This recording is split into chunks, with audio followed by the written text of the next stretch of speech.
go over to this, go over to this.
Yo, what's going on, everybody? So I am here with Ken. Ken is taking a little break. We've been on here already for a while trying to figure out how we're going to set everything up. But this is the Wolves of Rome first tester tournament, and we're going to be starting off with me versus L. L is from Twitter Spaces, so if you're on Twitter, you probably already know. And he just started playing today, so if he beats me, I'm going to be very upset. I've been playing for a while, maybe almost a month at this point. Along with Ken has been playing for, I want to say like 2 or 3 months. Ken's been playing for a while. So we're going to be starting off with an exhibition match versus me and L pretty soon here. Should be starting in the next 4 to 5 minutes. And then we'll go from there and stream the rest of the semifinals. The finals match is going to be on the 16th, and that's going to be streamed by me, Thor, Blake CNFT, and Freedom 35ers. Today is just going to be me and Thor. So that's what's going on for today. And if you guys don't know about Wolves of Rome, if you don't know how the card game is played, don't worry. That's why I'm here, and that's why Ken's here. He will be here. And we're just going to go over some of our thoughts, some of the strategies, and explain kind of what's going on if you're not aware. But Wolves of Rome is a card game on Cardano, and I've been finding myself having a lot of fun with this game. A lot of the games that I've been playing on Cardano haven't been the most fun, but there's always that goal of profiting. So that's why a lot of people have been playing. And I like that this game is actually a game that I'm not making any money off of, but I'm finding myself playing hours and hours every day. So that's why I'm here. That's why I am streaming. And that's why I wanted to play an exhibition match. So I'm going to go over to play. Oh, Ken has a room. Oh, that's right. We were testing out. So I'm going to create a private room, turn on the timer because we have about 15 minutes. How's it going, Ken? Let me unmute you. How's it going, man? I'm good. Excited for the match. Yep. So I don't know if my game audio is going to be working properly, but regardless, we're gonna make do. And yo, what's up, Mr. Durden? What's up, homie? So I'm gonna be playing my challenger deck, which is the Decimus deck. And if you don't know about challenger, it lets you choose which cards that you want to attack, which in a lot of other games you can choose, but in this game, by default, you can't choose who you attack. You can either choose to attack or to not attack.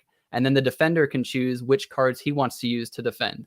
So having a challenger deck is beneficial because I can choose exactly who I get to attack. And you'll see a bit later on.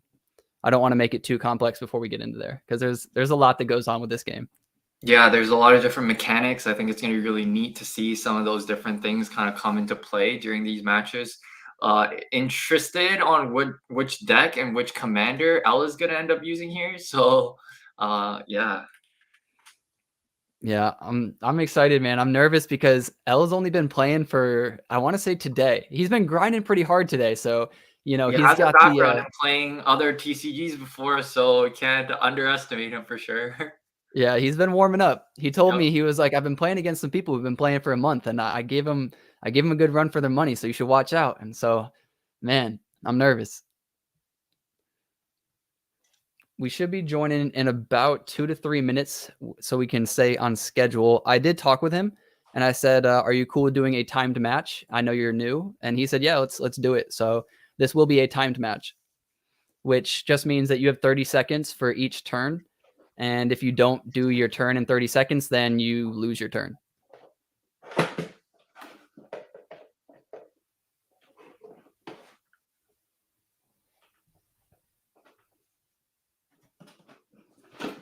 I think he has 8.5. He has been playing today. We'll have to see.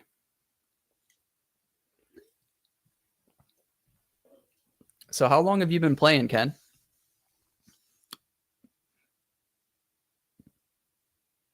All right, my bad. I'm trying to get my stuff set up. I No, you're totally good. didn't realize timing wise, it's the time crept up so much faster than I thought it was gonna be.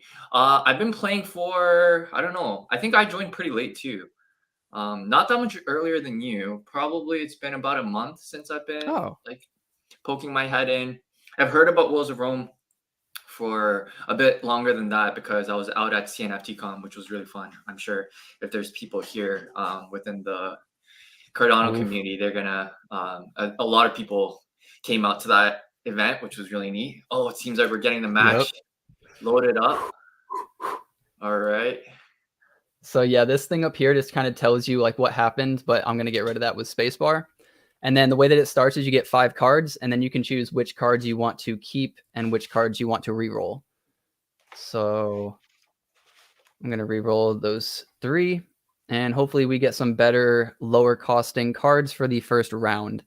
The way that it's gonna work is each round you progressively get 1 extra mana, and then if you have any leftover mana, up to 3, it can go over to this light blue, which is used for spells. Well, I'm not going to go too into detail with that because it's just way too much talking, but you should be able to figure it out. So you can see here, I don't have any mana that I can play for any of these, so I have to pass. Oh, they upped it to 40 seconds. Okay. So they gave us a few extra seconds. That's pretty cool. Yeah, we asked for a small little change. I think a lot of people in the community were like, "Oh, 30 seconds is a little bit too quick." So let's see how this game goes. So Cockatoo, you played versus Cockatoo many times, right, Atlanick? I What do made you this think about deck this matchup? for Cockatoo. So, I mean, if I lose, that's upsetting. He Yeah. should have attacked here because this Legion Smith is a part of what I call the God combo. Oh my god, and I got it. Oh, I need to wait one more turn. Okay. I'm gonna make it 100% possible for me to get the God combo by putting up 2 of these. So this card gives Challenger to other soldiers. So if they don't normally have the Challenger ability, which is it allows me to choose who I attack, then when I play this soldier, for example, it's going to give him not only First Strike, which is a very, very powerful ability, but it's also going to give him Challenger. So now he's going to have Challenger and First Strike, which is just absolutely broken. So All what right. first? So do you want to walk us through why you didn't go into combat that round? Yeah, so I could normally kill one of his units, but then I would have been left with maybe 1, and then this one would have had 1 health. And as you can see right here, he has an ability that deals 1 health. So then both of these would potentially be dead, and I wouldn't be able to play this Protarians card or Praetorians, whatever, which has First Strike. And I need that because now he has Challenger and he has First Strike, which means with First Strike, I'm going to do damage first. And if it kills him, then I don't get dealt damage. Ah, there we go. So it seems like we're going to be able to see what that might look like in action here. Yeah, so I'm going to I think I'm going to sacrifice one of them because there's not a need to have both of them, and I kind of already got the quote unquote God combo up. So I'm going to go ahead and do this, and I'm going to sacrifice 2 damage because 2 damage is not a big deal. And this card is very important just in case he somehow does have a spell and can get rid of my Praetorians. All right. That was not bad. That was not bad. If it was me, I would have played that slightly different. I would have blocked your Praetorians with the Wolf, and I would have kept your other Challenger Legion Smith alive. If you want to hover over real quick, Atlantic over to your promotions tab on the right hand side Oh, next to your right. Challenger. Yeah, so your Challenger says that when it actually declares challenge 8 times is when you get promoted. So if you had that Legion Smith, you would have been able to go into another Challenger. So all You're right, let's see right. how you play this turn out. So I'm gonna give this guy +2 Sweet. +1 because that's his ability, and I want this guy to have as much health as possible. He only has 3 right now, which is still in range of a quick strike, which does 3 damage from a spell, and I really, really don't want to get this card to die. It's very important for this card to not die. And I also kind of want to keep his cockatoos on here because of his ability. And the more Mhm. cockatoos he has on the board, the harder it is for him to get this his commander upgraded. So I'm only going to attack with 1 for now. Nice. Let's see if he has a response here. He does have 3 spell mana right there. Oh, so if you guys saw on the screen what just happened, this Praetorian's unit has another ability. So first strike's not like you might wonder, like, how come he didn't die there in that round? If he's able to kill the unit, it attacks first. So it killed the unit before that unit could deal any damage. And also when he slays, which means every time he kills a unit, he gets a Noble's Fortune in his hand. Or actually added into his deck, sorry, and then it gets shuffled. So Noble's Fortune here, it allows you to deal 1 damage on 1 mana and also allows you to draw a card. So this is a really neat spell to be able to have. All right, let's see. We're on round number 6 now. 6 mana for each player. 6 mana is a big turn for Cockatoo, right? Atlanick, what's the card that Cockatoo loves to play here on the 6 mana? Oh, he loves to play the it's like a Cronus, right? I think that's there's the the way it's Cronus. It gives Mhm. +1/+1 to everything on the field, and All the it's neutral. really Oh, wow, he annoying. passed his turn. I wonder what he's got going on here. Oh, if he's gonna pass his turn here, I'm in a really good position to do this. So this is called the Equiates. It's going to spawn 3 of these Equiate Knights, which this ability is going to give all of them Challenger. And then for every single soldier on the field, I get +1 for attack when I attack. So now I can choose to basically wipe his entire board. However, what sucks is all he has are these really crappy units that all have 1 attack at the very least. So they're going to be able to wipe me if I try to play these. So I'm going to definitely, get rid of the 2s. I'll also weaken my health a little bit. I don't really need this card anymore, so I'm just gonna just get rid of some stuff. He could have a spell here and get rid of it, but that's fine because I like to make people use their spells because then I know that I don't have to worry about them later. Because everybody's going to use a spell, right? Like it's a part of the game. So if I can get them to use it early on, that to me is a win. Atlanick, are you able to move my screen capture just a little bit so that we can see your full hand as well? Yeah, I'll do it right after this just because there's a timer. Yes, yeah, you're gonna run out. Yeah. So I'll do this, I'll do this, I'll do this, I'll do this, and then now Ooh. So why did you decide to go into combat right away rather than playing a card when you have 7 mana? so if I go into play a play, then it puts it over to him to potentially use a spell or to put more units on the board, and then I don't get this 6, 12, 18, 20 damage in 1 round. My So goodness. this So is where did all very that important. damage on the Equite Knights come from? So yeah, because these are all soldiers, when attacking, give me +1 for each allied soldier until the end of the round. So because Wow. I have 1, 2, 3, 4, 5 soldiers, not counting one of these, that's going to give me 5 attack on top of Extra its 1. attack. All right, this is a lot of damage coming in. Let's see. Oh, he doesn't have anything to answer. Wow. Okay, so you've already chipped away his health quite a bit. His life total is at 10 now. He has nothing on the board, which is kind of scary. It's a bad position to be in for Cockatoo. You've got a healthy hand. He's got a healthy hand as well. So the question here is he might have something to respond to your board. There's this neat card called Disappearance, which costs 10 mana. It doesn't look like he has 10 mana, but actually, if you count the spell mana, the 3 that he has, it becomes 10 in total. Oh, but it does seem like he's got a targeted spell.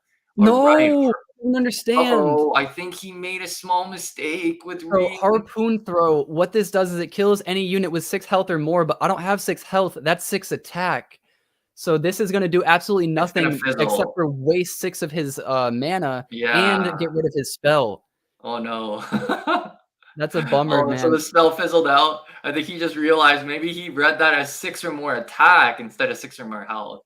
So you So, can also okay, play so here your we have a big response, challenger dropping a or death. your commander rather. So I just wanted to show that just because I don't want to brag, but I mean I might win next round. So yeah, you can play your commander, which it gets boosted when you get all of these abilities. So for him, every time he plays a neutral card, he summons a cockatoo too, which is why sometimes you see him play 1 card, but 2 cards come out on the board. But for my ability is every time that I challenge somebody, this goes up by 1. And Mm-hmm. eventually he'll get boosted once I complete all 8 of those. So I'm gonna actually stall this out a little bit just so that we can see a bit more of like what goes on. Um, but this card is really cool too. So this card, whenever an ally unit challenges an enemy, it grants this card +1/+1. So he can get pretty strong pretty quick by just sitting in the background and letting all these other cards take the By damage. buffing him up, right? So this So is the now card he that you does were have talking that about Cronus, too. that 6 mana card. So you'll see on the green colors, it's buffed up, just like we see all of our challenger units on Atlanick side of the board here buffed up also because of the Decimus. The only one not buffed up is that one Legion Smith. That's the only one without challenger. So let's see, Atlanick, are you going to be doing anything else this turn? I think I'll just weaken him a little bit. Maybe I can Okay, get a yeah. quick strike. And what's your Also, thinking behind that? Why'd you play that card? so it does give me another draw. It draws a card Right. for me, which is great. Just in general, that's always great to have more cards. It gives you more possibilities. And then also, Ooh, he's going in with an attack here. All right. yeah, What are you going to do here? so I didn't need to weaken that, but I did. So I didn't think he would attack with it. A veteran player would not attack with this card because it's very, very good. So I'm going to kill him, and there's nothing he can do about it, even with the best defense spell, because I have 6 attack and nothing boosts by 3 defense, or it would actually have to be 4 for him to live that. And I let's guess the see. only response here is if he had some ability to deal some damage, right? But he could have used a quick strike there, and by using a quick strike, if he lowers your health, no, never mind. That still wouldn't work, right? Because he doesn't have enough damage to actually kill the Praetorians. Right, All and right, that's so you're really going that in for was a defense here. How come you're blocking? What's your thought process? so if I block now while it's his attack turn, then all of these will be wiped off of the board, and he only Mm. has 1 mana to place a card, which most cards don't cost 1. So that means next turn when it's my turn, I can attack straight away and I just win. Right. Okay. So you want to be able to go directly into combat and wipe his board so like he doesn't have anything to defend with. So if we actually now end up passing on this turn, which I guess yeah, may as well flood your board more. Yeah, just Oh to my ensure. goodness, this poor guy. Oh no. I was in for some trouble next round. Because again, if you saw here on the screen, the sword was on Count Cockatoo side, so L's side. The attack symbol is now going to show up on an Atlanick side, which means that he can actually go directly into combat without allowing the opponent to play anything. You could do that, or you could have chosen to play a card. If he chooses to play a card, that will allow the opponent to counter and actually play a card as well. But there's no reason to, because right now he's got a flooded board. If he goes directly into combat, the opponent will not have an opportunity to play anything other than a fast spell card. And there is no fast spell card that does a board wipe. Oh, but okay, you decided to play another card. Why not? Let's see if he's got a response. So this is a All very right, good card too. And when you Professional. said what 6 cost is he going to spell or play, I was thinking that he was going to play this one, not the Cronus. But both of Okay. them are very good. Snow So Warrior is also awesome because especially if your opponent has a flooded board, you're getting a lot of value there because you're reducing the attack on every single unit on the opponent's side. right.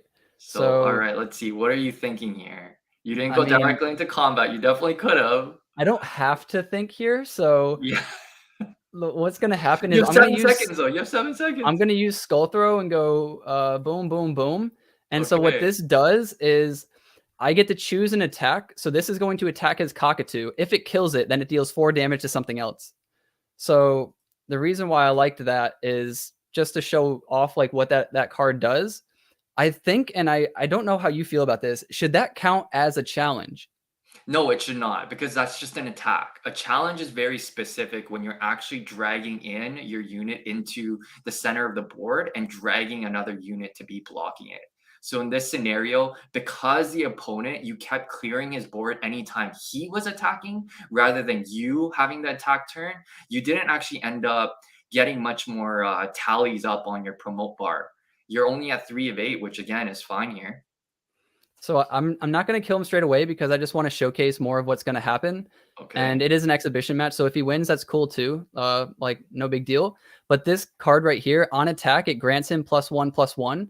So just by attacking, I can spam attack with him every turn, and it's going to continue to buff him. So this puts pressure on the opponent to also want to like, clear that try to find card, a way to right? deal with it. Yeah. It only gets So stronger every single time you actually drag it into attack on your end.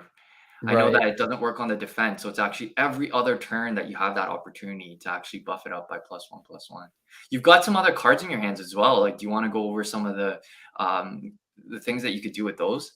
Yeah, so this is a spell, and it's a fast spell. So fast spells can be played whenever, and you wanna keep these for protection or for whatever reason, and I like to keep them for my Praetorians, because if somebody wants to, let's say, weaken him by 3 or 4 or 2 or whatever, then I can play this card. It'll heal him, or it'll give him +2 until the end of the round, so it won't kill him.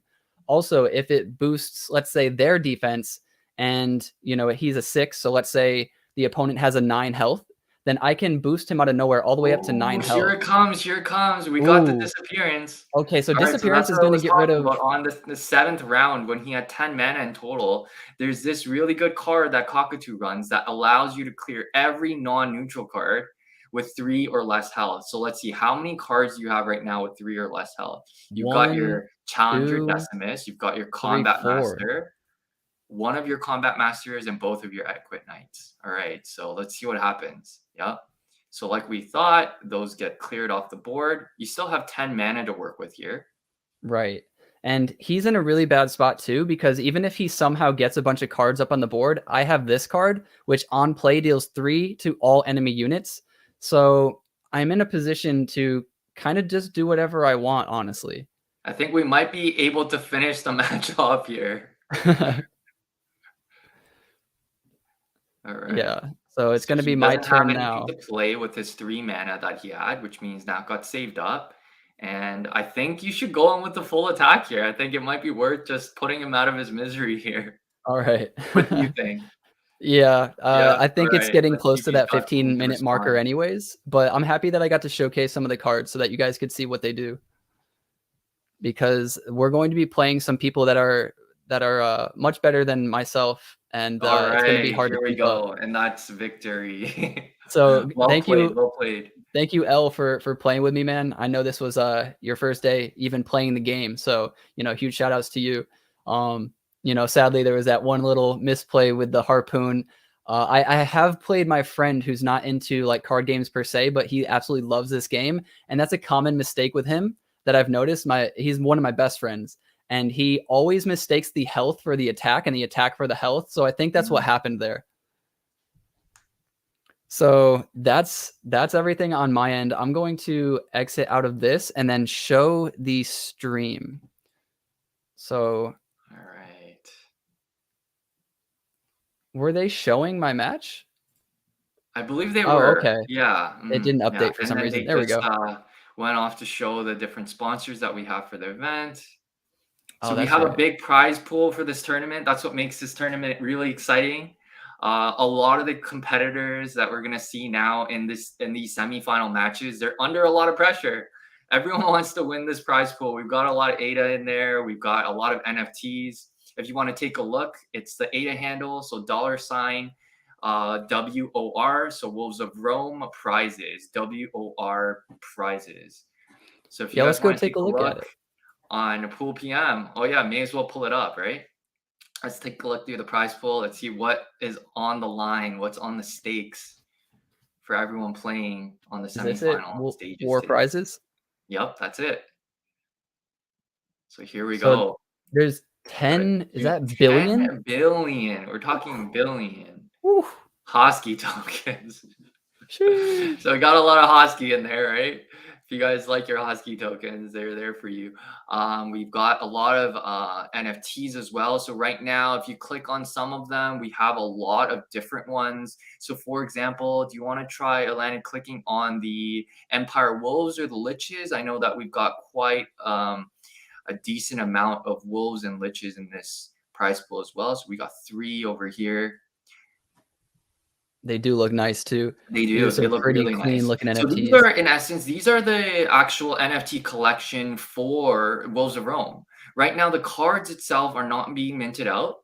until we actually get into the beta phase of the game where the full version of the game is released, minting cards will not be available. But right now we have these battle passes that are available. They're called Wolves and Liches. We're going to have 6 different empires in total. Right now, 2 of them have been released, and 1 is available to be minting right now. So if you want to show them real quick, Atlanick, we jump over into the Wolves of Rome website,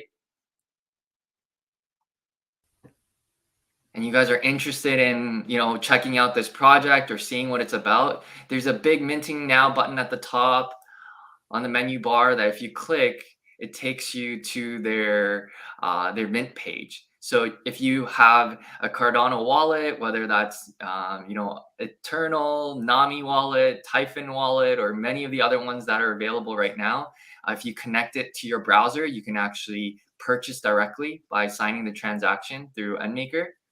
And you can mint anywhere between 1 to 5. We are going to be having a fun little mint party during an intermission part between the 2 semifinal matches.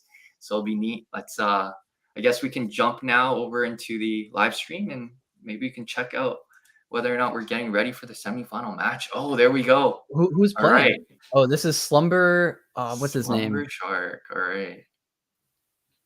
Oh, okay. Maybe they were prematurely showing something. Yeah. All right. This is exciting. So this is a big match. So I'm trying to think, okay, who are the 2 matchups here? It's Slumber Shark and Neek. So Neek is actually somebody that I have a little bit of history with. Neek is somebody I lost to. I was in this tournament. I won my first round against CDCC, and then my second round match was against Neek.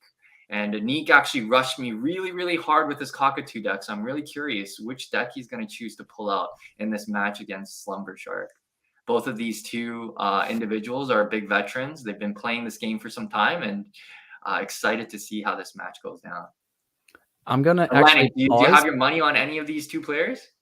What are you thinking? One sec. I'm going to stop sharing and then re-share with the audio and see if we can get the audio from the Yes, stream. that would be great. So let me know in the chat, guys, if you can hear the audio, because there were some issues with the audio earlier, and I'm just not sure if it's working properly. Oh, sweet. We've got Evil Bishop here in our chat as well. Hey, Evil. There we go. Right. I still don't seem to be hearing any audio on my end. I don't know why that is. It also might be maybe they don't have their audio turned on their live stream. I'll just jump over. I hear it on my end though. Oh, do you hear it? Okay, all right. Let me just take a look real quick as well. We might have a little bit of technical difficulty, so thanks for bearing with us. I think this is our first time trying to run a big tournament like this. So let's see how this is looking. Yeah, I've had it work with other things in the past, like when we yeah, you're right. I do hear the sound coming up on the actual YouTube video live stream. It's interesting. Let me check out from the stream itself.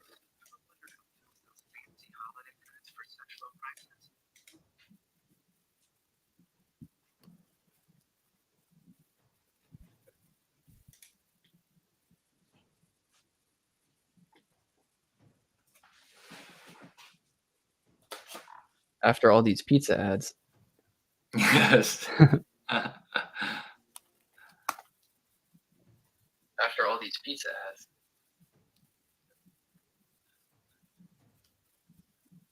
Okay, so yeah, it's not showing on my screen either. Okay. Interesting. It's very interesting. I did do like a CC cleaner wipe on my PC yesterday, so that could be why. I know a lot of the settings and stuff got mixed around, but I didn't do anything in particular. Let's see. Speaker.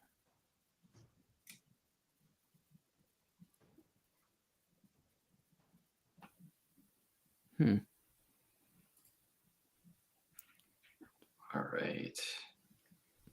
I think it seems like, oh, there we go. All right. Here comes our first semifinal match. Yeah, we have Slumber Shark versus Neek, and Slumber Shark is at the top, and Neek is at the bottom. Right. Oh, yeah. Did it not share again? Not bad. Yeah, it didn't. Yeah. Okay, All right, there we go. there we And go. let's go over to this view. Cool. Okay, exciting. All right, so it seems like people are going through their mulligan turn right now. So they're looking at their cards right now. You'll notice that. Oh, it seems a little bit strange. How come both players have 5 cards? Normally speaking, the other. Oh, there we go. They're drawing their cards now. Yeah, perfect. So they're So both playing Necromancer. yeah, they're playing Lich versus Lich. I mean, this is not a matchup I would have expected. We didn't get to see which car or which decks that they banned out. I'm really curious which decks are banned out here. So this is a Lich versus Lich matchup. These mirror matches can get really, really tricky. So let's see how Yeah. this works. I really think that mirror matches, depending on skill, is kind of like a 50-50. It depends on like first up how you built your deck and what like strategy you were going for. The strategy I typically go for is to get this card Warhusk, which means every time that card is on the board, when one of your cards dies, it deals 1 damage to the enemy legend, which is the 30 health that you have. So with that card and with the benefit of Necromancer, you can click on your landmark. It's a slow cast, but you'll always spawn for 2 mana a skeleton, and you can do That's that an infinite amount of upcoming times. card, so you pretty much you're getting a free unit on your board every turn. It is a weak unit, it's a 1/1, but later on you do have some cards in this deck that allows you to buff up that unit as well. So, Atlanick, do you want to hover over the Terracropolis, So the I commander can't card? because it's their Oh, right, stream. because we're just watching through the live stream. So I guess we'll Yep. give a quick little an idea to some of the viewers here of what this Terracropolis card does. So that is the landmark card that you'll see right underneath the shield or above the sword icon.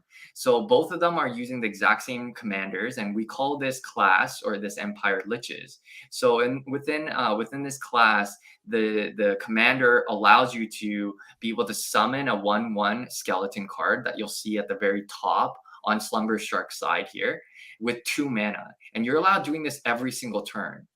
And there's also a promotion feature. Every single commander within Wolves of Rome allows you to be able to promote your legend, or sorry, your commander. And when you do so, you usually get a very massive buff. So the Terracropolis here, once you have 40 of your units die, it could be any of your units. Once 40 of them has died, it actually buffs up into this really, really strong card that allows you to be able to deal 1 damage every single time one of your units dies. And this is 1 damage to every single card that's on the opponent's side, including the Legends health as well. So it seems like And we're rushing through this game. We've gone quite far. Atlanick, do you want to give us a quick little recap on what we've been seeing so far? so the animal bones card that he has, that reanimated elephant, that goes into play with a lot of the dying effects. So to play him, you have to sacrifice 1 card, which we saw him do. And then with the skeleton army that both of them had on the field, when that card dies, it summons 2 skeletons. So with this deck, it's kind of incentive, or I guess incentivized for people to attack or defend willy-nilly, because you're going to be able to spawn as many of these things as you can with a lot of their dying abilities. So you'll see some of the dying abilities, like in the top right there, you see Undead Priest in the top left from Slumber Shark. When that dies, it can give somebody +2/+2, which is very beneficial and tactical during attacks and defense, which Mm. we might see. Right, and another thing that you might have noticed there is the reanimated elephant. When that went into combat, it actually dealt damage called excessive. So what that does is the difference between the attack and the defense of the unit that's blocking, you actually deal that in actual damage to the legend. So here, that's the reason why you do see Slumber Shark's health has taken a little bit of a hit so far. Another thing that you might notice is there's this interesting kind of symbol that's hovering over the reanimated elephant. That's actually a effect that the Lich Assassin gets to trigger at the end of every single round. So at the previous round, when he summoned the Lich Assassin, it marked the reanimated elephant. And anytime the Lich Assassin dies, every unit that is marked, which it can only get marked once, but every unit that gets marked, it deals 3 damage. So I think that's the reason why we see Slumber Shark not adding the Lich Assassin in combat right now on this turn. He doesn't want the Lich Assassin to die just yet. I think he wants to get a little bit more value by marking a few more units. So Slumber Shark's gone into combat with all of his basic units. He's put his Undead Priest first. He does want his Undead Priest to die. I think Neek knows this, and therefore he's blocking every other unit. I don't know if it really matters for Undead Priest to die at this point because there's nothing too crazy other than maybe Lich I Assassin think that he the could have Lich given it Assassin to. buffing that could be actually quite big, right? Because the It could longer it be. stays on this board, it can get a lot of value in being able to mark units. So But in the let's future, see. that card gets even more powerful with other cards that you can spawn. So I Mm, might have wanted to kill it early. right. Huh, that's a good point. Okay, so now we have a double Lich Assassin here. Ooh, We're gonna see a lot of marks getting dropped. Another really interesting card that Neek played. Oh, I think we've got quick strike? a quick strike here. It looks like because he did not destroy one of his own Yep. units. The Lich deck also does have a card that allows you to drain 3 health, which means it'll deal 3 damage and give you 3 health up to your legend anytime you actually sacrifice one of your units. So in this case, we saw that he didn't sacrifice anything. The other thing I was mentioning earlier, so it's this Lich Assistant card, the one that's getting marked right now. Lich Assistant is really good combination with Lich Assassin. It's a little bit of a tongue twister, but anytime he marks unit, you can use your Lich Assistant to actually trigger that dying effect without actually killing your Lich Assistant card. So you can end up dealing a lot of damage using that tactic. Let's see what Neek is thinking here. Oh, If this he does matchup. do that tactic, what Mhm. happens though is that ability no longer works after he does that. So it'll work the first time, but then every turn after that, he can't add more marks, which is interesting because Right. it doesn't say that Risking explicitly on the card. Yeah, so there's a lot of mechanics here at play. Let's see what the players are thinking. I think, obviously we're gonna see a quite balanced promotion number total here. I'm really curious if you are spectating this match, you would, or if you're playing in this match yourself, you would be able to hover your cursor over that pink bar that is getting loaded up next to each of the commander cards, and that gives you an exact idea of how many units has died on your side. And based off of that, whoever gets to 41st, it's going to be pretty big here. All right. Oh, We he played the saw, Anubis Priest. So yeah, you have to sacrifice 2, and then it drains 1 from all of the enemies, including the legend, and drain. So you saw that it healed him. That was interesting that it also healed the other enemy. you're right. I wonder if that was a bug there. That does I seem strange. don't Was he think at that should have worked. 26 health or was he, well, I can't remember exactly what health He he was was at at. 25. They gave him 2. Huh, yeah. So that might be a small bug there. I wonder if I the don't know if they. developers or the team would have caught on to that. But let's see if that's going to make any impact here. So right now we did see that Anubis Priest did not only top up Slumber Shark's health, but also cleared off Neek's board. So a lot of his 1 health, 1 attack skeleton units were all cleared off the board. But the card that Atlanick you were mentioning earlier, it's on the board now. It's in play. This is Yeah. a big card, right? The Warhusk Warhusk. is my favorite card with this deck. And Warhusk essentially is the full version of your commander when he's upgraded, other than his extremely strong attack and health. But you want to essentially sacrifice units with this deck. That's what it's built around. And when you do that, you can deal 1 to the enemy over and over and over. And if you combine that with either 2 Warhusks or even a fully equipped commander, then you're starting to deal 2 per unit that dies. Wow. Okay, I think we got to get back to this because this is big. Okay, so I don't know, Atlanick, what would you have done in this situation? So Neek put into combat both of them. I think thinking along the same lines as you, if these 2 units were able to die, it would deal 1 damage. But I, instead, he decided to eat the whole damage. I That's would have sacrificed my Lich Assassin. right, and it actually would have killed both units if you did that. Right. And I Right. would have sacrificed him on the elephant first so that the Lich Assistant wouldn't have done any damage. Right. Oh, Exactly. but he might have wanted to kill the Warhusk.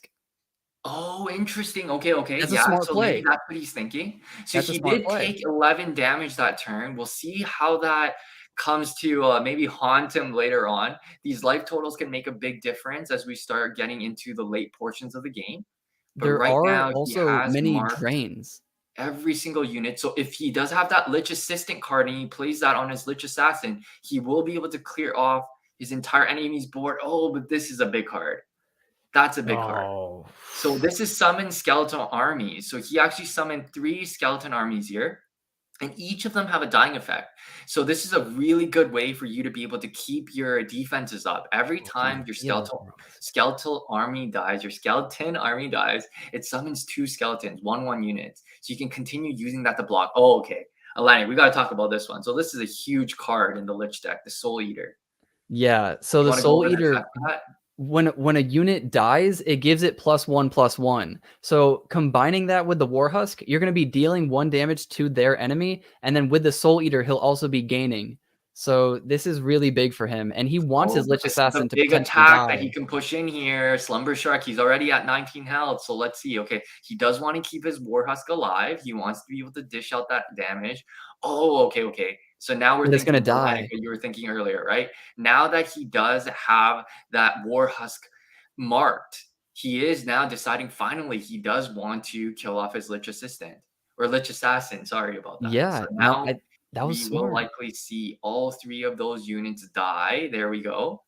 The 2 skeletons got summoned from the 1 skeleton army that was marked also dying, and therefore he didn't actually take much damage. The only thing he took damage from here was excessive damage from the elephant striking the Lich Assassin.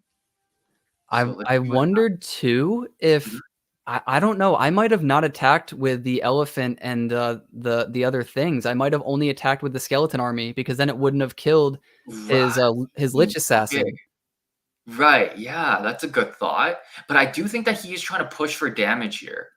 That's true. Yeah. He does have the upper hand though, and with that Warhusk, he could have continued to do more damage by letting these things die first. Mhm. So I think right now the devs are working on fixing this game up a bit, so we'll have to wait a little bit patiently. We do see that when it comes to this specific Lich deck, Atlantic, I'm sure you're familiar with this as well, but the testers are all too familiar with this specific deck. It does run into the most bugs. There are a lot of unique mechanics, the dying effects.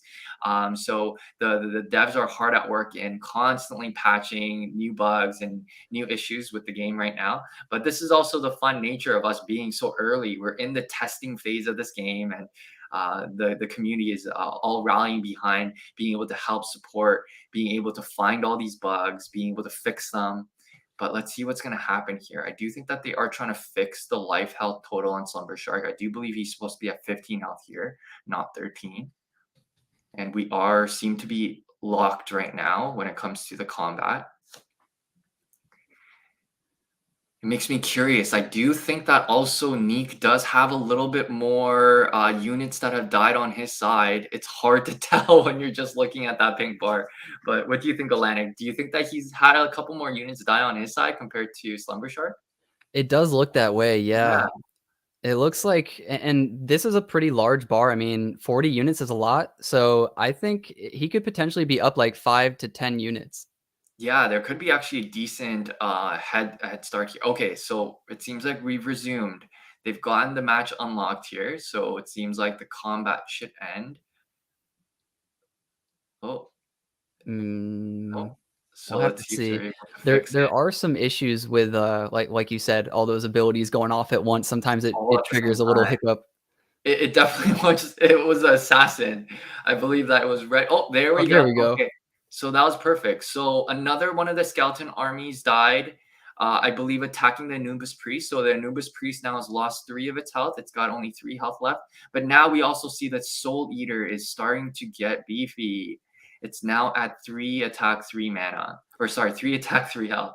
So let's see if he's able to get that buffed up anymore. That's one of the main kind of tactics and mechanics that a lot of these Lich decks try to utilize is getting that Soul Eater really, really beefy. In your opinion, what do you worry about more? Do you worry more about the Warhusk or do you worry more about the Soul Eater?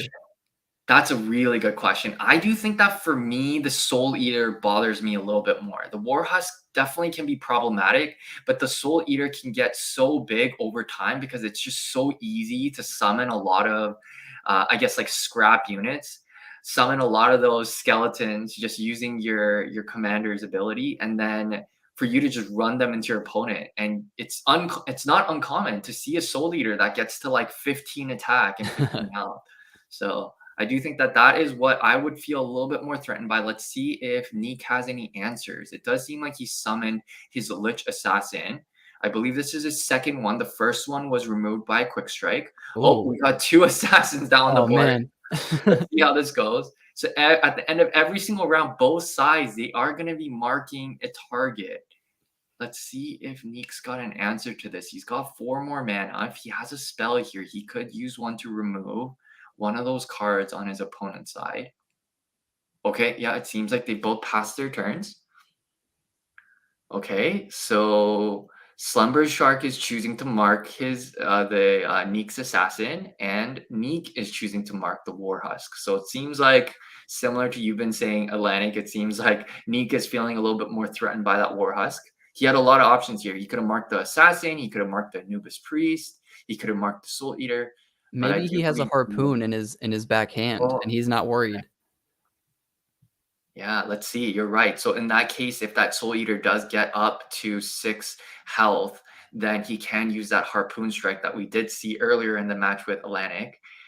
That's usually a very good counter card. Oh, so here Oh, comes a quick strike. Okay, he wants to use this right away before there's not an opportunity for him to run any more of his units into combat. Because again, when they go into combat, he either has to choose to take damage or he needs to kill off the unit. So that's a fantastic way. So it does seem like he was thinking similarly here. He did feel the most threatened by that Soul Eater getting a little bit larger here. So he even chose to kill that compared to the Anubis Priest, which has much more attack at the moment. and he Let's does have a see. health advantage, so Warhusk isn't God, an immediate threat quite yet. I think that must have had quite a bit to play here. Oh, Okay, so he he's gonna summoned get a lot of another drain Anubis here. Priest. This is So this huge. is gonna do a lot. This is gonna clear a lot of his board, and it's gonna give him a lot of health. Yeah, he He gained killed 7 health from that, I wanna say. that was big. That was really big. But now, oh, whoa, Oh, take a look, Atlanick. I think Neek is getting really close to promoting here. The yeah. card looks very, very close to being topped up, and that's really going to make a big impact here. So let's see. He's got 10 mana to work with here. Oh, it seems like Slumber Shark's turn to go into combat. Let's see what he chooses to do here. Does he want to go into combat? I think he does. With He does want to start everything. chipping away at the life total. Oh man, what would you do here? I would've attacked with Warhusk first, Right, yeah. Huh, interesting. Because that Warhusk is eventually gonna die anyways. which he's gonna use to kill his Lich Assassin. I It should think be that Lich would be the Assassin play here. versus He oh, he hasn't finished is he locking in that watching the combat. stream? Oh, but he got 2 seconds. What's he Oh doing? god, what do you do? Oh, he Oh, it no. seems like he passed. Oh, that could have been a big turn for him, though. He could have squeezed in a lot of damage there, or at the very least, clear off some of the skeletons. The only thing that I could be Oh. thinking here, Atlantic, is that maybe he chose to go against that because he didn't want the opponent to promote. Because the promotion here really could make a big difference here. We're at 10 Mm. mana, meaning that he could summon his Apothic. I'm not exactly sure how to pronounce the challenger card once it promotes. But it has 10 mana in order to summon it, but it's an indestructible card. I do hope that we will get to see that in this matchup.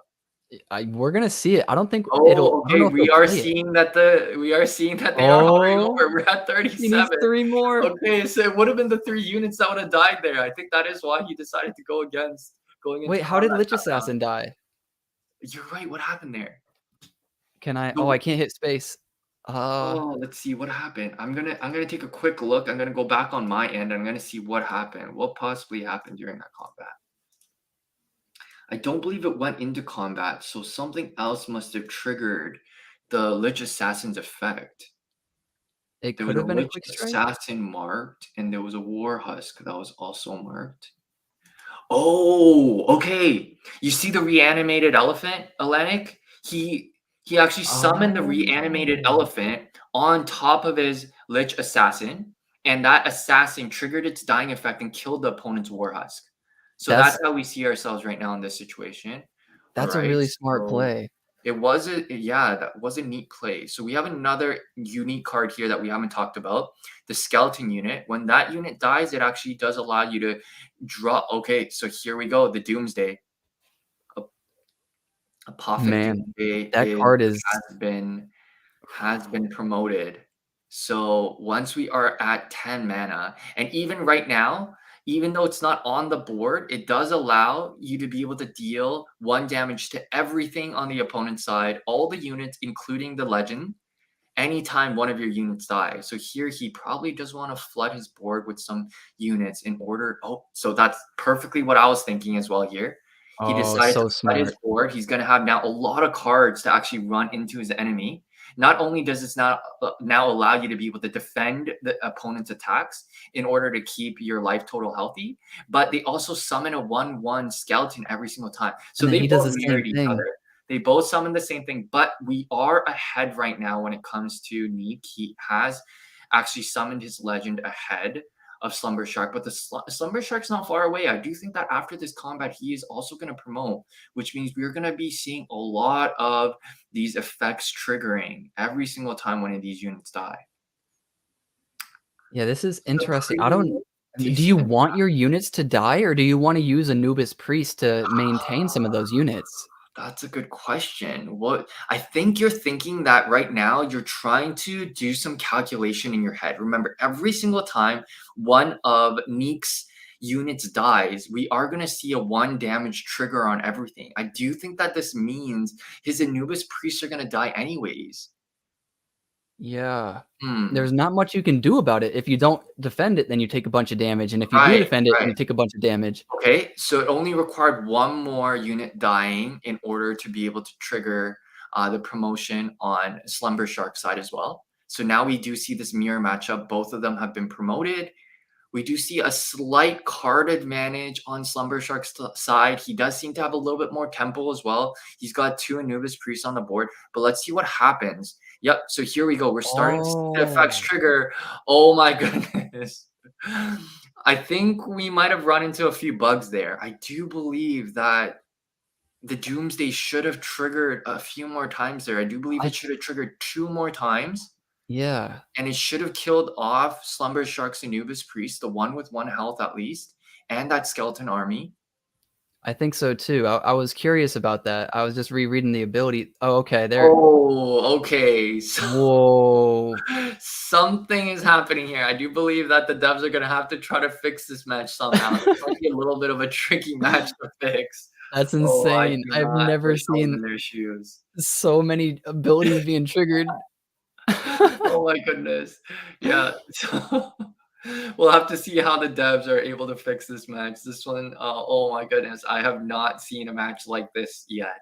From the Uh, beginning of the round too, they didn't ever fix the fact that he gained health. you're right, yeah, Neek did. Oh, okay, alright.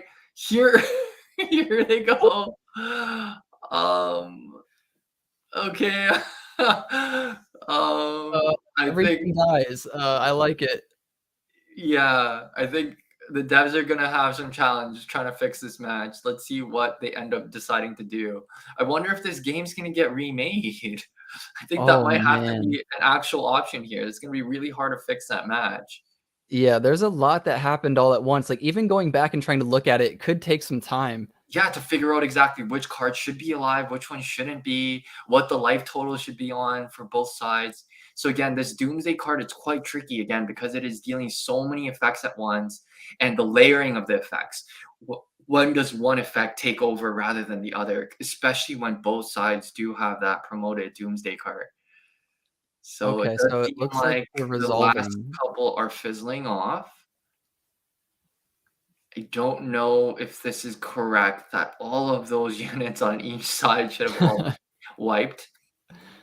But it Yeah, this also does is I think that's the tricky part here, Atlanick, because if you think about it, they had a lot of skeleton armies, right? And whenever those skeleton armies die, it summons a 1/1 skeleton. So the question now is, when do those skeletons get summoned? Do they get summoned after combat, after the doomsday effects have all been and taken accounted for, or do those 1/1 skeletons get summoned in the middle of combat? And if it is yeah. indeed in middle of combat, it does make sense that they would have gotten wiped out because of the doomsday effect. Yeah, it all boils down to when does that effect go off, and when does the apothic, doomsday effect go off. Exactly. So, that's a tough one, and it actually spawns 2 of those It 1/1 does, right. skeletons. But I So don't think it that's matters in this case whether or not you summon 2 or 10. well, They well, all have it 1 does though. health. It does Oh, though, right, because because if it kills him again, then it triggers again. oh, right, you're right, I didn't think about that. Oh Yeah, my so goodness. it's actually And like that's why chain we saw affecting so itself. many of them show up on the board. Yeah, that was what happened. I think it killed them, triggered the ability while spawning them, which killed them and then triggered the ability. But the ability would have triggered much more times. I think we saw earlier, we saw the entire center of the board just covered with the Doomsday Effect card, meaning that I don't think that Anubis Priest on the opponent's side then should be alive. I think this almost should have triggered an entire board wipe on both sides. I think The so question too. is, what would the life totals be? Because Yeah, that's such that's a good point. The Doomsday triggered when the skeleton armies died. The skeleton army summoned 2 skeletons, and because those skeletons died from the Doomsday Effect, they also triggered Doomsday Effect. So it became this revolving cycle of this Doomsday Effect getting triggered. My goodness. it sounds ridiculous, but it's actually really cool. Imagine having to try to think through those mechanics to figure out what you need to make, like what play you need to make in that turn. Oh goodness. Yeah, happy day Yeah. to not be a dev. It's not a good day to be the dev on this team right now. So we That do is see so that the game is crazy. still locked. I do see some of the life totals moving around right now. I think that they are trying to figure out what are the life totals supposed to be like right now. It would be a little bit of a shame for them to remake the match entirely right now. I genuinely, Atlanick, I wonder if they caught on to the 2 health that you caught on to I when the first Anubis Priest got played. I don't know if they're because that 2 health, that could be a big difference maker here. Yeah, and the fact that So he got healed 2 health, I think he should have actually been dealt 2 health, so I think it might actually be a 4 health difference, oh, that would be a big, big difference here, right, from Neek's side. because that would put So, him in the lead barely, but that's barely, all you you're right. need when the abilities deal 1 health. I mean, if you think about the 4 health difference here, he actually could be at 6 health, meaning that the Right. Anubis Priest, if it is able to secure an attack somehow, right? If Neek does not have something to defend it with, oh, okay, so we are seeing the health total still changing. I'm not too sure. Like honestly, it'd be anyone's guess on what the health totals right now are supposed to be like. I'm gonna blindly trust the devs. Yes, let's just let's just trust it does here. I'm sure they'll figure it out after this match is finished. Yeah. Okay, we did see that what we were thinking here. The effect triggered so many times that Anubis Priest on Slumber Shark's side, it should not have been alive by any means. So we do see that that did get corrected. All right, so there's a landmark card here. Atlanta, do you want to go over explaining what this landmark card on Neek's side is going to do? Yeah, so there's a few landmark cards for the Necromancer deck only. Some Mhm. of them draw cards, and some of them allow you to, after 2 turns, this landmark will crumble, it'll die, but then it spawns 2 skeleton armies. And each of those skeleton armies, when they die, summon 2 skeletons. So it's a really good card. You do have to wait a full turn for the full effect to kind of come out. But Right? once it's out, you have a lot of cards in the field, and that's going to be very beneficial or harmful depending on the effects of this Apothic Doomsday. All right, so it does also seem like we're noticing something interesting. Both players have a lot of mana, but they're passing turns. So this could be, a I few love this things going card. on here. Oh boy. Okay, so we've seen the Skeleton River getting dropped here. Maybe I'll give a quick little explanation of what this card does. So this is a really strong card, and that's the reason why it costs 10 mana. Any single time that the Skeleton River dies, it actually summons a new Skeleton River, but it gets debuffed by 2 attack and 2 health. So when this Skeleton River that has 8 health, 8 attack dies, it'll become 6 health and 6 attack. So it will continue repeating that process until it creates the last one that will have 0 health and 0 attack. Okay, Yeah, so so we're it starting stays to on the board see for forever, essentially. right. Yeah, it does stay on the board for a long time. So in a lot of ways, it can be good. Also, it has a lot of attack. So we do see that right now. The reanimated elephant dropped on top of the skeleton priest. The priest ended up buffing the skeleton unit. So now it's got 5 attack, 4 health. It also triggered the Apothic Doomsday when that priest died and just did 1 damage to the skeleton river and 1 damage to Neek's health. All right, let's see what's going to happen here. We still do see that Slumber Shark does have combat here. He's going to go into attack with both Oh, right now. My goodness, right? Because that mm, landmark card, again, this is not a unit. It cannot be destroyed like a unit. like using quick strike or something along those lines, but it also cannot be used to defend and attack. So he is going to take full damage here. We do see that right now. He did decide to block. He would have won, I think. How so? Well, because of the 2 health, Oh, remember? right, because of 2 health. Yeah, yeah. So honestly, we might have to go back and look at the difference. If that's the case, we might have to actually change who the winner of this match would have been. So here, that landmark card did fizzle. It did trigger, and now it summoned a skeleton army. Let's see what's gonna happen here. I do think that he chose to defend against that elephant because the elephant would have dealt a little bit more damage than the skeleton. Actually, no, they both had the same.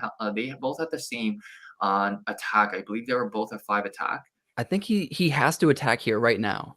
Yeah, right. So let's see because This is so good. If he does what I think he no, you don't. no. But I do. Yeah. So I wonder why he did that. Why did he pick? I would have used it on Skeleton River because then it would have spawned another 6/6 with the same ability. 6/6, right? And him pushing an attack with those 2 would have been really big. But again, keep in mind here, he can summon his Apothic Doomsday. That card actually can be summoned. It's a 10 mana, 10/10 unit, and that unit is actually indestructible, meaning that it can never drop below 1 health. So let's see what Slumber Shark chooses to do here. That might have actually been smarter for him, to be honest. It depends on how many units he can get on the board to die. Oh, actually, wait, I see what you're trying to say. Right. Maybe he's trying to trigger the Doomsday effect more times by having a skeleton summon rather than a skeleton river. Right. Right. So I think what he's thinking here is if the skeleton unit on the other side dies, it's going to trigger, right? It's going to deal 1. Oh, he summoned a War Husk. Oh my goodness. This is massive. This is massive. Oh my goodness. Don't wait, why is he attacking with the War Husk? Yeah, don't do that. Going with the skeleton army, the skeleton river. Going with the river because even if the river dies, it'll trigger the ability. Crazy. Is he gonna win? I don't know if he should have. He can only block. Remember, he can only block with 1 card. So he's going in for a full attack. I think this is over. I don't know what you could possibly do. Right? Because right now, what Slumber Shark would want to do is he would want just 1 extra card on his board. If he had 2 cards, he could put them in front of 2 units that would kill off his units. And by that, it would trigger the 2 damage from the Apothic Doomsday. And that would have actually killed off Neat. This is crazy. I Oh don't know if they're going to want to go back and look at what happened at the first round. I think we're going to have to take a look back at that 2 health. Right. So he's going to try to defend against the War Husk, but I think it's all too late because if we count up the damage, right, we have 8 damage. We have 8 damage from the Skeleton River. We have 4 from Lich Assassin. That's already Lich Assistant. That's already 12 damage. 15 with Skeleton Army. 17 with the 2 skeletons. I think. Oh my goodness! What is going on? Oh my goodness! No! Oh my goodness! Necro Drain could get used on a legend. It's not over. Oh my god! You're kidding me. This match is insane. So, what? Slumber Shark won. Oh my! We don't need to go back. He won anyways. Crazy match. Oh my god! Insane. Oh my goodness. That was so fun. That was amazing. Wow, that was amazing. That was absolutely amazing. I cannot believe what we just witnessed. That was the craziest match. We're going to want match. to watch a replay of that match for sure to make sure that actually the correct person won that match. But I do think that, honestly, if Atlanick, we're right about that 2 health, right? Then it might have been Slumber Shark's win anyways. Yeah, let's go back and watch it while we wait for the next match real quick. Sure, yeah. Let's see if we can find that moment. Let's see if we can find the timestamp. It would have been the first time that he summoned his Lich, or his Anubis Priest, right? Yeah, I know he had like 25 health, I want to say. I remember the health like decently. Was it?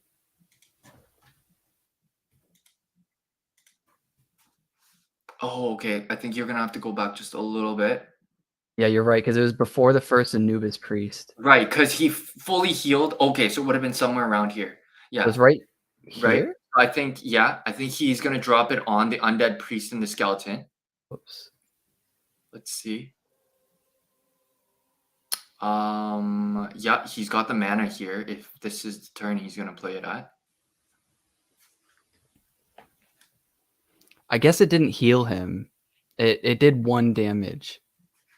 But and I guess that is how it would have worked. So I think I was wrong the whole time. I thought that he had, like, lower health or something. Yeah, right. So well, let's see what happened. Okay, so yeah, it got dropped right here, right? So he's obviously he's gonna heal to full because there's 2, 4, 6 units. So he's gonna be able to heal up 6. Okay.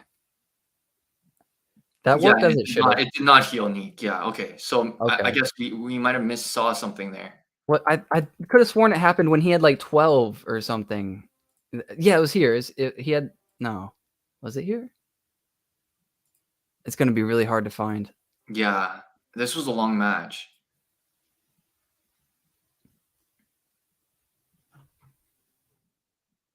Maybe it was the next time he summoned the Anubis Priest. I can't remember. It Oh, could be. yeah. Oh boy.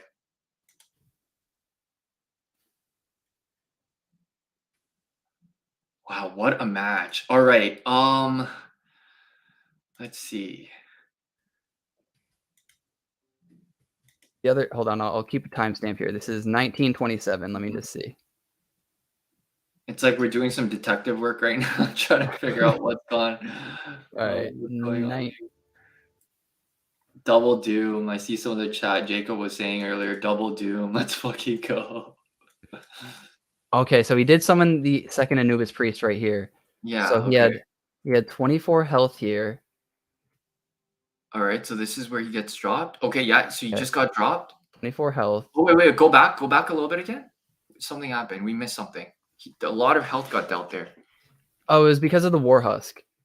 And he Okay. uses Anubis Priest to sacrifice 2, so it deals 2 straight away. So let's see. Sacrifice 2. It dealt 3.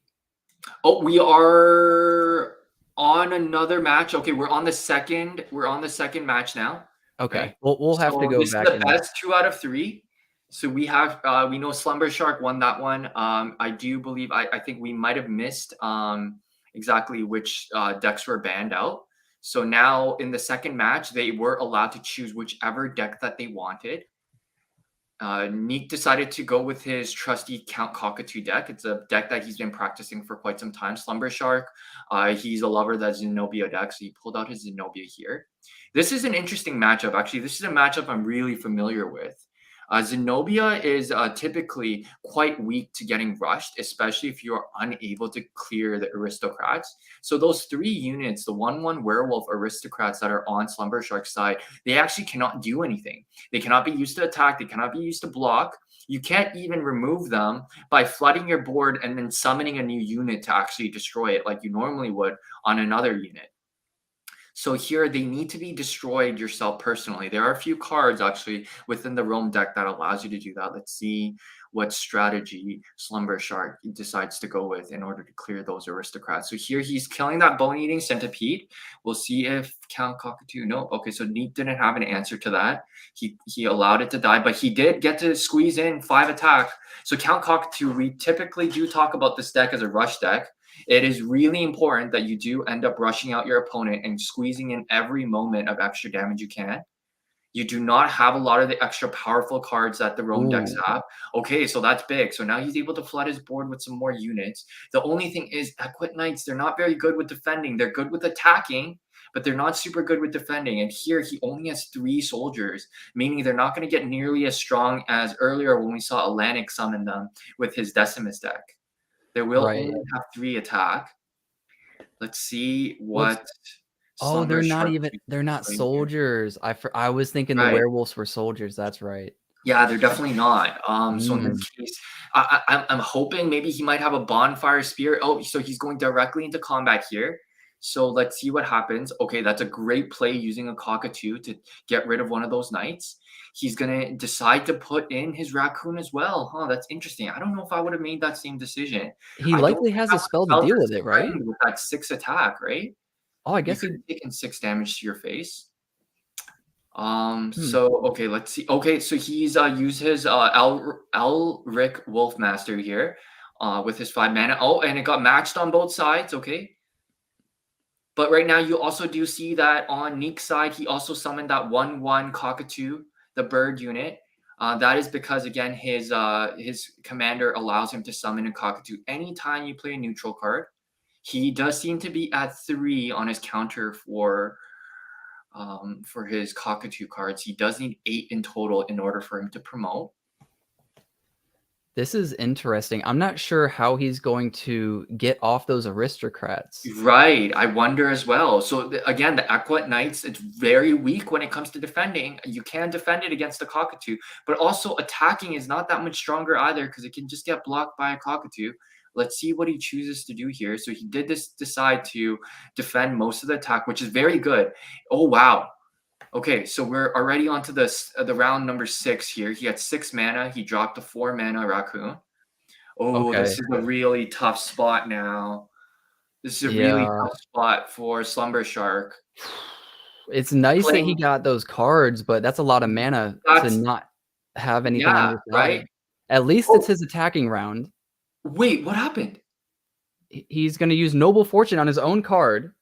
No, this is the next round. This is the next round. What happened the round before? How come Neek didn't go in with combat? I thought he did, but then he blocked with right? No, that was the 5 mana round, and then on the 6 mana round, he dropped the Vigilant Raccoon. Oh my goodness, we're gonna have to rewatch this round, this match as well. Something strange happened. I think Neek might have potentially missed an attack round where he could have squeezed in quite a bit of damage there. That could Maybe have he been forgot about the different. timer. Maybe you're right. Yeah, that could have been the difference maker there. I don't know any other reason why he wouldn't have gone into combat there. Oh, this is so Okay, smart. so now we're starting to see him clear off those aristocrats. He used the nobles. Okay. Also So smart. this is smart, right? Forest Ride is very similar to the card that Atlanick really liked in his match using Praetorians. It also has first strike, which means as long as it's able to kill the opponent that's blocking it, it will not die. It will first deal its damage first every single combat. And it will go down. So like the way that the spells work is kind of tricky, but because it gave it 2 health this round, which brings it down to 1 health, you would think that that extra 2 health would get taken off the turn after, so he would die, but it's not how it works at all. It only takes off the attack at this point. So it's going to live even after this turn. But the attack will decrease because it actually took damage to the buffed up Adrenaline's health rather than its actual net health. Okay, so now we see Neek pushing in. He really needs to push in with damage here. This is really important. He's going to block with the Knight, which is okay because his Forest Rider still is not going to die in this scenario, but he is missing out on that 5 damage. Interestingly enough, he's not using his sleeve to block the Raccoon. I wonder if he's thinking he might have an Architect here. I'm thinking he's either has an Architect or he's got a Black Swordsman in his hand, and he's waiting for the 10 mana turn to get a board clear here. So he decided instead to deal damage to the Raccoon. I can't think of any other reason. He did it for the Praetorians, maybe. Okay, yeah, maybe that could be the case as well. I find that shocking though. Even in that scenario, he could have used his Praetorians to kill off other units. But is that the reason? Well, let's watch and see. I'm curious. Yeah, that was very interesting. Right? He could actually killed off that Raccoon. I do believe he would have taken 4 damage either way, whether or not he blocked the one Raccoon or the other. Okay, so here we go. We do see a Delphic Priestess summon now on Neek's side. This is a really strong card. It is going to allow him to heal his units by 2. I do feel like he probably noticed that there is a board clear or something that is going to be coming up here, and that's why he decided, oh, I think this is Skull Crush. Is this what I think it is? Is this going to be a Skull Crush? He wouldn't want to use it. Yeah, no. You don't want to do it on First Rider though. It's but actually, this is a mechanic I've been talking to the devs about. When it comes to Skull Throw, there's a weird mechanic where it actually doesn't trigger the defending unit's first strike. Oh, actually, okay, no, never mind. It did work. I've played a game where that didn't work the way it was supposed to. So he decided to deal 4 damage to the Priestess. It's still, the Priestess's effect is still going to trigger at the start of the turn. So I don't know if I like that. I would have wanted to keep that first strike around as long as possible. That was a very strange play. I do not understand exactly why he used his skull throw that way. He could have killed the raccoon instead, could he not have? Yeah, either of the Right? raccoons, and then he Yeah, could have dealt 4 to another raccoon or even dealt that 4 to the first strike to not have to worry about the 5-1 first strike. right. So, I wonder what was his reason of wanting to deal that 4 damage to the priestess? We'll have to see. I can't. Oh, okay, so we see some effects happening. Oh, so he wants to cast his, first strike or quick strike before the priest is able to heal the raccoon? Ian, that's a really weak move still though, Oh my because it goodness. only This temporarily is gives him not that. looking good for Slumber Shark. Yeah. He does only have 1 more aristocrat, which means if he is able to clear that, he is gonna be able to summon. Okay, so it seems like it's gonna happen here. Okay, Ah, okay. so he wanted to kill the priestess. So he just spent this turn casting a lot of spells. He used a Skull Throw, he used a Quick Strike, and he used an Arcane Blast. Oh, okay, and Oh, then here, Neek was saving the disappearance. I do believe Neek is using this disappearance in order to allow Slumber Shark not to gain the Noble's Fortunes. Okay, so he's gonna now try to buff up. I can't imagine this being anything else than the Adrenaline Rush, which we do notice it is here. So if he's able to buff up his unit more than 3 health here, he is going to be able to keep it from being wiped off the board, meaning that the 2 other, Palmyrean Slayers that were removed, they weren't able to actually, bring in a Noble's Fortune into his deck. Noble's Fortune is very important for the Zenobia deck, especially because you do need to cast it 6 times in order for you to be able to get the final promotion on your Zenobia. it's really hard to get that sort of Yeah, method of it's winning. I think Zenobia is much better as that rush deck that you've been right. whooping my butt with. Yeah, pumping out those, Palmyrean Slayers really quickly. Okay, so it does seem like, yeah, he didn't have a board wipe card unless he's still choosing to save it here. It Uh, might actually be better for him to force those cockatoos on the board as they do only deal 1, and yeah, it is gonna right? be hard for him to summon more, but he only needs 2 more, it looks like. It does, and he's got the room on his board to summon 2 more, right? Because he has Right. space to summon 8 cards. So 2 units with a cockatoo each that would flood his board, but it would summon the cockatoos, meaning it would promote his Count Cockatoo. Oh man, I'm just wondering what possibly could Neek have in his hand here? What did he have in his sleeve? We still have yet to see a Coronas being played here, which would buff up his cockatoos. We have yet to see a Nissa. We have yet to see The Snow what? Warrior. Yes, a Snow Warrior. Okay, so he had an Abomination in this deck. This is to usually have against a Lich deck. So Yeah, let's the see. necromancers, it can Yeah, destroy on play one of those landmarks that we saw earlier, but exactly, which is pretty big on tempo. And it isn't for every single landmark because a lot of those landmark cards, whenever they're destroyed, is when they summon something or allow it to get an effect like drawing cards. But there is one landmark card that we did not actually see in that previous matchup that buffs up all of your bones units by +1/+1. Oh no, oh, Slumber man. Shark, this is rough. If you've got to play your Zenobia here, this is Oh, there he he goes. okay, there we go. So he did play those 2 units. His Lord Cockatoo is now buffed up. Count Cockatoo to Lord Cockatoo. Lord Cockatoo is incredibly powerful. It does buff up every single one of your units by +1/+1, and also giving them fortified. And fortified means that anytime your unit takes damage, it subtracts the damage by 1. So that is something that sometimes people don't take into account of when you are in a combat phase. So here, what just happened? He just played a Lord Cockatoo on top of one of his cockatoos. He's able to do that. Fortunately, Slumber Shark had an Obliterate to answer that. But again, this is only saving him 1 turn. Next turn, he could summon his Lord Cockatoo right again. He's gonna have 10 mana, both players next round. Maybe he What has 2 happened? obliterates and he can eventually get Okay, it to so a here 10th. comes Ooh, I do think that he has been holding on to that card for some time. Really smart to do that because if nice. he did play his Lord Cockatoo, he would have been able to keep his 2 albino abominations alive. Even though they would have had 3 health, they would have had fortified, meaning that they still would have survived the Black Swordsman effect. It's gonna be interesting to see what Neat can now do with a Ah, board wipe. And now that his cockatoo has been upgraded as well, he's no longer going to be getting the other cockatoos spawned with these normal cards. Exactly, right. So we're not gonna be able to see him flood the board as much as he was earlier in the game, meaning he's gonna lose a lot of tempo now. If Slumber Shark is now able to kind of maintain board presence here, he does have a much stronger deck going into the late game. Let's see what Neat could possibly have here. His timer is ticking away. He's got 7 mana. It seems like he's thinking really carefully what he wants to play during this turn. Okay. Okay, yes. All right. So he decided to summon his Sea Hunter Drake, a really good card because it does have that challenger ability that Atlanick, his deck had when he was playing with his Decimus. Mostly the challenger units are Roman cards, but Sea Hunter Drake is the only non-Roman neutral card that does have challenger. So here he's able to specifically drag in which unit. Steve is saying Steve, the first game. That was a crazy first game.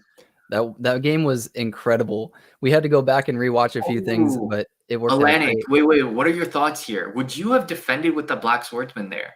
I know his life Um, total is ticking down, but I oh don't man, know. he's giving up his board now. He's lost every single unit on his board, I don't think I would have, but at the same right? time, if I attack with him next round, he doesn't have challenger, so I wouldn't be able to Yeah, there's no choose who defends. guarantee. There's no guarantee you get to kill the Sea Hunter Drake either. Oh Right. my, okay. And oh, this is Oh, looking bad. this is the other god combo. If you have Nessa with Lord Cockatoo with Fortified, with Nessa's ability, she deals 1 to everything on the board. If your enemies live, it gives you +1 for your attack. And if your enemies live, then it gives them -1 for their attack. And it also deals 1 to all of the legendary health. So like the 13 health in the left. But if you have Fortified on your Cockatoo, then it doesn't deal any damage, but you still get the effect from the +1. Oh, So interesting. Okay, he's starting to use. Okay, so I do believe has his noble fortunes now ramping up. So he is using them. I think he's used now 3 of them. He's got 3 more he needs to use. The thing that I'm imagining in my head is if he's got a Call of the Equits or something like that, he can flood his board with 6 units quite quickly. He yeah, might be trying to hope and bank for that promotion, but oh, this is looking really grim. This is looking really grim. I do believe Neek. Okay, all right. He's trying to do a little bit. He's trying to do a little bit of damage to the Sea Hunter Drake. I wonder. I think Is he's he trying to gonna do be as much able to damage as possible before the Cockatoo gets played. Right, exactly. Because now once that's in play, those noble fortunes will not be doing any damage to any of his units. That fortified is going to be able to defend all that damage. I do wonder though, does he have something else up his sleeve here? He's thinking. He hasn't summoned that Lord Cockatoo right away. So I wonder if he's got something else that he might be potentially looking to play here. He does have a lot of damage that he could get ready to push in next round in order to try to secure this win. There's 2 more Noble's Fortunes that slumber. He passed his turn. Oh, did he run out of What? time? No, he didn't. He passed his turn. Oh, no. He Okay, so needs the to river play the I Lord don't Cockatoo understand or what his he's challenger is doing gonna here. die. I don't understand. If he's got 1 more Noble's Fortune here, he's gonna be able to kill that Sea Hunter Drake. I would be incredibly shocked. He needs to play the Cockatoo. Why? What do you I I don't don't know. understand what's going on here. I just don't understand why Neek would not be playing his Lord Cockatoo. I don't understand what yeah, that doesn't make any Oh, okay, okay. So okay. now he's buffing his Sea Hunter Drake, and the reason why is because he didn't summon his Lord Cockatoo. Again, we don't know why. I really do wonder. But because he didn't, his units don't have fortified, meaning that Nissa will deal 1 damage to Sea Hunter Drake as well. It deals 1 damage to every unit. So The he is trying to keep his Sea Hunter Drake alive here. the thing is, if he played the Lord Cockatoo, then the River Thief wouldn't have been able to deal 1 damage 1 either. damage either, right. So I don't I understand. try to understand what he was possibly thinking there. Why did he not play that card? Let's see how this continues to play out. I do Something think that right to now okay, so he's using a quick strike, I believe, here. Yep, oh, okay, so that's a good counter, very strong counter. So he is now preventing, the Sea Drake from living in that round. Let's see what is Neat gonna do here. He still has the mana and he passed. I do not understand. He had 9 mana there still, and he passed without playing a Lord Cockatoo. So he I have was able to squeeze in that 5 damage, but if he had something else on his board, I'm guaranteed he would have been able to secure this match a little bit quicker. yeah, Is I'm this really not sure. fascinating? Oh, Harpoon Throw, okay. Okay. Oh, yeah, so I love this combo. Alright, so, Slumber Shark was trying to use Harpoon Throw on Nissa, but he decided to actually quick strike his own unit and lower its health by 3. That way that the Harpoon Strike would no longer, trigger. It is gonna fizzle out because Nissa does not have 6 or more health anymore. Yeah, the first time I ever saw that was versus you. Oh, yeah, Finally, he plays the Lord Cockatoo. okay. I don't know what he was waiting for here. Maybe he was always waiting for the harpoon, and that's why he saved the quick strike. So he wanted to have that extra mana, maybe that's why he didn't wanna go. Maybe. I do believe he always had enough mana, though. I still I find a Yeah. hard time understanding what he possibly could have been doing there. So right now, okay, we see Nissa striked again. So she did damage to, the Praetorians, lowered its attack by 1, also did 1 damage to Slumber Shark. His health is now ticking away very quickly. Even if he is able to defend his board every single round against attacks, Nissa is going to be dealing 1 damage every single round onto Slumber Yeah. Shark's health. So he He does has have to deal 5 with 2 rounds left. threats, because if he doesn't deal with Nissa, he loses in 5 turns regardless, and Yes. if he doesn't deal with Okay. Lord I think Cockatoo, he's really trying to push for that promotion here. He needs 1 more Noble's Fortune. but he needs a Oh, bunch of things on the board, he or else does. he's in a bad spot He's in regardless. a very tough spot right now. This would be a complete upset if Slumber Shark somehow find a way to pull back this match. I Maybe wish. he'll play it, right? He'll Yeah. have his 1 cost, and then he'll do double Call of the Equites and win the game. Or something like that. I think that he's already summoned one of them, though. He's already played one of his Called Equids. I think you're So he right. would need to play some low, mana cards on the same turn in order for him to secure the win in that kind of manner. So what Atlanick and I were talking about is the final promotion for Zenobia. You instantly, it's like an Exodia card. You instantly win the game if you have 6 or more units on your side. So that's why we're talking about Call the Equids. If you remember, even from Atlantic's match, that spell, it's a 6 mana card, and it allows you to be able to summon 3 units on your board. So that we're thinking that might be one of the ways that he might be thinking of flooding his board. It seems like right now either he's He might deciding to. have a wolf too, the Oh, okay, Wolf okay. So Master. he's using Obliterate here. Okay, so he's definitely threatened by that Nissa. He chose not to use that on the Cockatoo, which I think is the right play because the Cockatoo would have been summoned right again with 10 mana in the next following round. Question is, what does Slumber Shark have here? Does he have another Noble's Fortune here? It And might is have he been possibly interesting to holding use it on on? the Cockatoo, though, because he would have had to play it next round. Nissa's ability would have went off, weakened her and the Hungry Raptor, and maybe put That's Nissa a good in point. a You're right. range. You're Uh, right. but I It think would you're have right. killed the Praetorian as well, though, remember, keep that in mind. Oh, okay, so here Neek's really trying to True. clear off his opponent's board. The less units he has to defend, the more damage he can push through in this round. If he's got an adrenaline rush here, regardless of whether or not he blocks with Zenobia, he could win the game this turn. That's true. Yeah, You know, there's this could actually be 2 over. cards. There's 1 more fast card. Oh my gosh, what happened? He didn't He did have it. he didn't He have didn't it. have it. So, okay, he's down at 1 health now. You Hungry said, "Is this Raptor an is 8 of taking Project?" 1 Yes, it is. This is Wolves of Rome, and we'll get into that in a sec, but this match is almost over, so we're just gonna watch, it looks like This Neek is just kinda crazy. take If the Nick pulls game. out this win, this is gonna be 1-1, and we're gonna go into a tiebreaker match. This is a best of 3 round right now. Um, oh my goodness. What this is You love crazy. to see it, though. I You love to do, see right? game 5s, game 3s. Yes, I agree. Neek, this is definitely Neek's one of his favorite decks, so I'm happy to see. But you know, another really, oh my gosh, okay, so There's he no did it. way. So There's no everyone saw way. it. Okay, so we're at the final promotion for Zenobia. So if he does have a Call of the Equids, he will have 4 units. But I still don't think he has enough time right here, right? Even if he does do that, he does not have enough cards in order to flood his board with 6 units. He could maybe have a wolf master which summons 2 others and then maybe something else, You're but right. it's Also, actually, it's important to think here, Atlanick. Whose combat turn was it? Wasn't it Neek's? Which means um we might yeah, have a little bit more time here. it's gonna be Neek's turn after oh wait. I think it's Slumber Shark's attack turn next round, meaning he might have a little bit of time Oh, to actually get those 6 units on the board.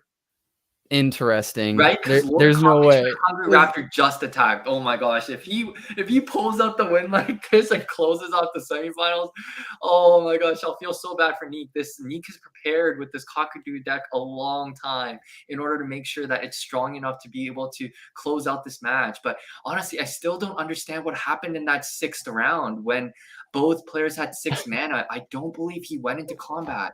Oh my gosh. Okay, he summoned his Zenobia. 7 mana. Oh my gosh, this this is I feel like I'm watching this is deja vu for me. Atlantic, do you know why this is deja vu for me? Did you No, get to is that how watch you the died? rewind of my match with Neek? I did see you lose to Neek, but He I lost don't remember I exactly lost how it ended. exactly in the same way, where it was actually Nissa dealing that final 1 damage to my health.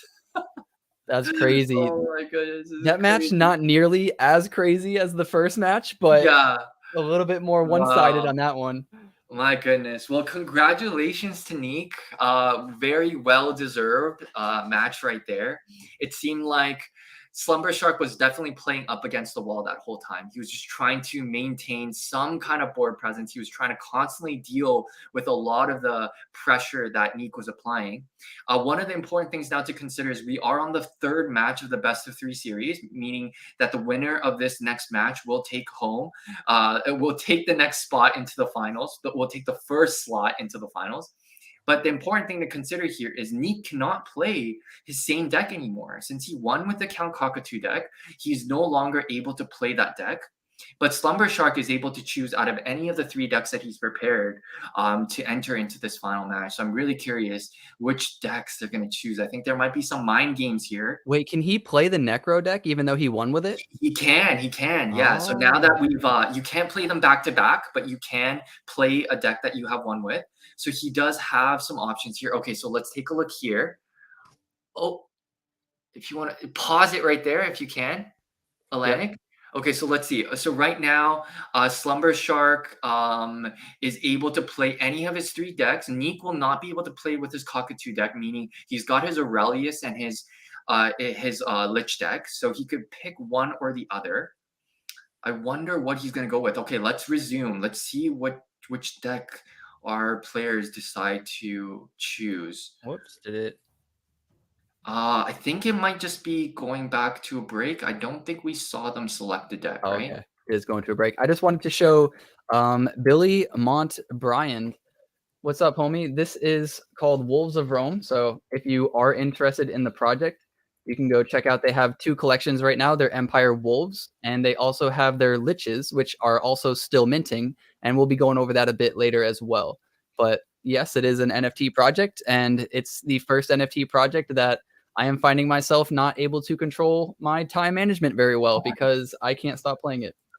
Yeah, Atlantic and I have been playing a lot of matches together recently, and it's an incredibly fun game. If anyone watching the stream is interested, definitely come check out the Discord. If you guys come in, we've got such a strong community.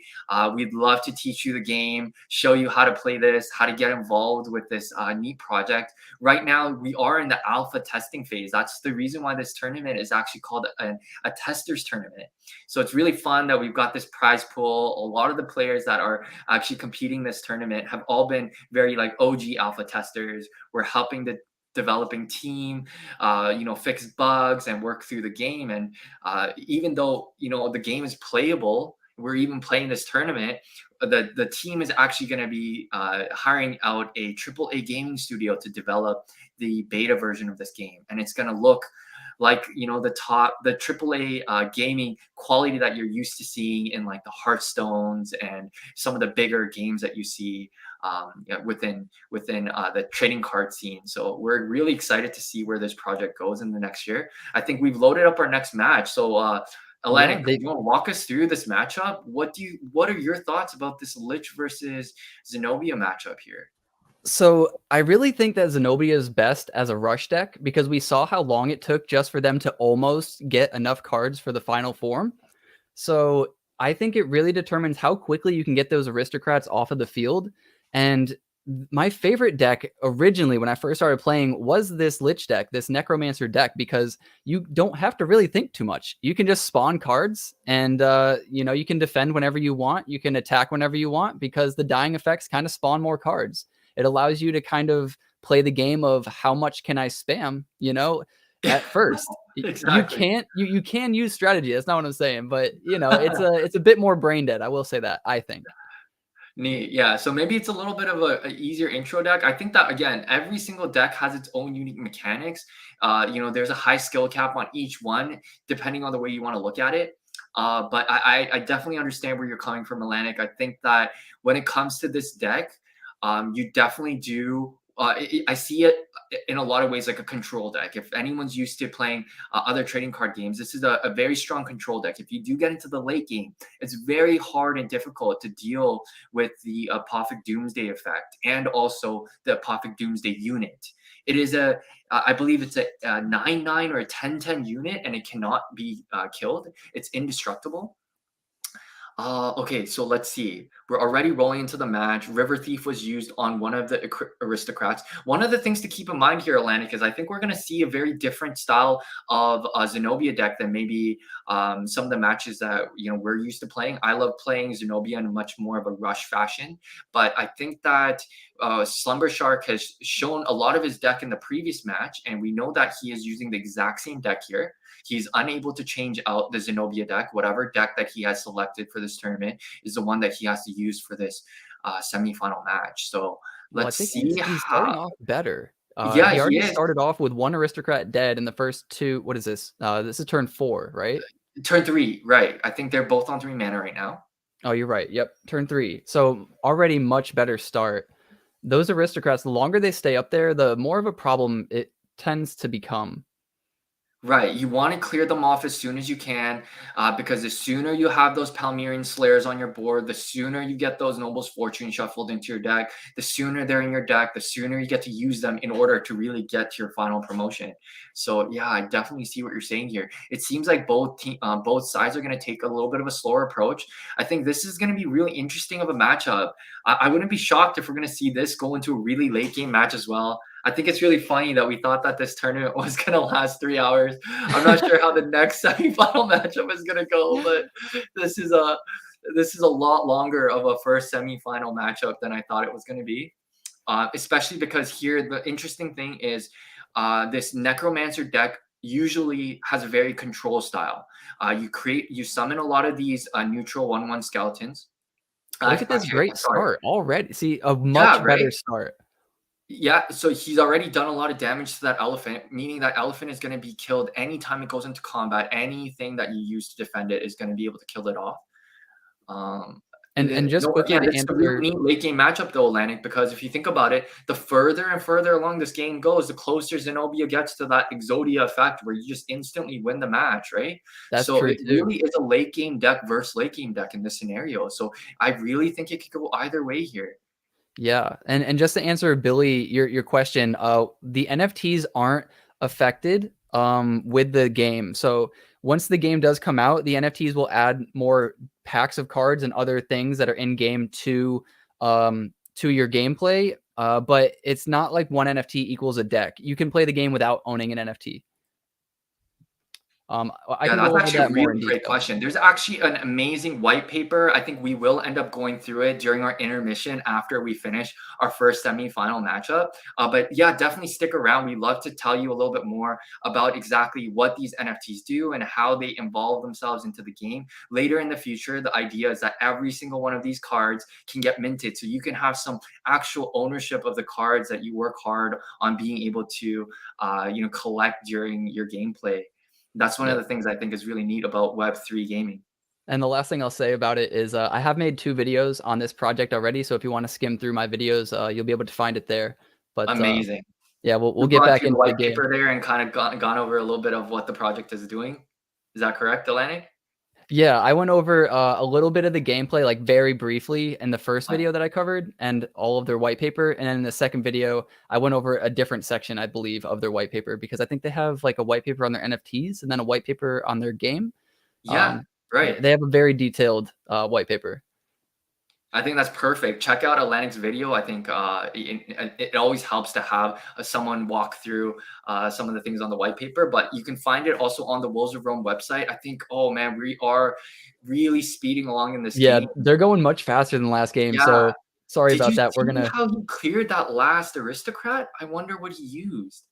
I know um one of them was using the River Thief. The second one was using a Arcane Blast in order to yep. deal damage on the elephant. Okay, so let's see what happens here. Oh man, Slumber Shark is pushing for a lot of damage here. I'm a little bit concerned about Neek here.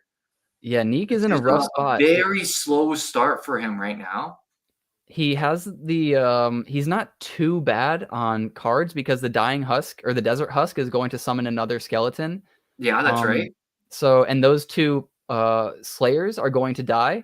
So he's not in the worst spot, but he is going to take what 5, 7, 9, 11 damage. Damage, that's a lot, right? This early into the matchup here. So really does seem like here that Zenobia is getting a little bit of that early game pressure that we were talking about. Okay, so he's Ooh. using his Necro Drain here. Oh, but what card did he sacrifice in order to do that? I think he sacrificed the I one think that he's was blocking the Palmyrean Slayer. So he still right. won't take that extra 3 damage. Oh, wow. So look at Ooh. this counter going on here. So he is buffing up his Palmyrean Slayer, Ooh. and he squeezed in a lot of extra damage there. He Well, actually buffed it up to 6 attack. yeah. Yeah, My that goodness. that was now 14 damage instead of 14 damage 11. in a single turn. This is not looking very good on Neek's side right here. He's got 1 unit in play. Ah, man, he really needs that Skeleton Army spell card where he can summon those units. He does need to be able to defend some of this attack because Slumber Shark is putting in a lot of heavy pressure. I think this match might actually go a lot quicker than we might have initially He thought. can save himself right Oh, okay, he okay, doesn't have it. If he he had has an the card Anubis we were talking Priest about. if he had the Anubis Priest, he could have dealt 1 to everything on his side of the field, drained it, and he would have healed for about 7 HP, and it would have killed and wiped the entire board, but he Oh, doesn't that's have a it. good point. You're right. Every single unit on the opponent's side is actually living with just 1 health. That would have been a lot of drain. You're right. It would have given him 6 health, plus it would have actually cleared off his enemy's board. So now it does seem like he is rushing into an attack here. I wonder why. Is he threatened by a board clear next turn? He's deciding to go in with an attack Mm. rather than allowing his opponent to declare attack and defend the next round. What would you do in this position, Atlantic? So Slumber Shark's in a little bit of a dilemma here. He could decide to kill off the skeleton armies and summon the 1/1 skeletons, or he could just choose to, yeah, wait a turn and go in pushing for an attack the next turn. I think I would have sacrificed some things to kill them all Right? at I once. think so. Yeah, right. Clear off his board. I wonder if he's got something else in mind here. So right now, he did take quite a bit of damage that turn. I do believe he did take 9 damage that turn. Because the He went thing is from he 20. has to deal with them eventually anyways, so he Yes, dealt right. he did that 9 damage and now he's you know, now he's gonna be able to block whichever way he wants to block, like, you should have blocked, or you should have yeah, you should have blocked, I think that's the only way. I think so as well. I don't see what the mentality here was. Maybe actually, you know Well, what? There's one way actually of looking at it. Yeah, I think we're thinking the same thing here, right, Atlantic? yeah, Is that if those because 1/1 now were all on he the can't board. block everything. Exactly. Oh, interesting. So he Interesting. traded 9 health there and took For the damage, 12 the 3 damage from 3 skeleton armies because all of those 1/1 no, for skeletons would 10. have been able to clear the wolf masters, the wolves. Um, oh, okay. Oh, So he's pushing for damage here. He's pushing for damage 13. here. 13 damage. Does he have a response? Okay, so he's Oh. killing off the Cardinal Thief. That's a smart play here. Okay, so it's only 8 damage now. Yeah, That's still putting him very close to winning, though. yeah. So he's got how much health does he have left? He He'll would have have 6. 6 health left. So 6 health left. Let's see if all that damage, the 8 damage, does indeed go through here. I do believe it looks like it is. Okay, yep, it's going through. So we are at the 6 health that we mentioned. Neek's in a really tricky spot here. 6 health is not a lot, but he does have all those skeletons now summoned on his side. He's still quite far away from promoting. Yeah. Let's see what else Neek might have up his sleeve here. We haven't seen. Okay, I was just gonna say we haven't seen the skeleton tomb, and this is what we were talking earlier. The landmark card that allows you to buff up all of your bones cards. This is now definitely going to help a little bit. Unfortunately, Slumber Shark still has 2 damage on all of his units, meaning that they can still kill off the skeleton units. I don't believe Slumber Shark should be running an Abomination card in his deck. So the only way he could possibly deal with his landmark card is an Obliterate. He's really going for these noble fortunes as well. Yes, right. The card he The just played draws 2 cards, but also places a noble fortune in his deck.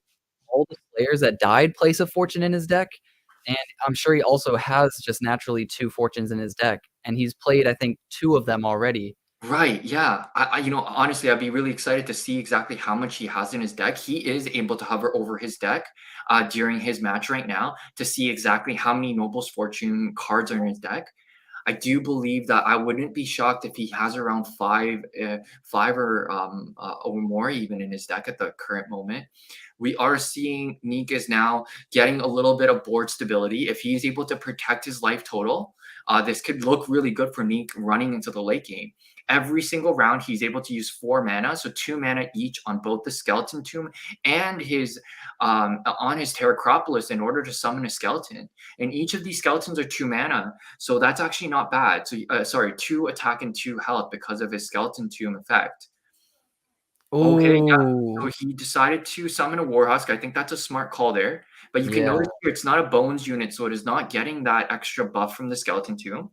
But it is quite strong here. He can sacrifice now a lot of these skeleton cards every single round in order for him to be able to deal some damage to Slumber Shark.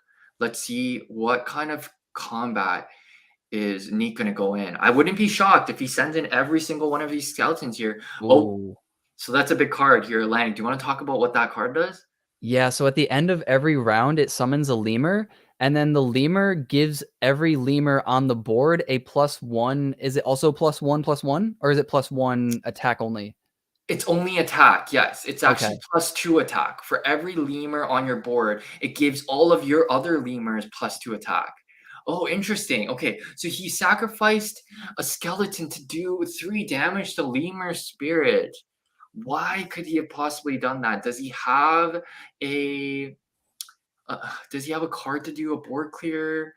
Is he just trying to chip away at the Lemur Spirit's health? I'm not too sure here. Yeah, Why I Neek would don't have made know. that call. But I let's see. Oh no, I think this could have been a big mistake on Neek's turn. I believe that maybe the devs are trying to fix something because I do see the timer is frozen on 25 seconds. But Neek definitely, I believe he should have pushed with an attack on every single one of his skeletons. Remember, every single time those skeletons dies, it deals damage with his Warhusk. Okay, I believe the devs just fixed that for him. I was afraid that maybe his turn got passed. Oh Oh, no. Okay, whoa. so this is a bug here right now. I've definitely encountered this one before as well.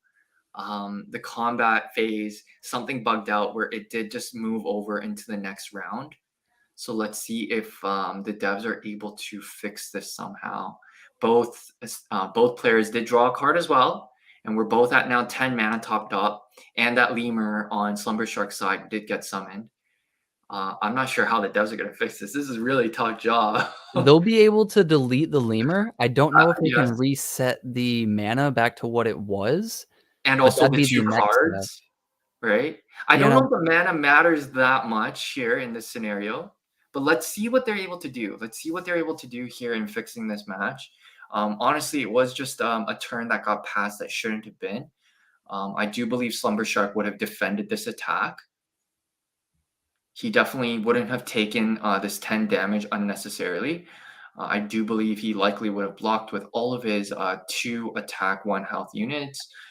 And maybe even with his Palmyrean Slayer, the sooner that unit dies, he gets another Noble's Fortune shuffled into his deck. We might be here for a while, I think, Atlanick. This Yeah, might be a tricky one to fix for the devs.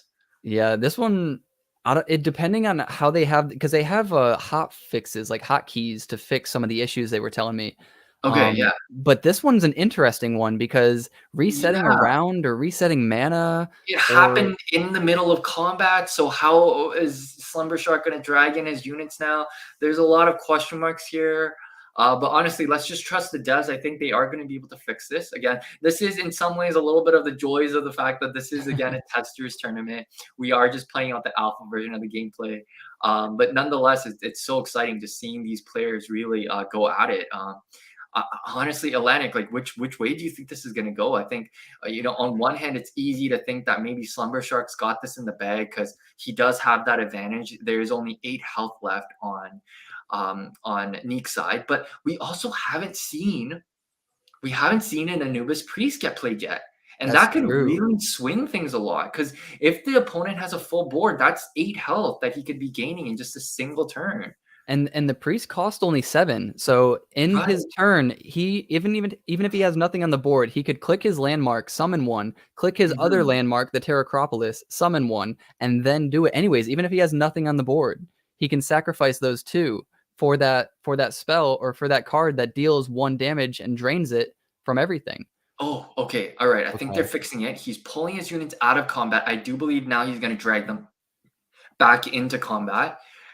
These players are both in a Discord chat with the devs right now, so they are able to fortunately communicate and resolve this issue as they run into this. Okay, So they great. do The get devs rid are of the hard at work. lemur. They remove the lemur spirit. And I do think that mana will matter because they'll Yeah, be able to play certain cards afterwards or even spells during the so battle. they might just force the players not to actually utilize that mana, and in that case, it might not matter as much. It will swing Potentially. back Okay, so over th into they are the doing 3 that. mana spell, though, right? They are resetting the Oh, mana. they are resetting the mana. Okay, fantastic. That's cool. I Do you thought think they they're had gonna be more able than to that. reset the cards here, though? That's one question I'm curious about. Do you think they're gonna be able to add the top card back into the deck? I think That that's gonna be a tricky one to fix. Yeah, I know that they can Yeah. get rid of the card, but I don't know if they can put it back into the deck. Exactly, on the very top of the card. So, on top of the deck, I mean, yes. Yeah, that's a good point. That's very interesting. Also, Atlantic, I don't know if I have this right, but if you take a look at the health, he used the drain, right? He used that Necro Drain card. Shouldn't he be at 9 health? He was at 6 health before he used that card. It did 3 damage to the Lemur Spirit. I do believe he should have 1 more health here, unless he did take 1 damage from something Does earlier the that I missed. does the lemur spirit only have 2 health though? Would that be why? No, I don't think so. No, Okay. it does. Okay, all right. So we had a really good combat round there. All right. So So everything's wiped except for the lemur spirit, Yeah, which that makes looked about sense. right. That looked about right. The War Husk did indeed deal 1 damage for every one of those units that did die. So, oh my goodness, Oh, you're this is now right. looking like it's heavily in favor of Meek, even though he is behind 5 health.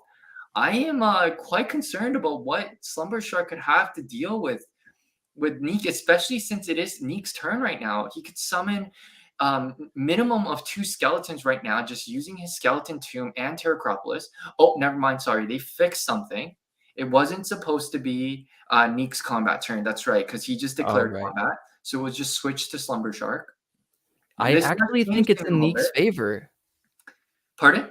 I actually think it's in Neek's favor. It's in Nick's favor? Yeah, okay, well, I don't know, actually, it is Slumber Shark's combat turn right now. I think, I would be tempted to just go directly into combat right now because he would have no choice. He'd either have to take 6 damage to his Oh. face or he'd have to lose that War Husk, and I think unless But he Slumber also Shark has a loses the removal card for that War Husk is gonna continue being a big, big problem for Slumber Shark. you're right. I personally I think you're right. I think I would go in with a Just go lemur straight spirit into attack. combat here, right?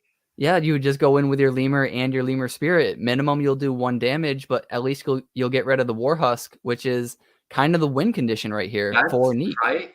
And if you squeeze in that 6 damage, that could be a win condition as well. Keep in mind the 2 nobles or the nobles fortunes that Slumber Shark has been shuffling into his deck. Those can be used to deal 1 damage to the opponent's legend as well. So That's that a is good point. another way for you to sneak a sneaky win by actually squeezing extra damage that the opponent might not be prepared for. So You I'm know, really curious to see what direction Slumber Shark is gonna go here. Neat can also continue Oh, to he keep playing decided to those plus summon a twos. card instead. So now this allows Neek to respond. Let's see if he's got a card to respond to this. What is Does this? he have Whoa!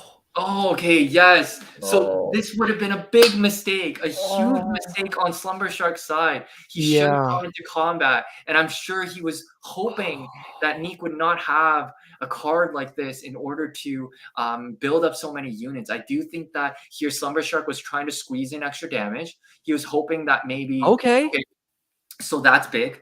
That's a big answer here. At least clearing out that War Husk.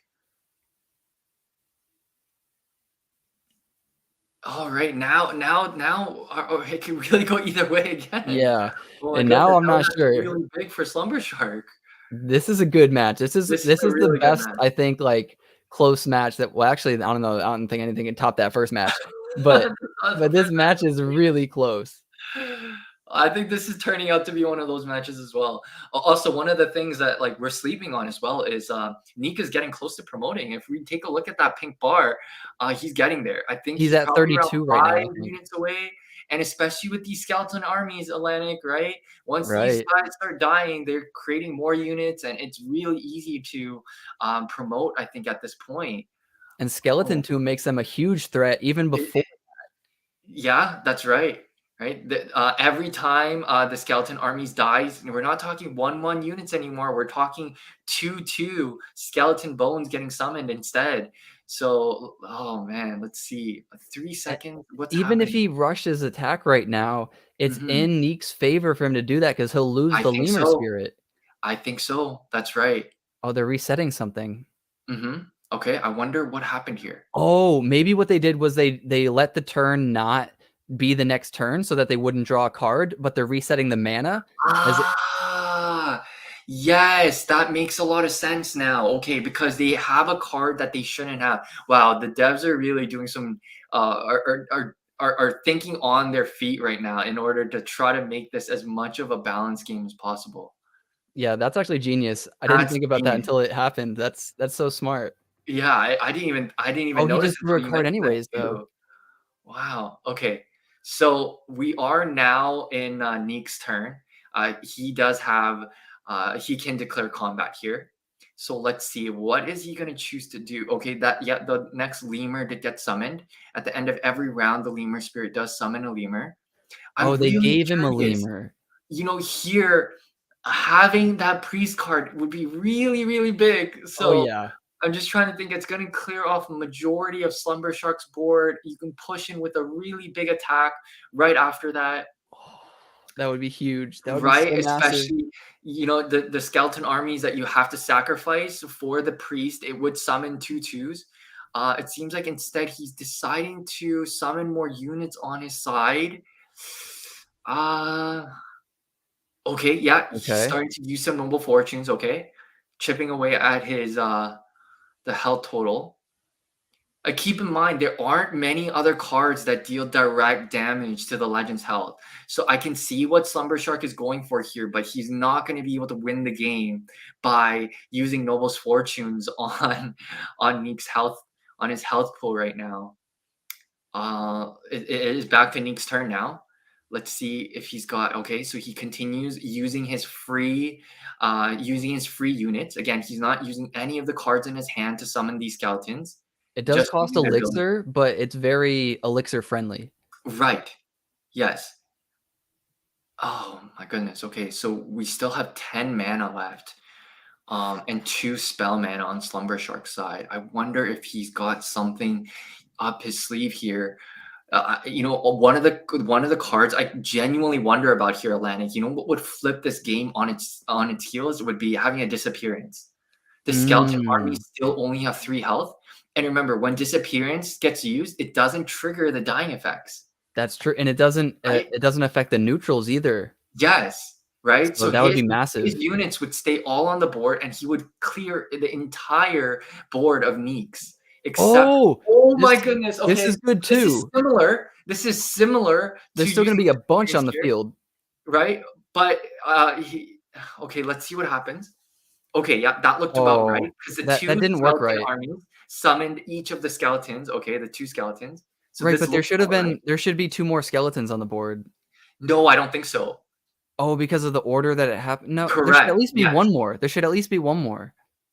Are you sure? I think it's exactly the four because there were two skeleton armies, and each of them would summon two Oh, skeletons. I thought there were 3. Maybe I'm wrong. Yeah, yeah. It was just the Okay, two. okay, The okay, other one was not a skeleton army. It was a undead. I can't remember what the card's name is, but it shuffles a dying effect card into your hand. So okay. I think you might have mixed up that card. Yep, you're Okay, probably so right. again, let's see here. It's back to Neek's turn. He can oh, that Warhus dying really did flip things a lot here. That was incredibly crucial on Slumber Shark to clear that card. Yeah, that quick strike was very crucial. But oh my gosh, okay, Oh, he's got another he's got one! another one. He's got another one. And take a look at how close he is to promoting right now. I think oh, there's this could be anyone's game right now. He's This gotta really go in is for an close. all-out attack next round, Yeah, Slumber Shark. but every unit has a lot of low health. You know, it is not uncommon for Necromancer deck also to include a Black Swordsman himself.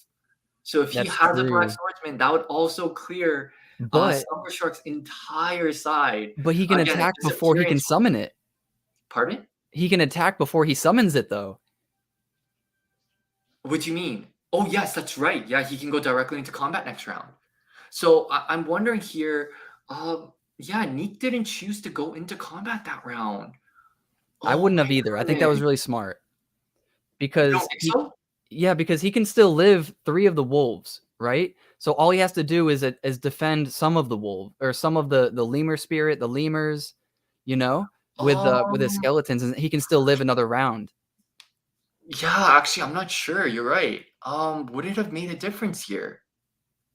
Because he could have defended with the wolves and the Elric Yeah. Wolfmaster, gotten rid of the skeletons, and then attacked with the stronger units straight away and just won. So right now, if he needs to defend against the lemur spirit, the black I swordsman, still think it doesn't look that different regardless because he was not able to summon any extra units here.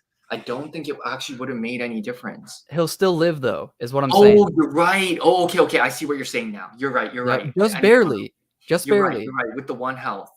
Correct. I completely missed that. You're right. There is I was thinking that regardless, it would have been too much health, too much damage. But let's see. Okay, if the four skeletons die before that, Warhusk will still deal 4 damage, which means it'll still leave Slumber Shark with 9 health. So we're talking about 9 health to 1 right now. The landmark also might upgrade mid combat, which would be insane. Oh my gosh, I didn't think about that. You're right. That might actually clear Oh, off. he Oh only my needs gosh, two. you're hovering over it. He Oh only my needs two. gosh, Atlanick. He's gonna deal 1 to everything because of that, It's gonna clear the board. dude. Oh my god, this is This is crazy. insane. This is insane. What a play! What Oh, a he is gonna play. get rid of the Warhusk. That's really smart. Okay, yeah, right. Because remember, this Warhusk is gonna get removed before the combat goes in, so he is saving Oh, 4 health here. But I but none of still their attacks won't go off though because they no, were it won't. It defending. won't, because it was still a blocking unit. So that is an interesting mechanic about Wolves of Rome here. Is even though that skeleton in front of Lemur Spirit did die, the Lemur Spirit will not be dealing damage this round. And again, because the Apophic Doomsday is triggered here, let's see. I believe it should clear off the wolves. Yes, it does. Yup. Oh That's my so goodness. crazy. This is Oh, crazy. the skeleton should have died, I thought, though. That skeleton, no? What was it up against again? I can't remember, but it only did 1 Wait, damage. let me just go back real quick. Let me take a quick look. Um, oh yeah, you're right. You're Ye right. It definitely should. Oh no, no, no, no, no, no. Because order, right? I think the lemur that was sitting in front of the skeleton might have died. Oh, so it didn't give it the +2. Yeah, right. Okay. The attack. And the way that he used his yeah, oh, actually he might have made a small mistake here. Oh, he made a small mistake here. That skeleton could have been dead had he had used his skull throw slightly differently. He should have used his wolf master instead. Because Mm. since he used that spell, the skull throw on the lemur that was actually further back in the attack order died quite early on because the skull throw activates before the rest of combat does. So 2 of his lemurs actually died, and that's the reason the lemur only had 1 attack in order to deal Okay. damage. So it does make sense. This is correct. We do not see a bug here. But I do believe the lemur spirit on Slumber Shark's side should have summoned a lemur, but maybe it's because the round has not ended. I believe that the devs may have paused this match just because Slumber Shark might be curious as to why that skeleton did live, and they're just wanting to go over and make sure that everything did trigger and go through the way that it did. Oh my gosh, wait, Atlanick, you know what else I just thought about here? Is sure he could have saved a little bit more health on his lemur spirit. Oh, actually, no. Maybe his lemur spirit would have died. Okay, no. Because I'm just thinking the skull throw actually could be used to deal damage to a legend, right? Oh, So if that skull throw did 4 damage, he's sitting at 2 health. If he has 2 Noble's Fortunes here, or even if he has 1 Noble's Fortune and he uses it and he draws another one, right? Before Neek is able to deal enough damage to actually end this match, he could have won the game off of that as well. Oh gosh. interesting. Do you see what I'm trying to say? But in that Yeah. scenario, his lemur spirit would indeed be dead. Yeah. So that's a tricky one. I don't know if I was in that position too, especially with the timer ticking down. I'm not sure which direction I would have gone, but You do have the Apophic Doomsday in your favor now, though, so you definitely do, right? That is a 10 mana card, right? That you can put down, and it has 10 attack, 10 health. It cannot be killed, which means you can keep using something to block its damage, but it will be destroying a card every single combat, even every time he defends. Well, So more so too, if, yeah, there's a large if he ever gets a bunch of units on the board again and he has to defend, he can just sacrifice 1 or 2. It'll deal that 2 damage to, let's say, a Lemur Spirit, and then it'll also right, deal and another clear additional off. 1 to everything. That's a good point. So you're right. I don't know how much I would have valued the lemur spirit here because every time. Yeah, Lemur Oh, Spirit should have died because of the effect, and I think the effect didn't work properly maybe. oh, wait. Actually, wait. There was just enough. You're right. The lemur spirit should have been dead. Oh, then he made a huge mistake here. He made a huge mistake here. He 100% should have used that skull throw to deal the damage on Neek's life total. Because that undead Mm. skeleton, or sorry, the skeleton that was defending and blocking against the lemur spirit, regardless of whether or not it did the 2 damage or not, it wouldn't have made a difference. It would have died anyways. I Yeah. did not realize that because the lemur spirit. I'm just taking a look a little bit back on the stream feed right now, and it actually went into combat with only 3 health to begin with. So when the 2 of the units died because the skull throw was used, plus the first skeleton in combat with the lemur spirit, there was still 4 other units that died that would have triggered the Apophic Doomsday effect. So indeed, every one of Slumber Shark's units would have been killed that round. This Oh is my goodness, insane. this is actually insane. I do I think Nuke has somehow pulled out a miracle win here. Somehow he has managed to really fight it off. And I can't see a way that Zenobia would win here. If he had used his skull throw on Neek's health, I think that maybe there's a chance somehow he's able to draw the 2 Noble's Fortunes that could win this game. But right now, it's hard uh to imagine. again, we're seeing a scenario where he has to summon his commander because he's just desperate. I think so. He might not have any other units in his hand right now that's worth playing. I think Neek So has it. that skeleton tomb now is doing a lot of work, right? It's buffing up every single one of his bones cards, and he's going directly into combat, which is the right play here. I do Right. think that he should go in first with his undead priest. Again, you never know, but again, that's the right order to play these units. So he did correct that, and he did change that. Oh my gosh, Neek! Uh, Wow, I think if he this has a might boost be here, it's game. over. I think this might be game here. And you're right, if he used that 4 on the health, it would have been over. It, Or the Well, it would have been on the other side, right? Okay, oh, so right. he didn't have any attack boost here. He didn't have an adrenaline rush. So this still does save Slumber Shark 1 turn. 1 more turn. Does he have any of the drain spells left? I do believe he might have 1 more Necro Drain available. Yes. And again, the concern here is Slumber Shark has to win without going into combat. If Yeah, Slumber Shark goes into combat and kills off Neek's units, it's the over. Prophet Doomsday will actually kill him. Yeah. So he can't even go into combat. So this is such a tricky scenario for Slumber Shark. If he pulls it off, he's the best. This is The a miracle, absolute yes. And best. if he does pull it off somehow without even having used his skull throw properly and dealing the damage to Neek's life total, this would be insane.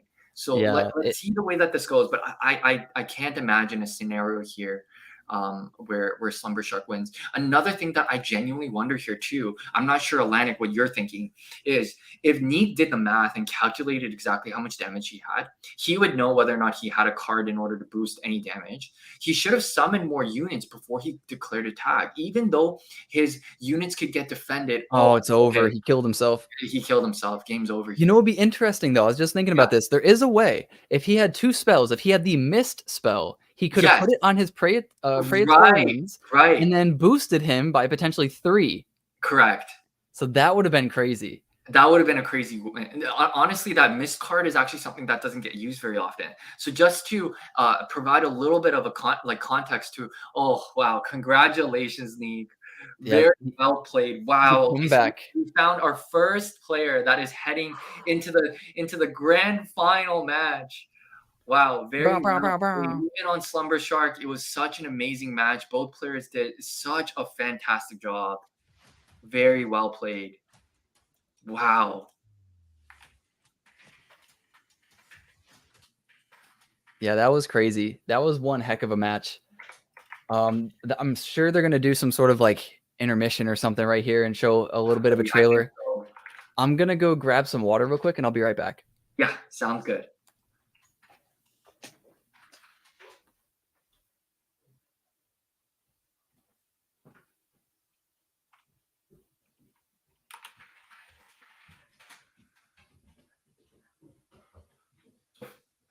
For any viewers that might be tuning in, I'm just like jumping into the Discord server right now for Wolves of Rome.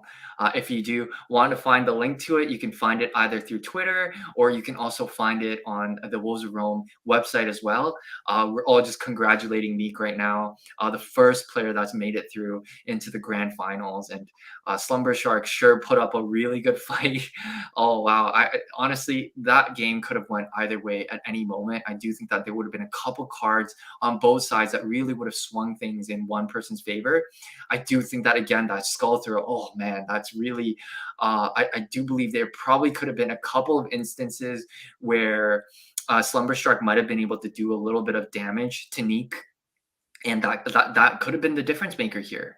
But wow, congratulations. Neek was the player that did take me out in the second round. So it feels nice to see him moving on into the grand finals.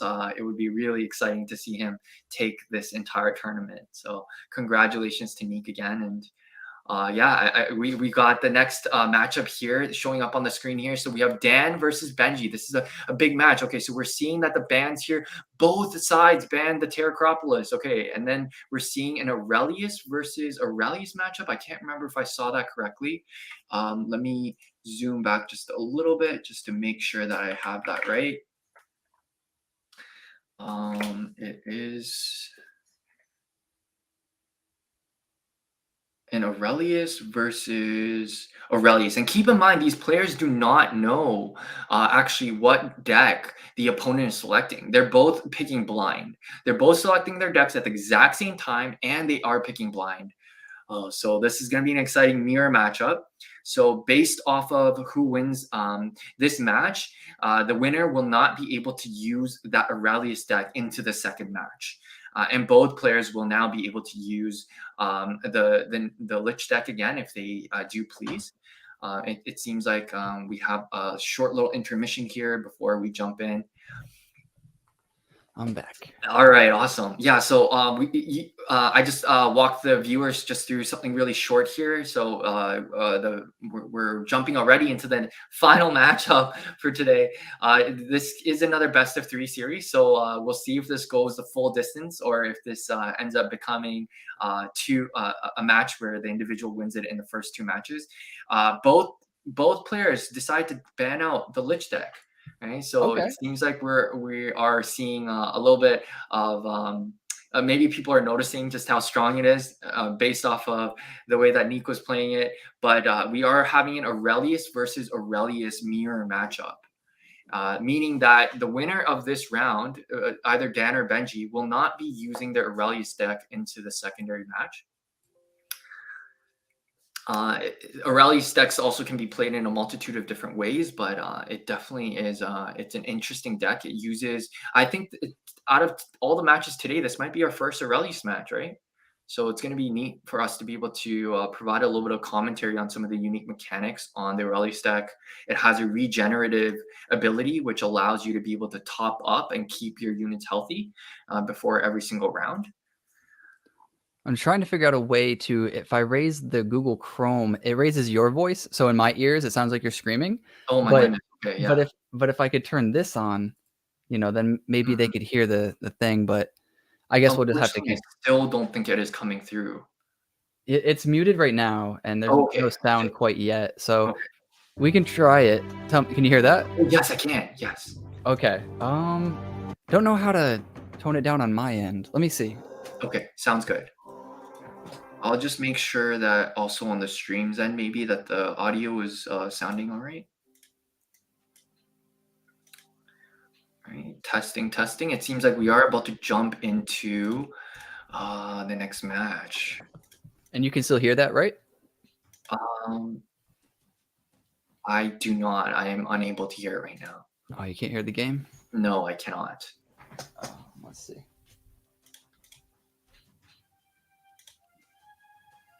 How about now? Oh, I think I can hear a little bit more. Yeah. Okay. It's still quite quiet though. I don't believe that. Yeah, we can hear much of the volume right now. Let's see. It is all the way up. So I guess this is more for the viewers. If you crank up the volume, I do believe that you can hear it a little bit more. But our audio, our voices might be very loud at that point. So we do apologize a little bit about those technical difficulties. We will make sure we smoothen this out a little bit more before the live stream for the actual grand finals. But yeah, we're glad that you're tuning in and watching this match. Oh, I think we missed something here. So Legion So Smith, he played the Legion Smith, and then it quickly was quick striked. a very common answer to that famous Legion Smith card. That challenger ability can become a really big problem, especially in an Aurelius matchup. Because if you are able to clear off units before they're able to regenerate, Another one. another one. Or actually, I think are we rewatching it again, or is this? Yeah, Are actually, we? no, it is another one. Wow, my goodness, that Yeah. is crazy. What a start to the game. The So now, fact that they both had 2 of each is right. crazy. But this also does mean that there are no more quick strikes available for Benji, so that's something really important to consider and keep in mind of.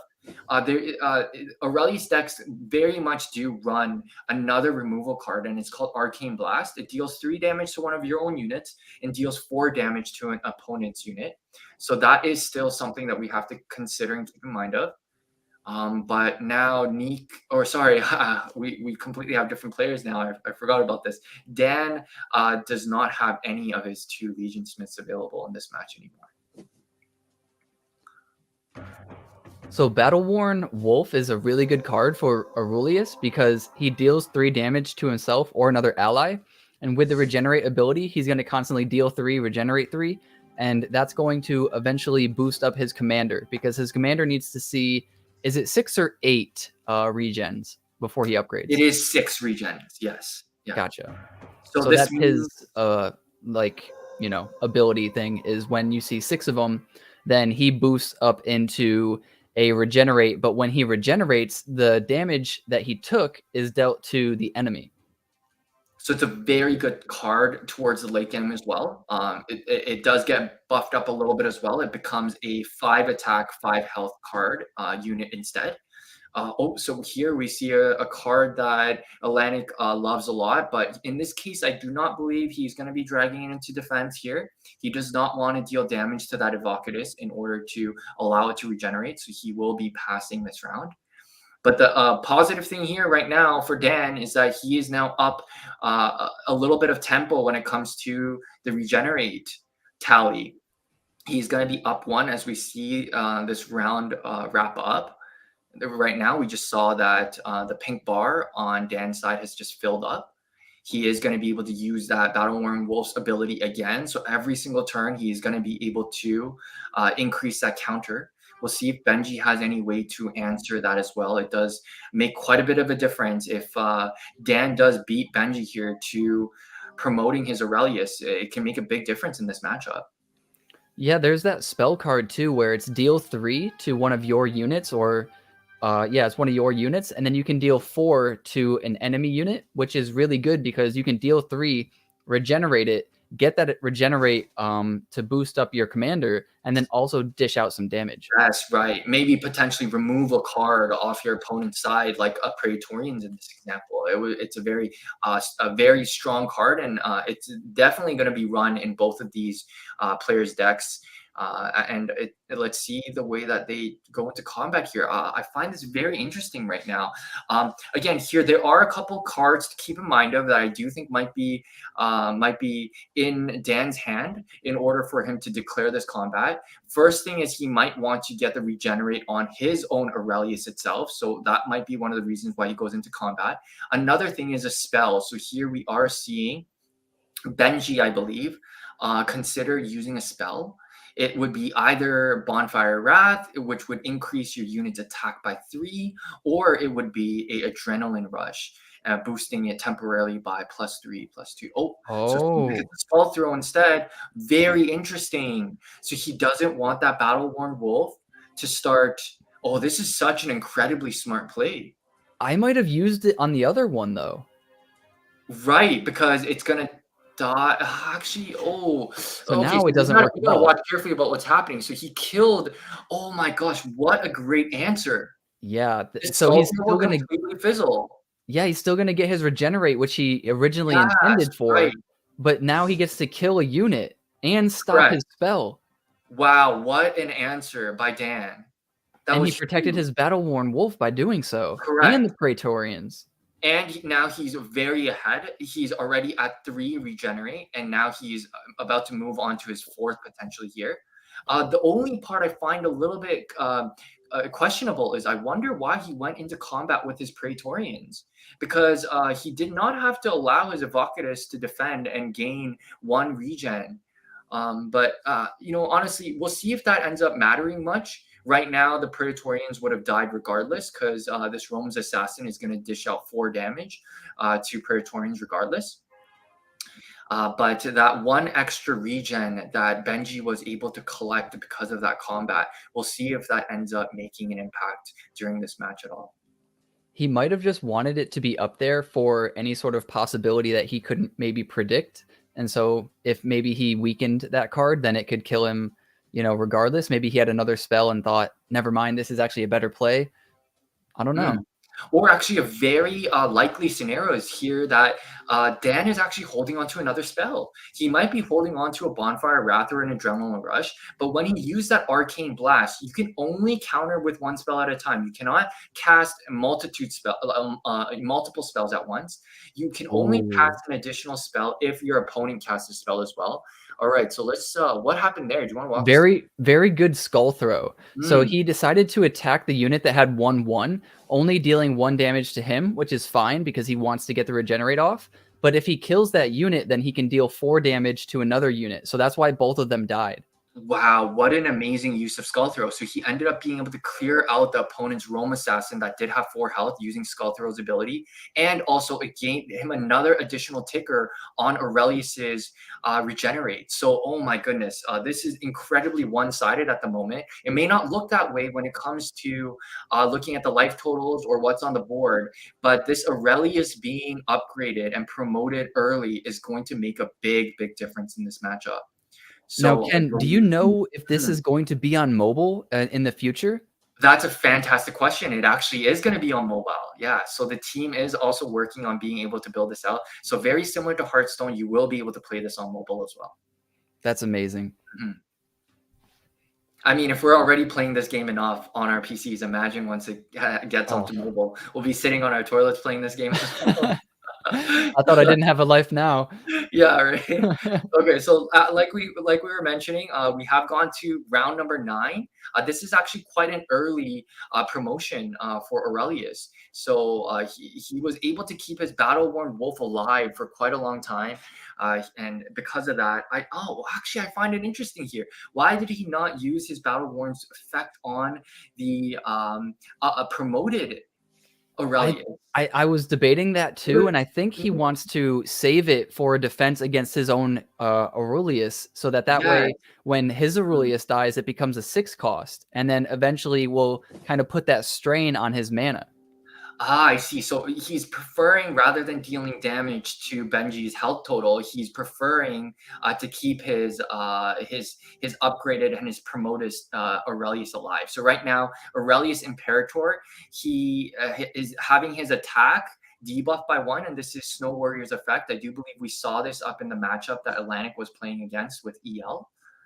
Oh, here we go. We see Rome's assassin. So now he's choosing to target Nice. his Aurelius, which is interesting because again, if Benji does have a spell here, he will be able to kill the Aurelius Imperator, meaning that it will cost 6 mana the next time that he does want to. Actually, wait, it might cost more. It will cost 8 mana because the promoted Um, Aurelius is 6 mana. And since it's died once, it will actually cost 8 mana. So, I wonder. This is interesting. is that how that'll work? It does, yeah. So I Okay. don't know. In this situation, I might have even just killed off my own battle-worn wolf here, rather than dealing damage to Aurelius. But honestly, if Benji did use both his quick strikes already, I do believe that Dan might Ooh. be keeping. Oh wow, okay. So it seems like Benji really does value keeping that Snow Warrior alive. So he did choose to keep it alive by using Adrenaline Rush. He can go into combat here if he does wish. Oh, yeah, he Oh, okay. So he is deciding. So he now wants to clear off his opponent's units. I I think think. I would sacrifice my Rome assassin to kill the Snow Warrior, Okay. Yes. Yeah. Right. And and then maybe I'll not just let even the go other into attack combat with happen. the Aurelius, right? Because your Aurelius is going to regenerate its health by the end of the round. So you're right. I do think that that does sound to be the right play here. Clearing off the Snow Warrior will be really good. That Snow Warrior is going to make, honestly, it might not be a big impact in this game, but the more and more units that Dan decides to play on his side, the more value that the Snow Warrior will be giving. Okay, so Now he's that's deciding. interesting too. I Yeah. Okay. was thinking about letting it happen, letting the damage happen, because the effects will wear off next turn, and Rome's assassin will be able to live next turn when he's only at a 3/2. That's right, because the boost of the adrenaline rush on the Snow Warrior will run off by the end of this round. So that is an interesting thought. He might be playing this a little bit more slow and steady. I do think that there's a lot of valid reason of going in that route. So he did still decide to block with his Battle Worn Wolf. That Battle Worn Wolf is not going to be as valuable anymore at this point in the game. He has already promoted his Aurelius. Now And that 4 damage or that 3 damage that was dealt to Aurelius is now dealt back to his opponent's health as Benji, well. yes. So anytime that Aurelius Imperator does regenerate his health, it will deal damage directly to Benji. So we'll see if Benji has any way to answer against that. But it was a very good decision, I believe, on Dan's end to defend Ooh. against the 6 attack from the Snow Warrior.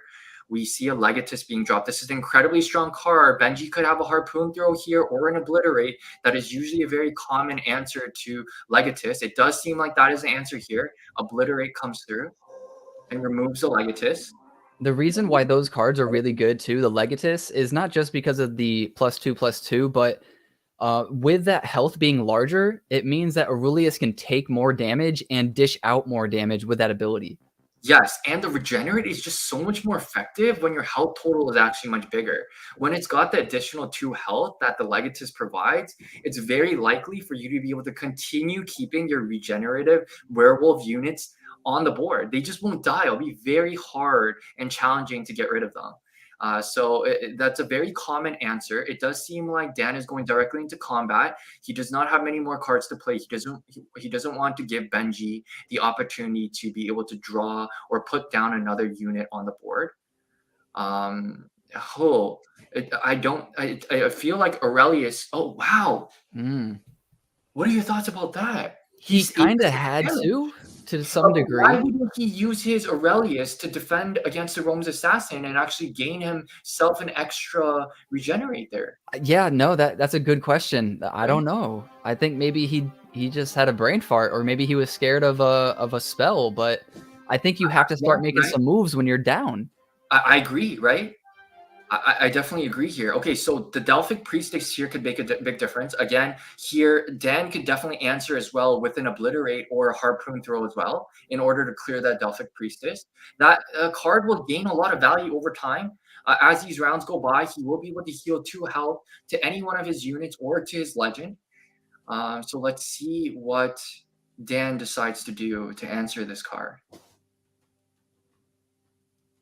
Okay, so it doesn't seem like he has a spell. Either that or he could be saving it for combat. If he does have a fast spell, which is Obliterate, rather than the Harpoon Throw, he can use that during combat as well. He still does have the mana to cast that spell if he does have it.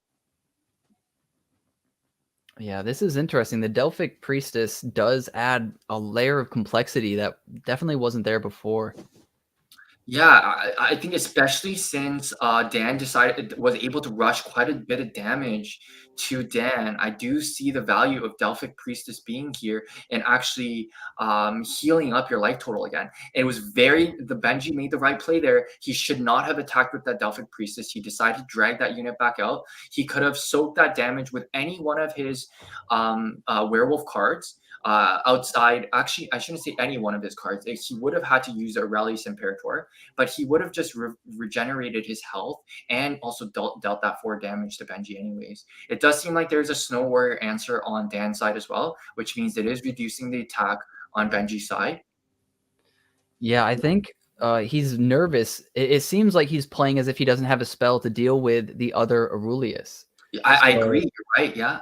So, sometimes you wanna kinda bluff a little bit. You can't really bluff if you're not gonna use it, so it isn't quite like, like chess or poker where Poker you or can kinda something like bluff that. like that. Yeah. Right. But, it's kinda very telling that he doesn't have a spell, or at least he's playing like it.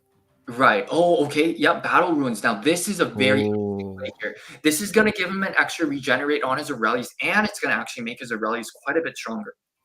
So Battle Ruins, what it does is it deals 3 damage to every single unit on your board. But if your unit survives, it gives them +3/+3, meaning it almost acts like they never took damage to begin with. But they do need to have enough health to survive that 3 damage. And if they do have regenerate, then they regenerate the health that they lost as well. That's right, yeah. So let's see what the total will actually. I'm not too sure exactly how that mechanic will work. Oh, this was on the side of Dan. Okay, so that was a mistake on my part. I did think that that was being used by Benji's side. It didn't make that big of a difference here, but it does give Dan an even larger advantage now. His units are definitely very, very strong.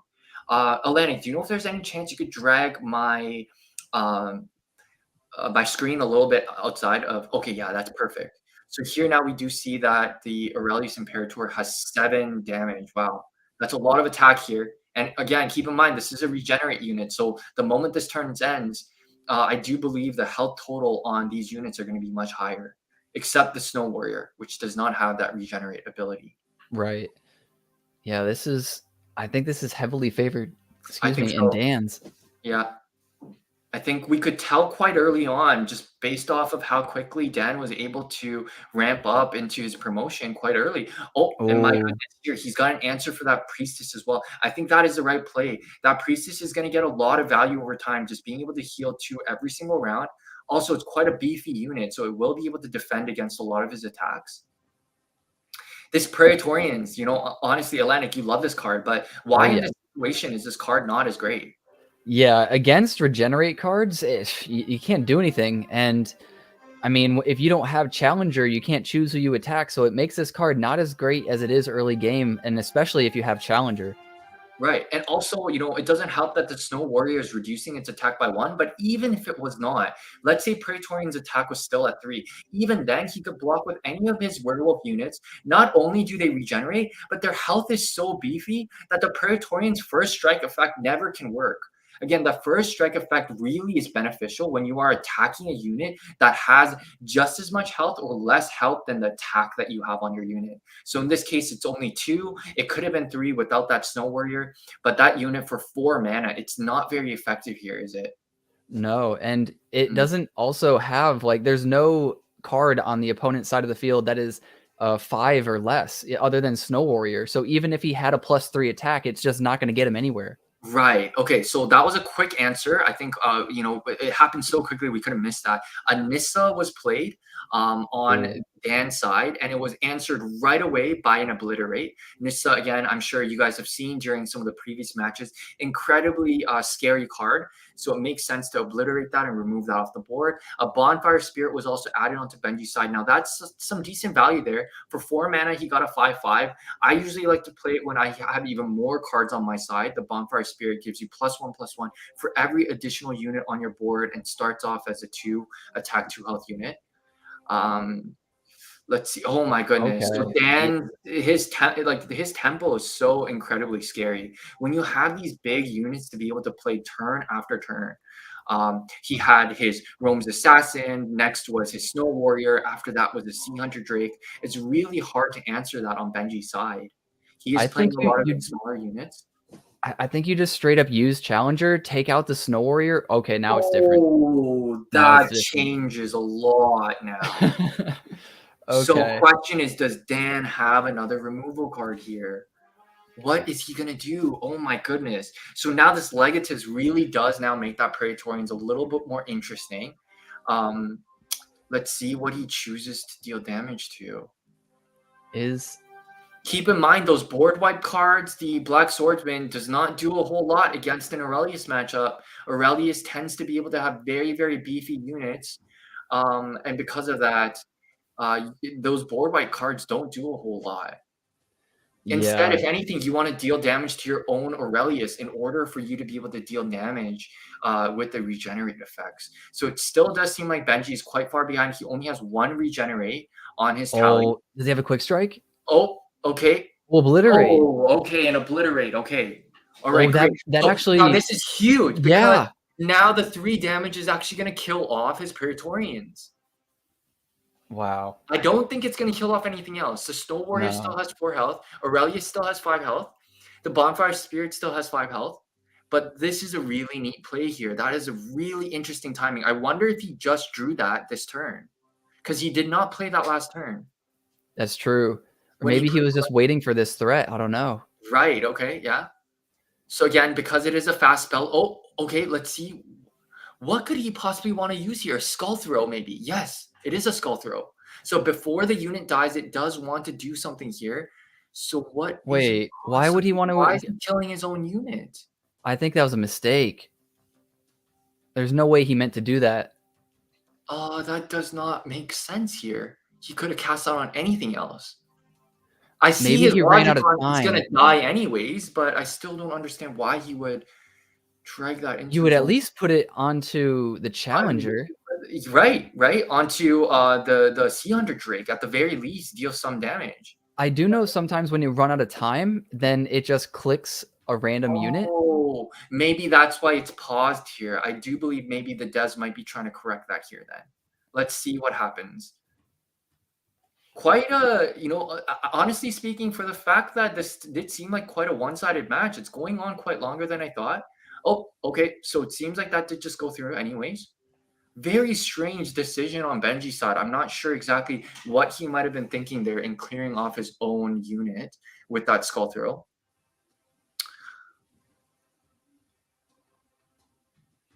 Yeah, this is still very much in Dan's favor. I also don't know exactly what happened here. It might be just a visual bug, but I do think I saw a bug that looked like it deal damage. Okay, yeah, so it is just a visual bug. Um, oh my goodness, I don't know if the werewolf, the Aurelius on Benji's side, I don't believe it's supposed to have 8 health. Oh, you're right. Oh, actually, wait. Oh, Maybe wait. it is Yeah, because it of would. the battle ruins, right? Okay. Right. And then it regenerated that extra 3 Right. at the end. But the Snow Warrior shouldn't have 4 health. The Snow Warrior should have 1 health, no? I Oh think no it no should. no.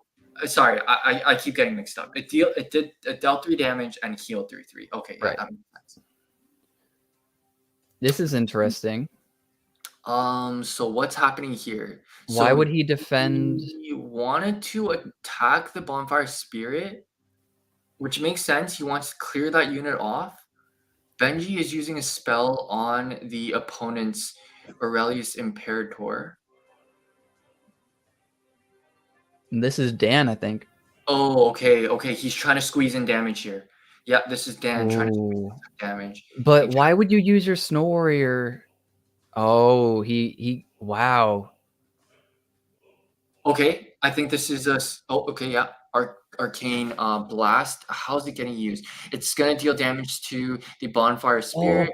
Oh my It's gosh. over. Oh my gosh. Wait, is it? It's over. It's over. Yeah, it is. It's over. It's over. It's over. Wow, Dan, impressive. I had a feeling.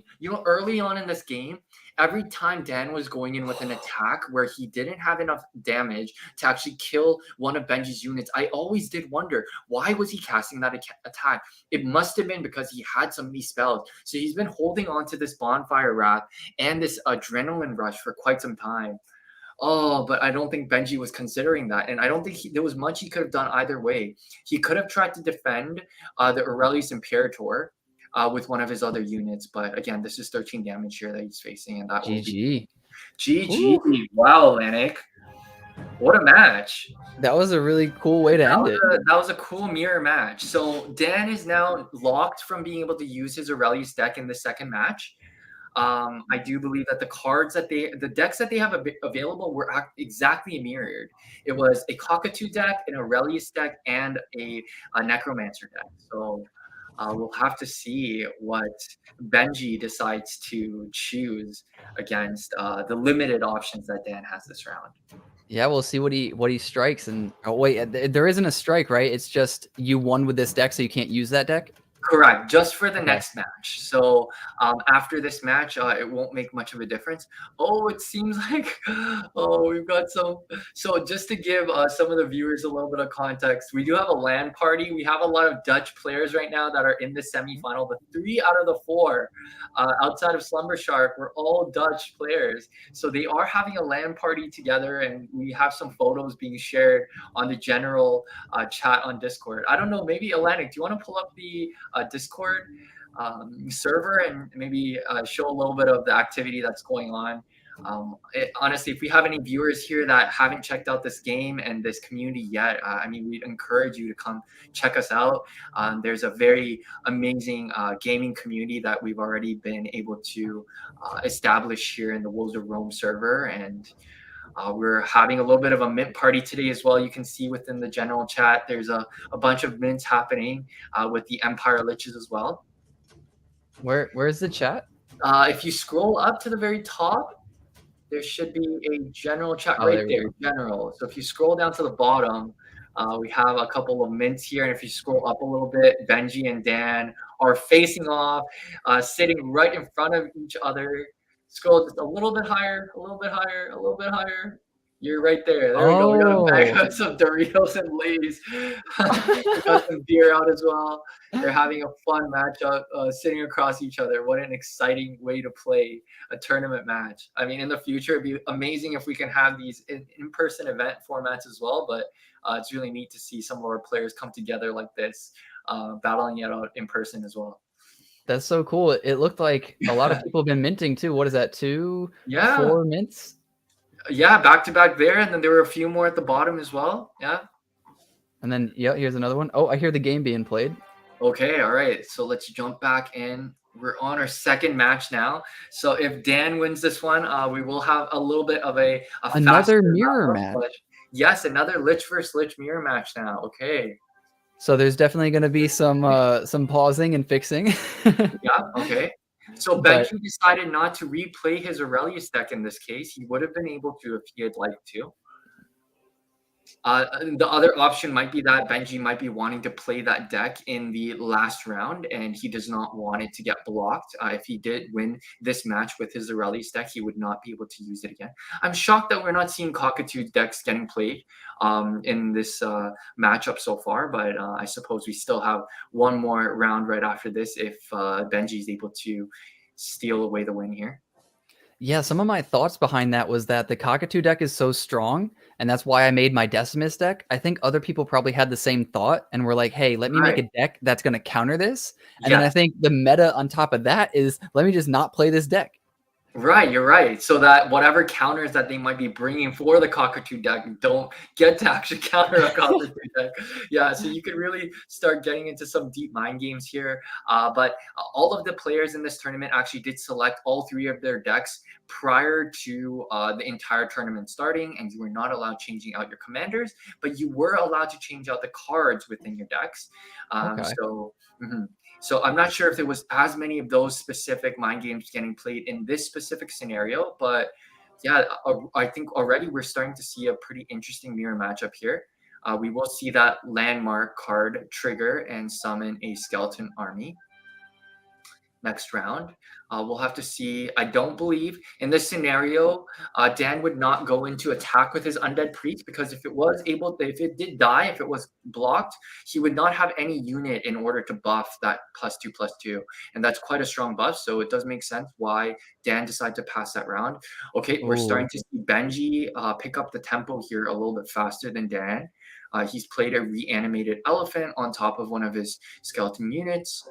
I think Excessive is one of the strongest abilities versus Cockatoo and Necro Yes, because that's all of right. the cards are mostly 1/1s. So they can deal, the 4 extra damage that the 5 would deal.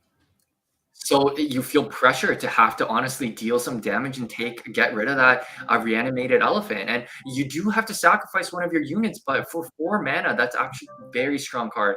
So here we do see that Benji does have a little bit of the tempo. He is using his skeleton army to block, but again, keep in mind the difference is not between the attack; it's different between the attack and the health of the blocking unit. So Dan will still take 3 damage here from the excessive damage from the reanimated elephant.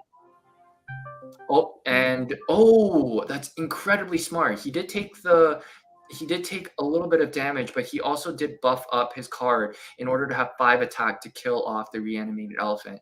So that's an Smart. incredibly good use of ordering on blocking that attack that turn. I wonder why actually Benji didn't think of that. That actually was a very obvious play that Dan would have been making. Yeah, maybe he didn't think that he would have enough. Well, then again, it Right, would have been because that would have 6. been exactly 5 attack and 4 health, so, obviously, that is the reason why Dan did take that 1 extra damage and excessive damage, but, yeah, that's an unfortunate way to lose your, reanimated elephant. He also might have thought too, like, using the +2/+2 so early, oh, wow, he just goes with his own. Yep, mhm. But losing the +2/+2 on a card that's gonna die same turn isn't the worst case scenario. Yeah, that's a good point as well, you're right, yeah, so it doesn't keep that card buffed for much longer. But it also was an incredibly strong card because again, keep in mind that reanimated elephant, it did, or sorry, the skeleton army, it did summon another 2/1/1 skeletons. So here he's going in for an attack. Again, excessive only works when you are the one declaring the attack. So even if Benji was defending in this scenario, that differential between the attack and the health would not be dealt as damage to Dan's health. But I wonder if Dan is, it seems like Dan, oh, there we go. Yeah, I was wondering, is Dan going to be going in with attack on that last unit? It seems like he is. So that's pretty neat. They're going to decide to trade their reanimated elephants. But Benji has played 2 now, so Dan has another reanimated elephant left if he is running 2 copies of that in his deck.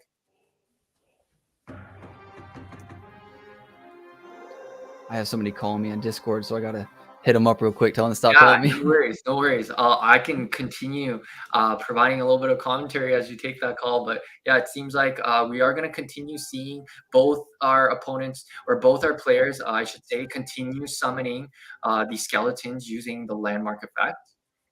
We're also seeing Rise of the Skeleton Army again. Wow, okay, on Dan's side here. So this is looking quite strong. Benji answers it with an Undead Priest. Again, Undead Priest is that same unit that when dying, it is able to buff a unit by +2/+2.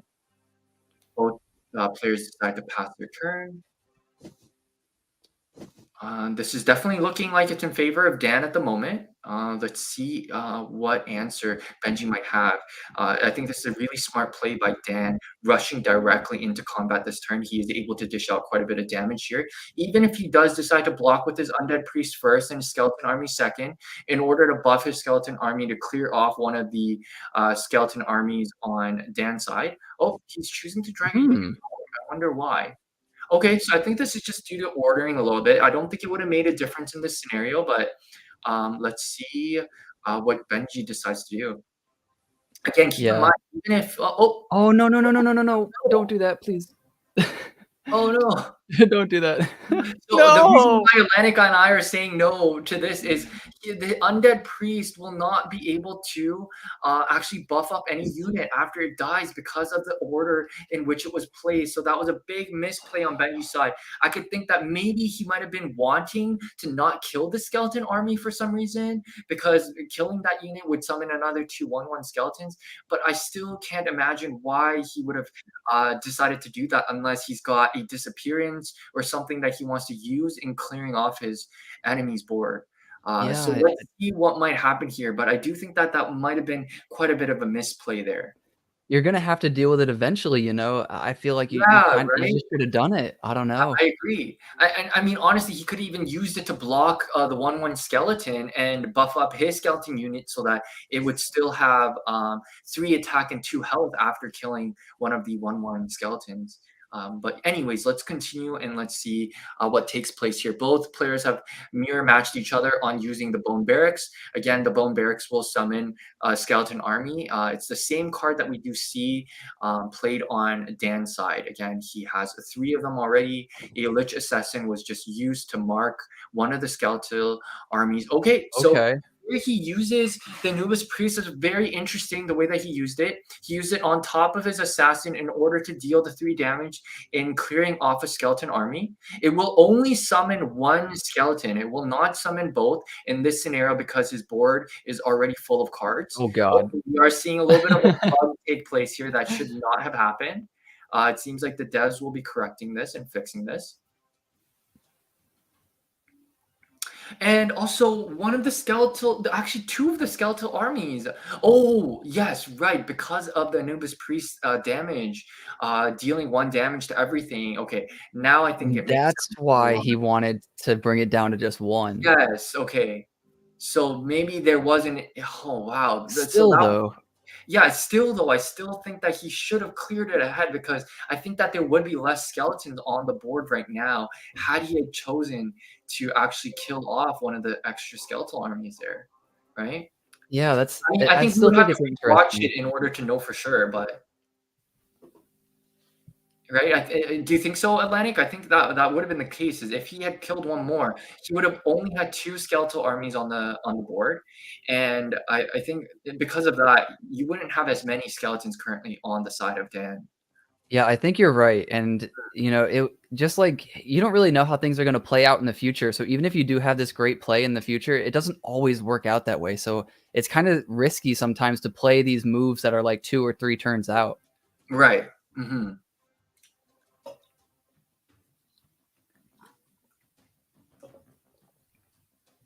So it looks like they're still fixing, whichever Yeah, issue I do think came up. that they probably might be thinking that there were too many skeletons summoned here. I'd have to imagine that that is likely what the developers and the players are running through, just to make sure that they do agree that the right number of skeletons are currently on Dan's side of the board. Oh, excuse me.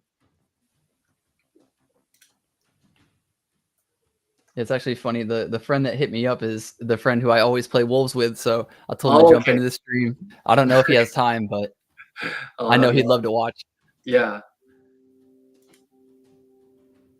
Honestly, I'm gonna rewind a little bit because I am curious, and just for additional commentary, maybe here while we are waiting, we can jump over and try to see what might have happened here. So I'll try to give a quick walkthrough. Both skeleton armies that Dan had actually did only have one health.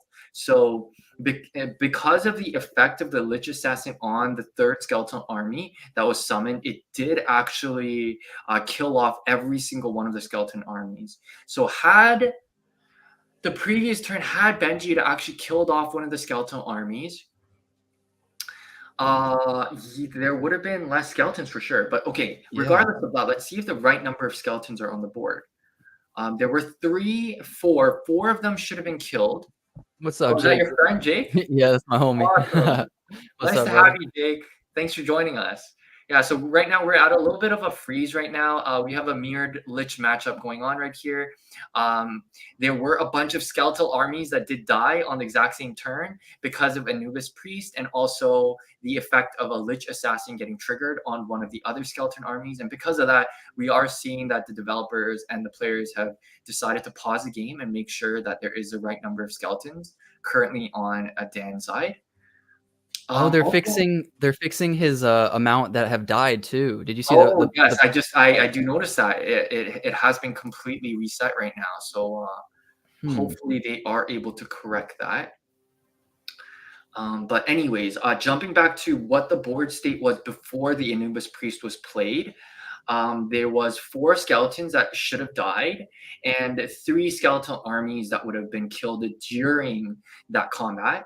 So the bone barracks still should indeed be there, and there should be a total of 6 skeletal armies. So 2, 4, 6. Oh, strange. So I rewound it. Oh, okay, you're Just right. rewinding. Okay. Yep. Yeah. Well, I was just about to say that I do think that everything is correct. So there should be 6 skeletal armies, and then there should be a bone barracks. So actually, one of the skeletons should be removed currently. So if you go back to where we're at right now, I do believe that they are fixing. Oh, there we go. Oh, they took away 2. It's strange. They took away more than I would think. Actually, 3 skeletal armies should have been killed at the exact same time that round. So I do believe there should be 6 skeletons on the side of Dan. Not 7, which we saw earlier, but I do believe that there should be 6 here. I wonder what is going on. Oh, you know what? It actually might have to do with the order.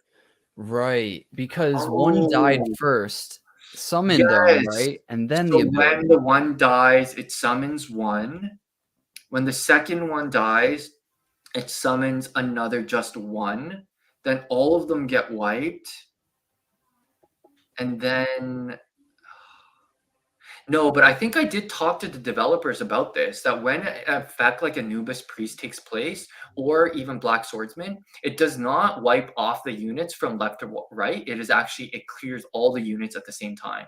I do believe that I did confirm that with the development team behind Wolves of Rome before we entered into these matches. So I I do think that think makes sense too. right, it would be a little bit strange if it would have also been triggering from left to right in that specific scenario. Because again, a Black Swordsman should deal damage to all units at the same time, not from left to right. So I do think that given that, I do think that we should see 6 skeletons here. I think that the devs probably are still trying to fix how many total number of units died. Imagine having to rewind and watch through this game to figure out and count exactly how many units died on Dan's side to fix his. Oh, uh, are you rewinding or did they? No, I just I heard a noise, so I just made sure I was all caught up.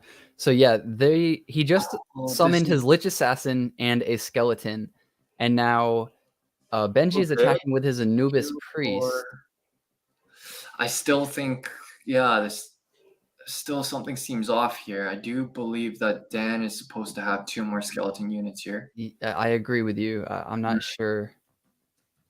Nonetheless, okay, that makes sense. Okay, he blocked it with his Anubis Priest, clearing off another skeleton. Oh, wow. Now look at how ahead Dan is when it comes to being promoted. Yeah, I was just thinking, I don't think that many died, but maybe. Honestly, I do think that it kind of does make sense because I do believe that Dan has been rushing his board a lot more this game compared to Benji. He has used his skeletal army. Each one of them have been killed. The Anubis priest killed a lot of skeletons as well. So Okay. I can see a picture of where this could be the case. Okay. Oh, That's crazy. so His pacing is ridiculously faster than Benji's. usually it's hard to be this ahead though, because again, every time one of your units die, it usually requires an opponent's unit to die together. Right. But I do think that it is mostly due to that Anubis priest. You know, you could see it as a good thing because the Anubis priest did clear a lot of Dan's units, but it killed a lot of his units at this. Sorry, it also um, increased the tally of his dead units as well at the same time. So it, Yeah. No, huh. he's ahead by so much, and If he's they got weren't so much on the skeletal board armies, it would have still. been a different story, right? Yeah. Because if they weren't, maybe he would have had a very empty board, and maybe that could make sense. He's trying to push for damage in the scenario. But I wonder if playing Anubis Priest in that scenario was a right play. Oh, Yeah, it's gonna be hard to okay. say. All right, so maybe Atlanick, we're wrong because it seems like something got adjusted and Benji's units have just jumped up as well. Oh, And I yeah. don't believe it was just from this combat either. Yeah, some interesting things are happening for sure. Let's Yeah. if I go back, where was it? Yeah, we can try to take a look at the pink bar and see how much it changed over time, right?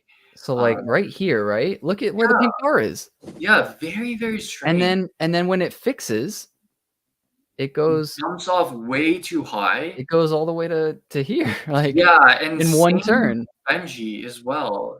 Kinda, yeah, something seems a little bit off about that. I don't know if that makes any sense. I don't Oh, think pause. so. I think regardless of however many units died, I think it is a little too early. Also, normally speaking, we are on the 9th round. We never do see a Terracropolis get this close to promoting this early on in the game. It is very much so a late game deck. But yeah, I don't know. I guess this will be interesting if they just both promote earlier. Maybe it will just match itself and mirror itself in one way or another. Yeah, it's very interesting. I don't know if they caught on to that or if that's intended. Yeah, I agree. I mean, let's see if the developers are maybe working on fixing that right now. I do believe that they have paused the game once again, so that might be something that they are currently working on. But wow, these Lich Mirror matchups sure are interesting. Uh, Yeah. right now, based off of how many cards each player has in their hand, and again, skeleton units are not necessarily that powerful. Just these one ones. It's very hard to say who is in the lead right now. Yeah, I still think it's slightly favored in Dan, but it's, you can look and it really depends on how accurate those pink bars are, I think. I'm just not Yeah, that's sure gonna make a how. big difference here. Yeah, Benji does have one extra card, but that's not a whole lot for an advantage. Hmm. Yeah, it's gonna be very interesting.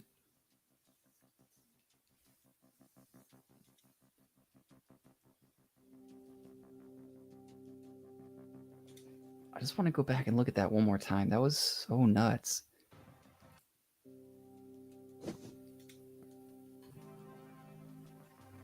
So there were three. What happened? Oh yeah, he took it away. This is that one turn where we disagreed in the play. And then he had three skeleton armies. Something definitely does not add up here. Yeah, Oh, because he uses the Lich Assassin's ability here. So yeah. they're right. They're right, actually, because he then sacrifices his Lich Assassin to Mhm. kill that one, which would die first before the ability goes off. Oh. Oh my gosh, I didn't think about that. Yes, I see what you're saying. So it'll kill him, it'll summon him, and then It would have only summoned one extra skeleton there. right, and it All should of the kill other all the skeletons would have skeletons. died, and just the two skeletal armies on the left would have summoned two each. So yes, it would be four. Oh, okay, okay. But also Ah, look at what happens as soon as it happens. Look at that boost. Look at the pink boost. Look yeah, at it yeah, one more yeah, time. Look, yeah. that's crazy. In an instant, right? I mean, Yeah. you could see all the skeletons being summoned, so even if they get rid of the cards, I mean, yeah, that's not gonna reset the total. I wonder if the devs are just like, hey, let's just give them the same amount, and they just increase the pink bar on Benji's side as well, just to match what happened on Dan's. I'm not sure. I honestly think that they might be trying to adjust and fix this right now, or this just might be one of the challenges too with this Lich deck. I do think that honestly, like this tournament could have potentially been run while maybe vetoing the Lich decks and offering an individual to play something else, because I do find that the Lich decks just are a little bit, a touch more buggy than every other deck right now. Currently, all the other decks that we played, I think they went really smoothly. The matches went without much issue. So Yeah, we'll have there's to so many see abilities and so many cards that get wiped all at once. exactly. But also it's an exciting one to watch. I mean, it is a very exciting matchup. But I'm curious to see if maybe the team will decide to make any adjustments for the grand finals. It would be a little bit challenging and tricky for us to try to have a hype grand finals while having some of these long pauses and during like these kind of yeah, long pauses because the dev team has to go in and fix things. I will say though, if they Mhm. started with the necro decks being allowed, I think you have to allow it all the way through to make Right, the I competition fair. agree. You're right, good point. Even if it does mess up a little bit of the viewing experience of the tournament, I do think that you're right. They probably just have to run with it, and we'll see if the dev team is regretting it at all. But honestly, I think so far it's still been really exciting to watch, nonetheless. Hopefully, And we don't see this pause go on for too much longer. they've come a really far way too. Mm, Like when they first added the animations into the game and everything, there were so many bugs and they've really patched up a whole lot of them. So I agree. Yeah, the team's been doing a fantastic job. Yeah. yeah, I know it's frustrating, probably to, like, wait this long and such, but, whenever you play in, like, a real match, you just either draw with your homie, you know, you're just like, "Hey, it bugged a little bit, we'll just draw and we'll just restart and use a different deck or whatever," but when you wanna take it really serious in a tournament and there's, all the prizes, which we'll take a minute and go look at them again, actually. Yeah, that's a good idea while we're waiting. Yeah, so all of these prizes are up for grabs. We have a Clay Nation Good Charlotte. We have 10 billion Hosky. Hosky tokens. So 10 billion times 0 is quite a lot of money. And then you have your Ada Armies, your Eden Sevens, Keyboard Warriors, which has been a very popular project. Actually, this is a different Keyboard Warriors. Yeah, that's a slightly different one. Yes, that's correct. Yeah. Okay, yeah, that fooled me for a sec. And Yeah, and then like honestly, there's more NFTs here than you might just like you might initially think, because if you even click on the Empire Liches, there's I believe like 6 or 7 different Empire Liches. oh, I'm here in the game. Oh, Let's okay, see. yeah, that's great. Maybe we're back in play. Okay, Yep, the yeah, it's timer. like the timer is starting to tick again. So we are on the 9 mana round. It is on It Dan's turn right now. and they decided to let the pink bar. They decided to rock with it. Yeah, I think so. It seems like it. So I'm not sure exactly what the pause was for. But it does seem like they decided to just continue on with the pink bar. It They still are does sitting next to each other, so maybe they have a little gentleman's agreement. right, right, that's true. It does seem like Dan is still a touch ahead. If you take a look at the bars, Dan is just a sliver ahead of Benji when it comes to promoting. His pink bar is slightly further along. You're right. Hey, What's Grim, up, thanks for Grim? joining us. Oh, we got a Warhusk on in play. Now Oh, that's really man. changed things quite a bit. Let's see if there's an answer. Okay, yep, it Yep, looks like that's a necro drain. Okay, so smart. we should see Benji's health go up to 28 now, but we have removed one skeleton from Benji's side and the Warhusk. Okay, so it seems like Dan is just going to continue filling up his board. I'm curious to see when the skeleton tomb is going to get in play. The skeleton tomb is the Oh. landmark card that does buff all your bones by +1/+1, and I think that that's another really strong card that can change the tides of this matchup. So let's Well, see. what's interesting too is if he Mhm. did play that on Dan's side, then it would actually give Benji okay, well, never Okay, mind. so But I was Benji's the gonna one that say played it that would card. give Okay. Benji like a heads up or like a Mm, quicker start to get his commander upgraded, but never mind. right. So now Benji's able to summon 2 free units every turn with 4 mana or 2 mana for each skeleton.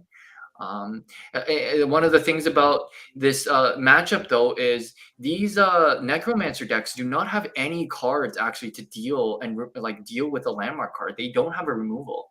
So once they are in play, they are in essence in play for good, because the Roman decks do have an obliterate card that they can add that is able to remove the landmark card. And the only other one currently is an albino abomination, and those cards rarely do get run in these Lich decks. So unless they were projecting that they would be doing a Lich versus Lich mirror matchup, I do not believe we will see it. But again, okay, we see a Warhusk now get in play again. The first one was removed by Benji using a Necro Drain. The Skeleton River is such a crazy card to have too. Yes, yeah, especially with that landmark buff. I mean, like if you're taking a look at it, that's a 9/9 unit right now. That is going to continue summoning more skeletal rivers every single time it dies. So we see that the Lich Assassin decide to mark it. There really aren't many other better choices when it comes to marking.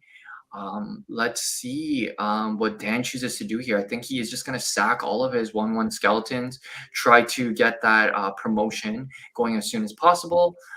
One of the now bad things about this is similar to what Atlanick was saying earlier, is depending on who plays the skeleton tomb, you actually could be in a little bit of trouble, because now on Benji's side, he cannot allow his own units to die here in this scenario. He can only kill off one unit if he did use like a skeleton to defend against the Lich Assassin.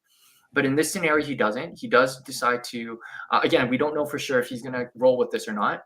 I would have attacked with a Lich Assassin first.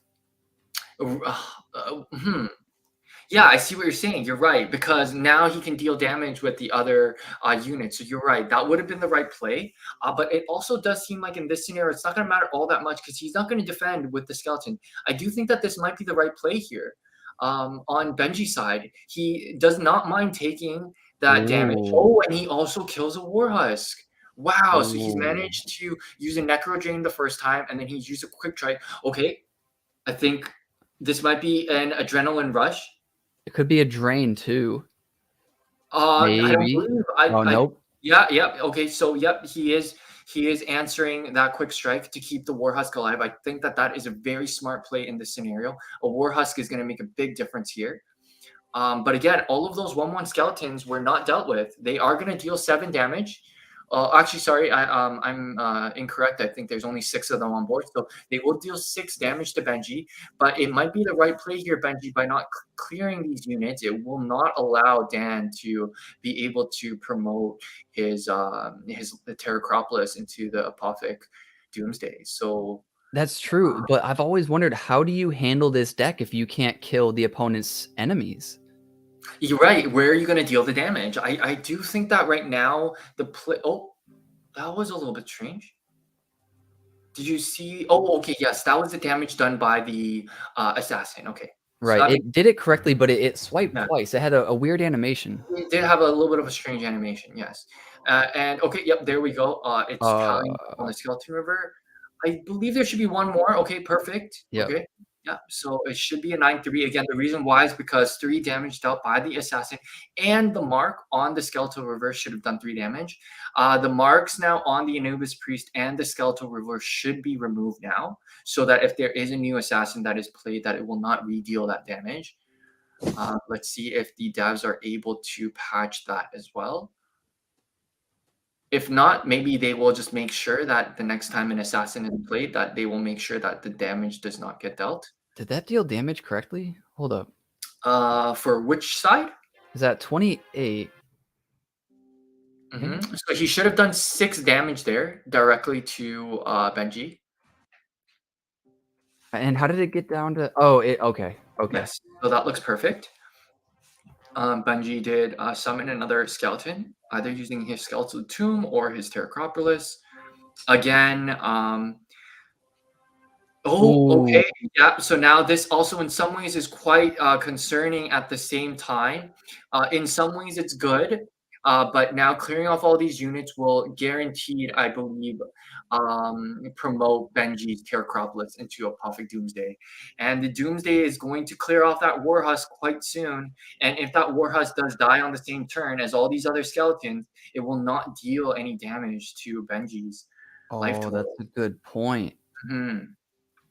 So, oh, that Warhus just living with 1 health, just a little bit unfortunate. If it had a little bit more health, it would have been nice, but again, the quick strike did deal that 3 damage to a 4 health Warhusk with the adrenaline rush. Is it enough to max out the pink? The pink bar Uh didn't move. Yeah, I do believe that the devs will have to figure something out about that. Maybe they might have their own running tally. That might be the case as well, where they are running a running tally right now to figure out when they will manually actually allow the promotion to take place, especially because neither of them are actually supposed to have their pink bars this far along at the moment.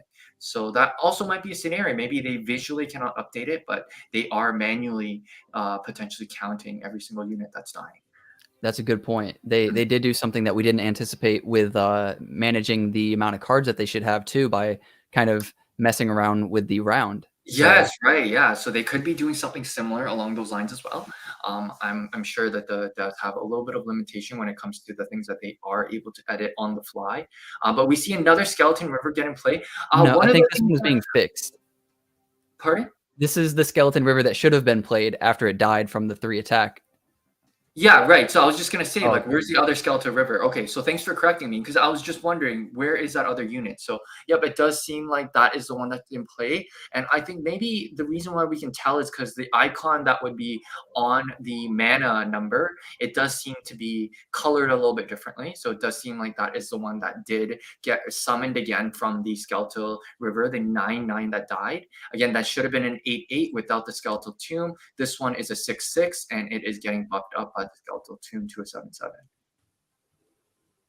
Yeah, so he has his own Warhusk now, which is definitely going to come into play.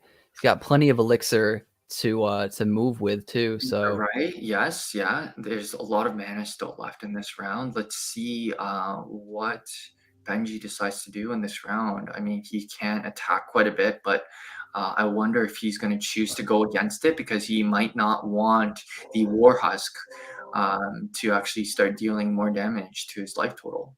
So let's see what decision Benji decides to make here. It is actually on the turn of Dan right now. It's his turn to respond to the undead priest being summoned. Okay, his turn was passed now. And if anyone's curious while watching this live stream how you know which person's turn it's on, there's actually a slightly green crescent that is on top of the ticker. Yes, that does represent which turn or which player's turn it is currently on. Oh, very interesting. Okay, so right now the green bar does look like it is on Dan's side, but that is because it's his choice to accept and click pass on this spell being played. Anytime a spell is played, you are allowed to counter it. So in this case, Dan did not have any counter to the summoning of the skeletal armies, and now it's his turn to respond to that card being played. He still does have 10 mana left to decide if he wants to play anything. It seems like Benji actually has a much stronger board presence here right now. If I had to bet on a player, I think I might be betting on Benji here. yeah, this is looking rough. It I think Mhm. really depends on how much true pink bar that Dan Either and Benji player could have. has. Yes, that's a good point. I wonder. I mean, maybe it's only the team right now that currently has that running total. I'm definitely very curious to see what that amount is. Very smart of Dan here. He definitely should be pushing with attack regardless. If the opponent, Benji, does not decide to block it, that is Oh, no, damage no, no, no, dealt. no. I don't think it really matters that much. I do see why he is tossing in the Warhusk here. Because let's say hypothetically, Benji does not want to take this damage. He could place a unit just to defend the Warhusk and kill it, but he will also eat a lot of damage at the same time. So I do see Benji's point here. He might be scared of, sorry, Dan's point here of sending in the Warhusk. He might be seeing that Benji's going to promote anyways, and if he does, it's going to kill off all the skeletons at the same time as his Warhusk. He's not going to be able to buff up his Warhusk health anymore. So I can see. Oh, yep. So it seems like Oh, yep, okay. Dan did know that that was going to happen anyway. So that was definitely. I see what his play was there. But Benji also decided to soak up a lot of the damage. I guess he knew that these skeletons are really easy to deal with the moment that his Apothic Doomsday is summoned. So I do think that he did leave them on the board. He chose to take the damage. It was 6 extra damage to his health, but I don't believe he's too threatened right now. He's definitely has the board stability. Dan might not have many answers to Benji's board right now. Yeah, this is a very interesting spot. I think if he just You know, another thing that's interesting here is Dan's units are gonna die a lot more easily than Benji's. So every single time one of these units, Mm. these 1/1 skeletons die, they are also triggering only Dan's Apothic Doomsday, not Benji's. Right, So but then by killing all of these units, it'll then trigger Apothic Doomsday on his side. what do you mean by his side? Which player's So side? so let's say Dan attacks and then Mhm. Benji defends, and then let's say like it triggers Benji's Apothic Doomsday. It'll kill all of Dan's units. Well, then that'll trigger 5 or 6, depending Yes, on yes. what's on the field, But I don't Apothic think it Doomsdays on will his side. trigger any of Benji's, because if you think about it, Dan's attacks are only one. So no matter what Benji uses to defend, he'll never trigger his Apothic Doomsday. So Unless Benji's he does a skeleton.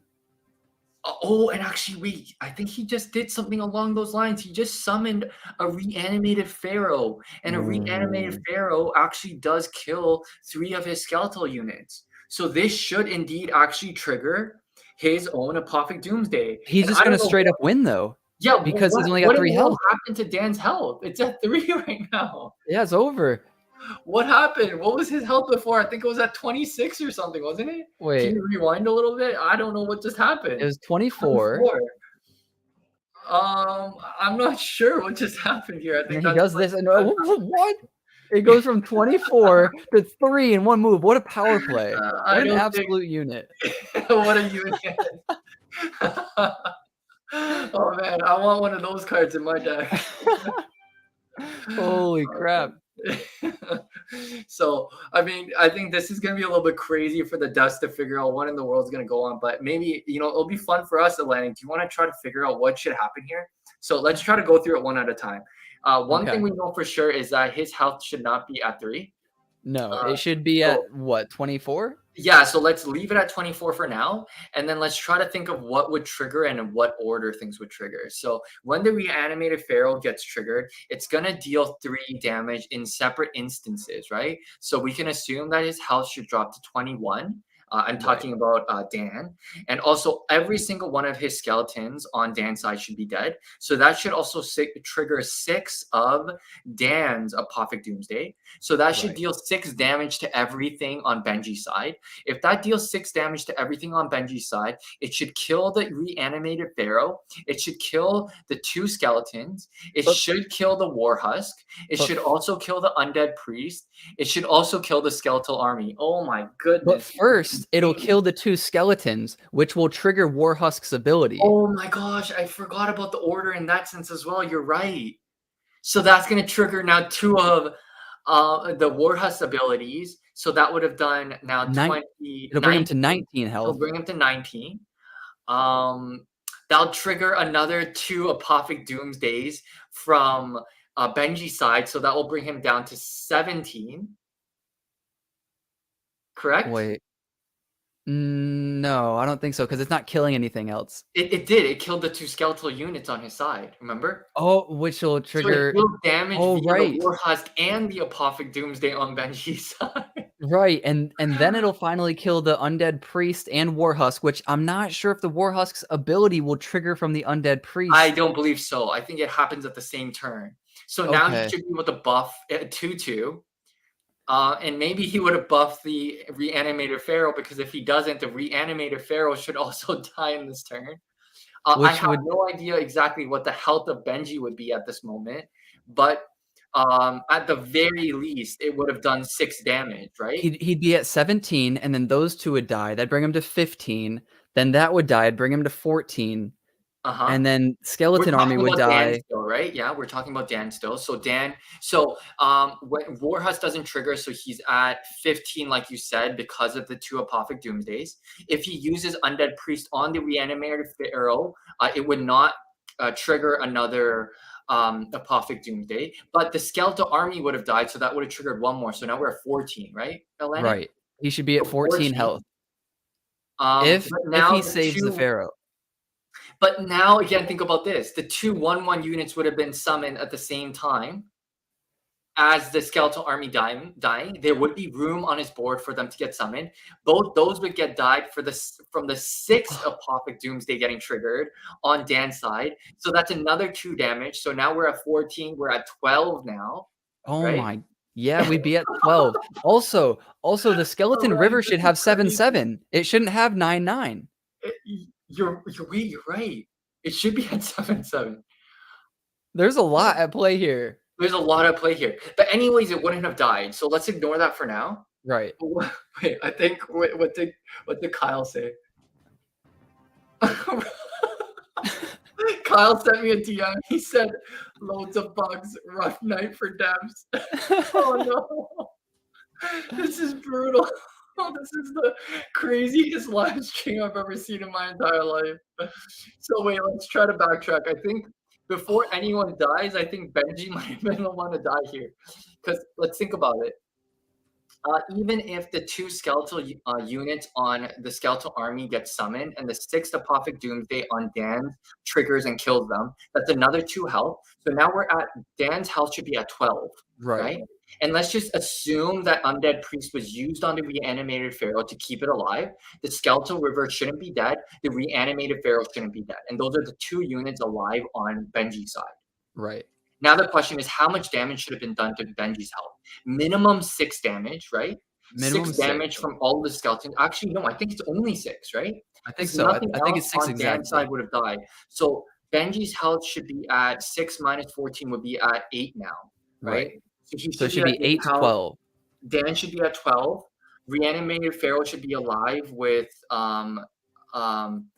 2. 8 attack and 2 health. Right. And Skeleton River should be alive with 7 attack and 1 health. Yes. I think we need to talk to the devs. I think you and I figured this out after we debated. Yeah. That was crazy to try to go through all that one at a time. Wait, do you want to go back to live? I wonder where they're at right now. Oh, wait, what? What the? What happened? Did they reset the match? Or Let me see. What did they do? Winner Benji. What? Wait, what? Wait, what? No. No. They're fixing it. They gotta be. No. They gotta be fixing it. No. That's not right. There's no way. Who can I speak to? Where's the manager? Wait, that's not right. No. There's no round 2. Come on. Oh my gosh. So I guess we're done, right? That's it. Yeah, wait, hold up. But hold up. Benji won. That's 1-1. No, wait. Wait, are we on our 3rd match now? Or are they redoing this match? What? Because, wait, Dan won the 1st match. And and then they claim Benji won this match. Okay, so we are on round 3 now. We're on the 3rd match. We're on the best of 3 now. Oh gosh. Okay, let's just try to forget about that and let's continue on this one. It's a Cockatoo versus Aurelius matchup. Legion Smith was played by Aurelius, and then it was Quick Strike by Benji. We have an Evocatus and a Huge Fox being played. I'm still not going to be able to get over what just happened in that 2nd match. I don't understand if Benji should have won that. I don't think so. It was his turn to attack or something, and he would have finished off with that rest of the damage that was left. I don't know. Something still doesn't add up. I don't know if that's right. Man, he dealt 24 damage in 1 round. Like I know, right?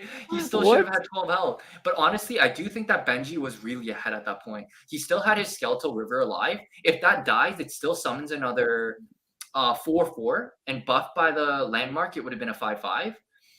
He still had his I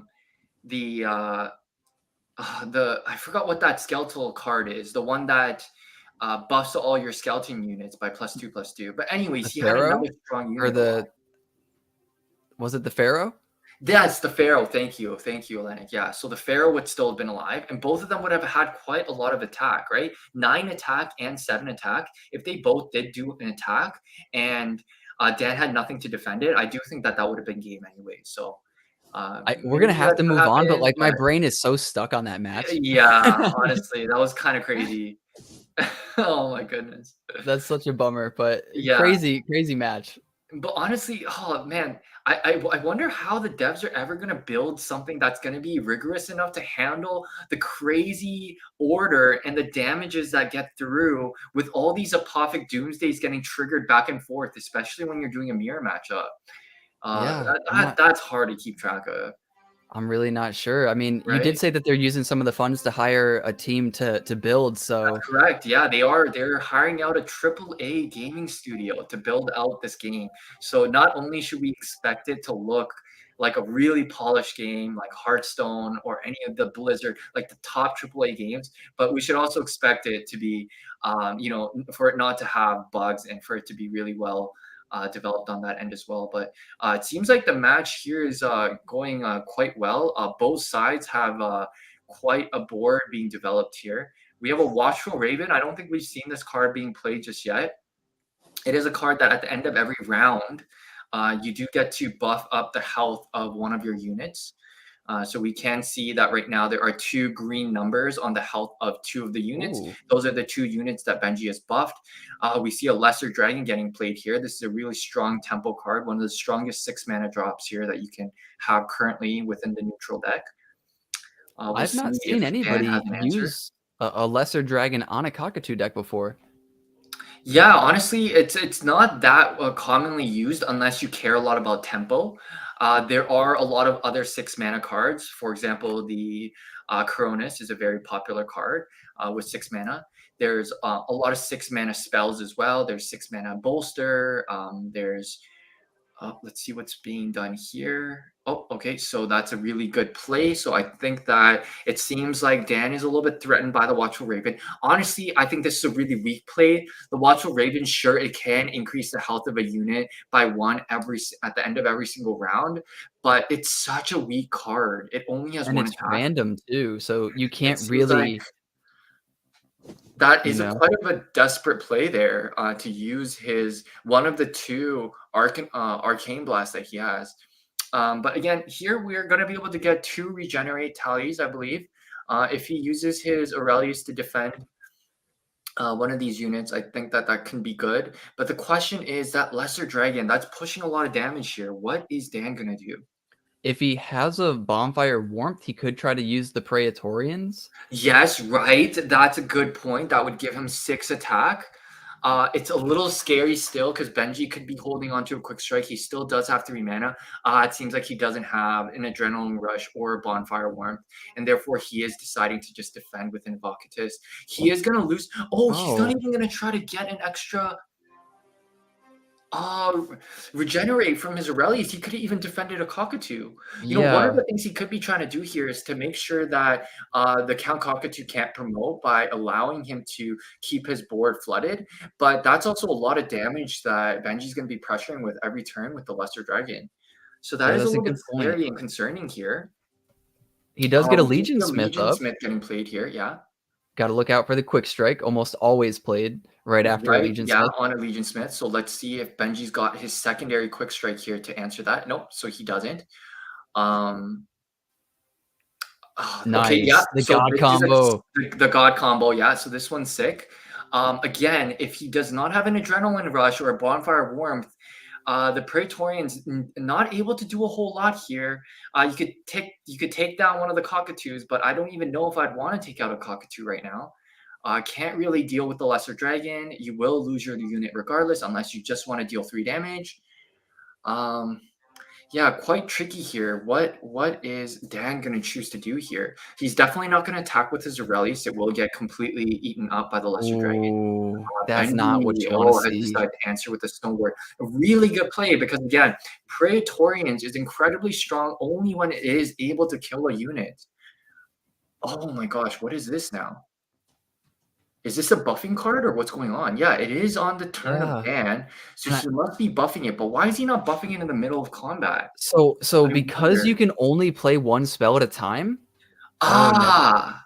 Okay, never so okay, never mind. So he is using a skull throw here. It wasn't a buffing card, but I see what you're saying here. If he did have a buffing card, he might be using 2 because he can't use both in combat.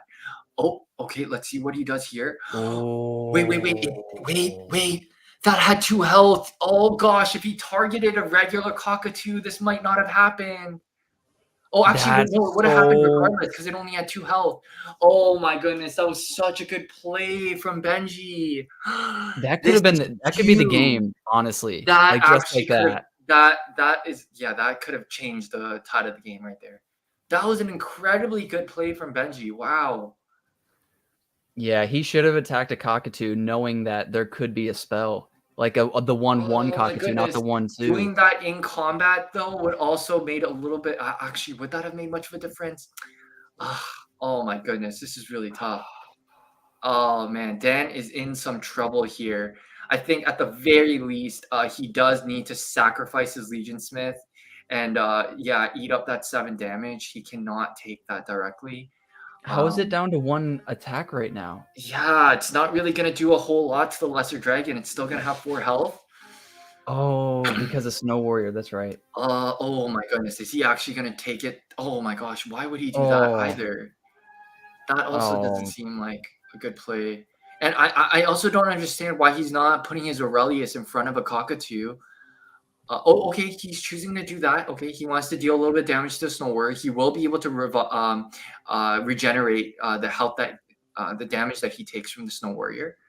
Let's see if Benji. He still has 8 mana. He's got a lot of mana to work with here. Is that Bonfire Warmth. okay? Yeah, bonfire. So Benji is definitely going to be countering all. Oh, Yeah. So saved this the is quick brutal. strike. That is absolutely brutal. Man. Because Yeah, that was again, a with that misplay by bonfire Dan. warmth, it would have given Praetorians 5 attack, and that would have killed the Lesser Dragon, and Praetorians would still be alive. But in this case, the quick strike already kills the Praetorians before we even get into combat. So he does end up still taking quite a decent chunk of damage there. I do believe it would have been 7 damage in total from the huge fox and the 4 cockatoos. I mean, Oh Benji is god, winning in every single this way. Cards on the board, cards in hand. brutal. You have more pink He's got bar. closer to being promoted. This is very, very rough game for Dan. And this is the scary part about the Cockatoo deck. And the reason why I was a little bit shocked, we didn't see this Cockatoo deck come out much earlier. We are seeing currently a bit of a meta right now where these Cockatoo decks are much more powerful than majority of the other decks. Again, it is more of a tempo thing. A lot of decks are very strong once they roll out into the late game, similar to Aurelius. But if Aurelius can't get to that late game, yeah, it's one of those things where Cockatoo already seals the deal. And oh my Oh, god, this doesn't oh, help. and it's not getting Throwing any it on better. top of it. I don't know if Dan's got in, if he's got potentially an obliterate here. I believe if he had an obliterate, he probably would have used it on the Lesser Dragon already. But let's see. Okay, yeah, so he's got a quick Okay. strike. Okay, that's something. Oh, but my goodness, this is rough. This is really rough from Dan. He's has 4 mana left. I don't know if he has any units that he can summon. Yep, so he did not. We do see that the Aurelius did regenerate its health again, but fortunately, Dan's got one more turn. Benji cannot go on an attack this turn, so he can try to. Okay, so there's one thing. He can try to slowly bring up his health total, but I believe with how much damage Benji is going to be putting on the board next round, this is going to be incredibly scary for Dan. Yeah, I don't see a possibility of how Dan can win. I also N wonder if Benji's gonna try to hold off on some of his cards. He does have 9 mana, which means it's guaranteed he has cards he can play this turn. But one of the things here that you have to know about Cockatoo is when you have 7 cards on play on your deck, when you play a card, it will not be able to summon a Cockatoo, which means it will not get you that one step closer to. Oh, so he's gonna use a quick strike, I believe, Ah, here. Okay, smart. smart. All right. I don't know how much of a difference that's going to make here, but that's interesting that he prioritizes keeping his Delphic Priestess alive here. But again, what I was mentioning earlier is that even with this 3 mana, if Benji did have a card that he wanted to play, I don't believe he will be playing it because he will not be able to summon a Cockatoo. Okay, so he did, even though he's not able to summon a Cockatoo, meaning that he is still a little bit away. He is still, I believe, 4 Cockatoos away from promoting. I think you just have to straight heal your Yeah, your 100%. legend. Yeah, there's nothing else. I mean, I don't believe he's gonna heal the Delphic Priestess. So he's at 19. Now, how much damage is he gonna be pushing in with this? If Benji is gonna play this correctly, I believe he will use his Cronus at the very end, or he will choose to save it. It really does depend on the math. So if 3 units block, let's see how much total damage that we have here. An 8 attack is blocked, 4 attack, and a 4 attack. 8 attack in total. Yes, so it makes sense that a Cronus will not be added onto combat this round. He'll sack his Legion Smith for the 8 damage on the Lesser Dragon. Let's see what he chooses to do with his Aurelius. I think that he should block the White Wolf, but let's see if he chooses to do the same thing. Oh, strange. Yeah, I would have hit the wolf too. But you know what? I wonder if this is because he's got a board wipe in his hand. Could be. Right? It could be. Now he is ticking down the huge fox down to 3 health. If he does have, it still won't kill that lesser dragon here, but it will clear off most of the opponent's board. If he does have a black swordsman, which he will have enough mana for at the end of next turn. If he does, though, why use your Delphic Priestess to defend it all? Oh, very interesting. Very interesting. He's using Obliterate on the Cronus right now in order to debuff all the cards by 1/1. But I don't know. Maybe because now he's got a board wipe ready in his hand. It doesn't have enough Still for a this little turn, bit. though. Yeah. I wonder why he chose to do it exactly in that order. But let's see. I think Benji's got a lot of mana to work with, and because he's got the room, he was able to summon another unit and gain an additional cockatoo. So now he's at 5 out of 8. It is Dan's turn once again, so he's going to heal his legend. He's low on cards, Atlanick. I don't know what he could have here really to address the situation. If he's got a black swordsman, that would be the best option. Being able to clear off every single unit. Fortunately, he did bring down the health of the lesser dragon because he was able to obliterate the Cronus. But the Sea Hunter Drake still would not be killed. Nonetheless, it would be a strong play. Benji will likely have a lot of other strong cards in his hand to be able to put down after he clears off the board with a black swordsman. But I still think that Dan has very few options here. If he does not have that card, oh my goodness, he does not. I believe he's going to use this on the lesser dragon, right? Yeah, either that or the challenger. If he had another card to maybe get rid of the challenger, another quick strike. I believe I can't remember if Dan's used all of his quick strikes so far, but he probably does have another arcane blast as well. So he did use the Rome's assassin to get rid of that dragon. He only has 3 mana left. I don't know what else Dan's going to be able to play here. Benji also, he might be wondering whether or not he's going to push for damage here. Okay, smart. So he is still putting down another card, so he can push for more damage, and also he is reducing the attack of all of his enemies' units. I honestly think it might have been even smart to play Count Cockatoo there as well, but let's see what else. He's clawing his way back with the health a little bit.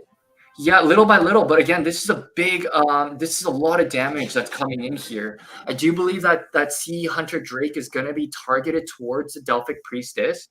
I do believe that is a little bit more concerning than the Aurelius here, and it seems like Benji thought the same. So he did target the Delphic Priestess to remove that healing. Again, Aurelius, even if he killed it, he can summon Aurelius again next turn using 6 mana. So I don't see that he sees that as a huge priority to remove Aurelius. But he is threatening with a decent amount of damage here. Again, the Cockatoos won't do too much. Let's see how Dan decides to block this. So now he decides to kill the White Wolf. Yeah, and keep in mind here, the 2 werewolves here are quite nice because he will be able to kill these wolves, the white foxes, for example, and still be able to regenerate their health back to full. And this is the reason why this Aurelius and werewolf decks are powerful, is they do have a lot of cards within the Roman Empire that actually allow you to be able to regenerate. So let's see if this allows Dan to chip away back into this game. So He 7 is really damage. far behind on cards right now, though, and that is my biggest concern. Is Benji's got a lot more options to work with here. And this is a sad moment right now. Battle Worn Wolf is really good in the beginning in order to help you promote, but right now, oh my goodness.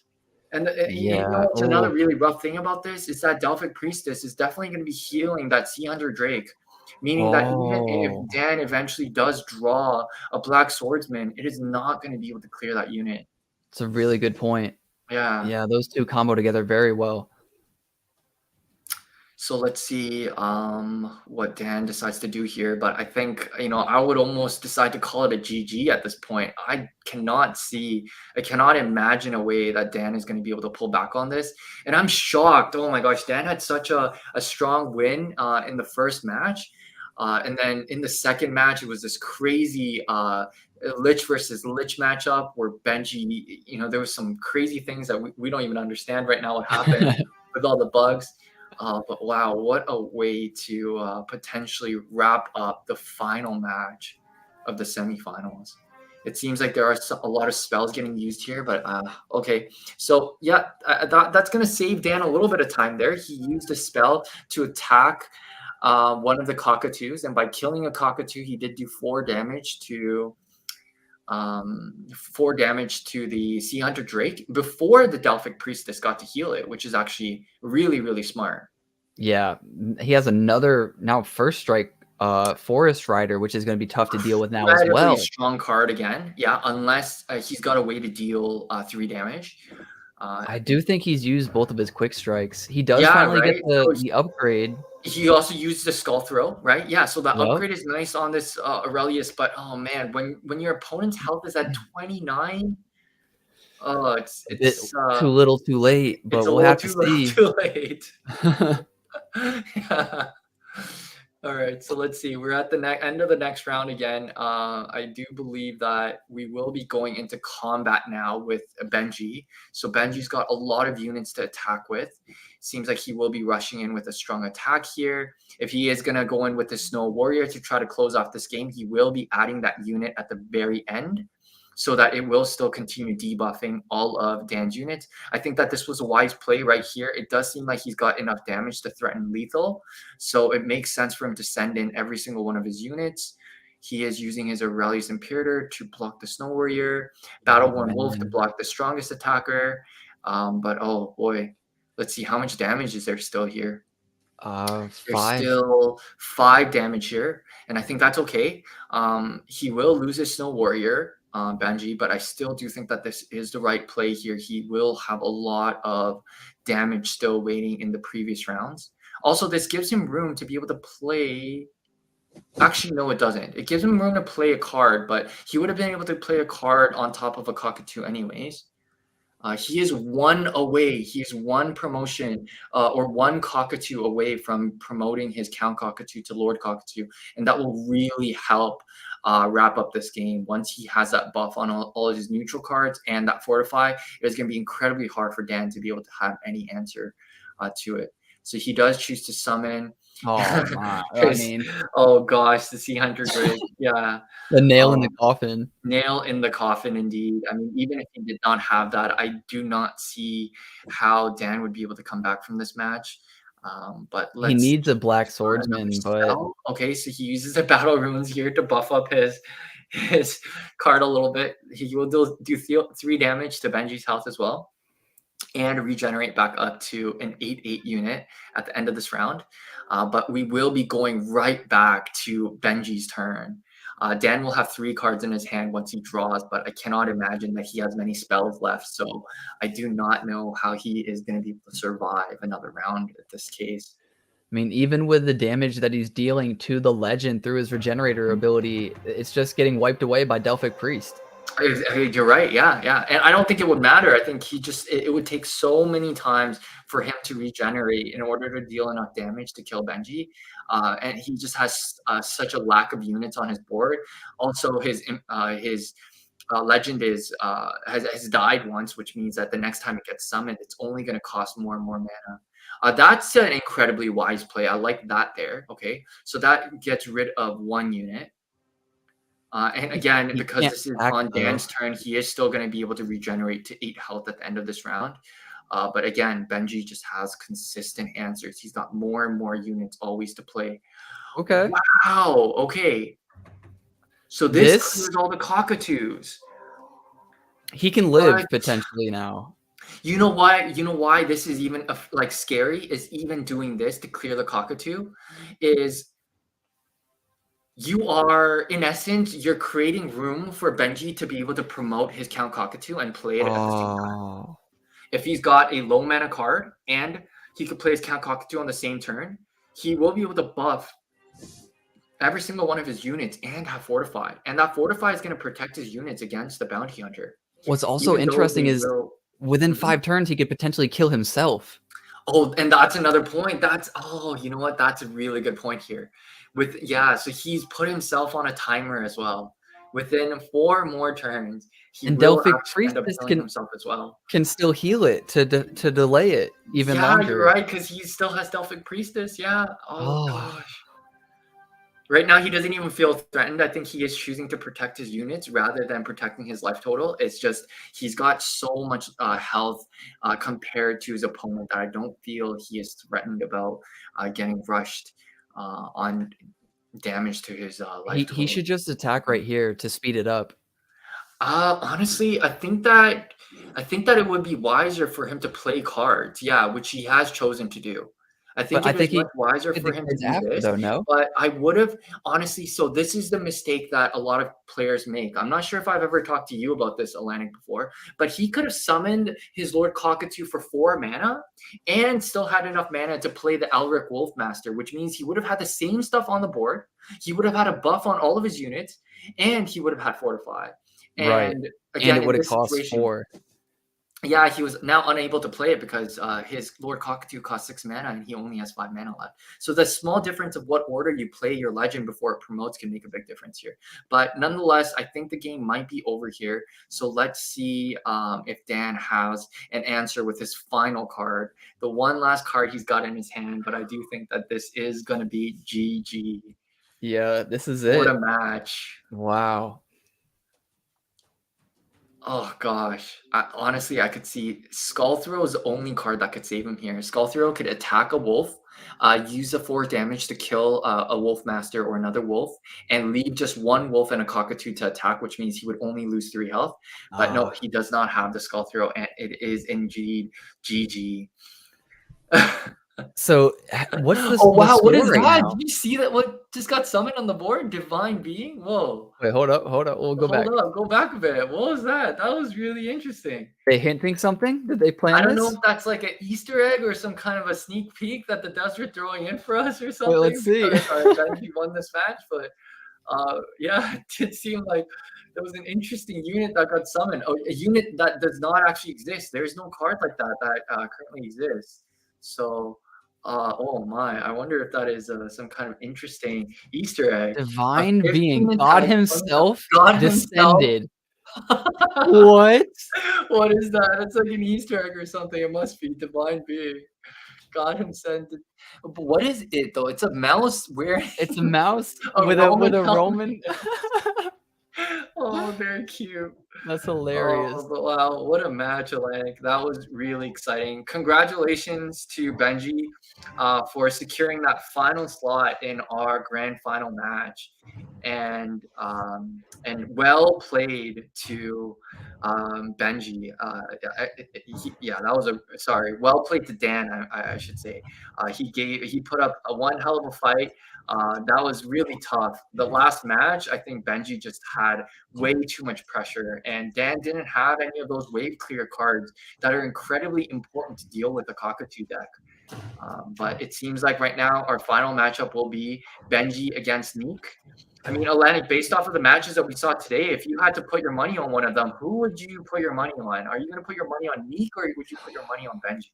Dude, it's so hard because the matches between Neek and Slumber Shark were so crazy. And I would really need to see maybe Slumber Shark versus Dan to know like which player gives the stronger matchup, like the more challenging approach or whatever. So, I don't know who's better between Dan and Slumber Shark to say who's better between Neek and Benji. Right, and I'm even just trying to think off the top of my head which decks that each of them have, right? Obviously, we know Dan's because we just watched him play. Or sorry, Benji. I keep getting them mixed up. My apologies.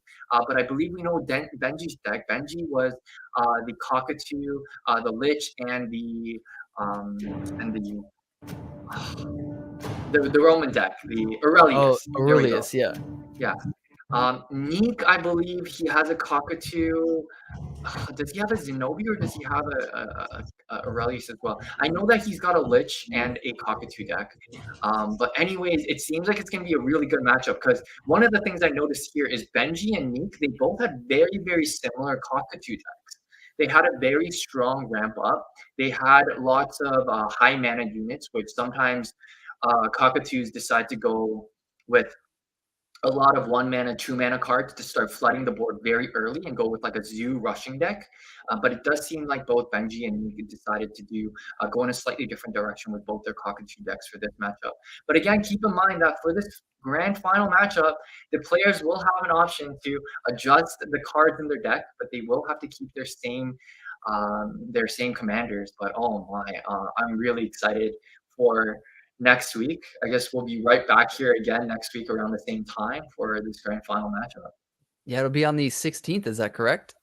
Yes, that's correct. Yeah, the 16th. So next Friday, 1 week from today, will be the grand finals, and we will be able to determine who will take away the grand final prize. So thank you for joining us for this testers tournament. It was awesome. Having being able to commentate these matches. Thanks, Atlanick, for having me on the stream. It was a pleasure. And yeah, looking forward to next week. Yeah, I appreciate you coming on, man. I know you've put in a lot of hours. I know we've duked it out back and forth for a while, so Yeah. it's always nice to have your commentary. Definitely, yeah. I mean, we'll see what the rest of this week looks like. I'd love to play some more matches throughout the week, and we'll see how active the final two players are going to be this week to prepare for the grand final matchup. But I think it's going to be exciting. We are starting to see more and more testers starting to join us on the Discord server. So again, if you are a viewer and you're watching, whether or not you're here for the live stream or whether you're watching through the recording, come join us in the Discord server. What Atlanick is hovering over right now, join Alpha Testers. If you join that group, you will be able to learn how to play the game. We'll teach you. You type in !wolf. You get a role in order to join on as an alpha tester, and we would love to have more players. We're already having so much fun playing with new individuals that either have a background with some TCGs in the past, or even if this is the first game that you've ever played, we'd love to be able to walk you through it and have more people to play against. We have people from all sorts of different skill levels, so don't be too afraid. Not everyone is at the same skill level of all the players that we had on the tournament today. And yeah, so we welcome all skill levels and all different types of gamers to come check out the Discord server. Yeah, don't worry. You will get your butt whooped when you first join. I went through the ringer when I first joined, and But that's how we all learn, right? Yeah. Exactly. You learn what works, you learn what doesn't, and that's all part of it. So hope you guys do join. But yeah, I'll wrap it up here. Ken, do you have any final thoughts?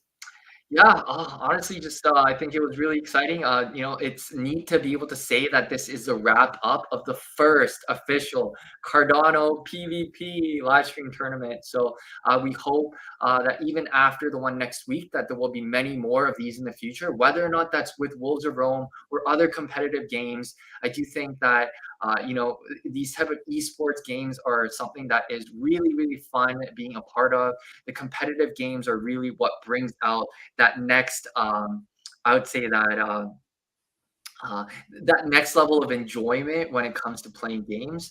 It's in these kind of competitive games where it pushes you to be able to not only get better, but there's more thrill when you win matches up against your favorite opponents and rivals that you have in the game. So yeah, I can't wait to see how this game continues to develop. There are some sneak peeks that were recently released within the Wolves of Rome community. I will not be afraid to share out some alpha. We will be having there's new artwork being released for the Vampire Empire as well. So it's going to be exciting to see once the Liches mint out. We will be having the Vampires mint out next as well. So looking forward to what's going to be in store for Wolves of Rome next year. And also, I can't wait to jump back on the stream next week and commentate the final matches. Heck yeah, man. I All appreciate right. that. So as always, we're going to sign off with, remember to get outside, see your family, see your friends. We're here to make more money so that we can spend more time with them. Till next time, guys. Peace. Awesome. Peace.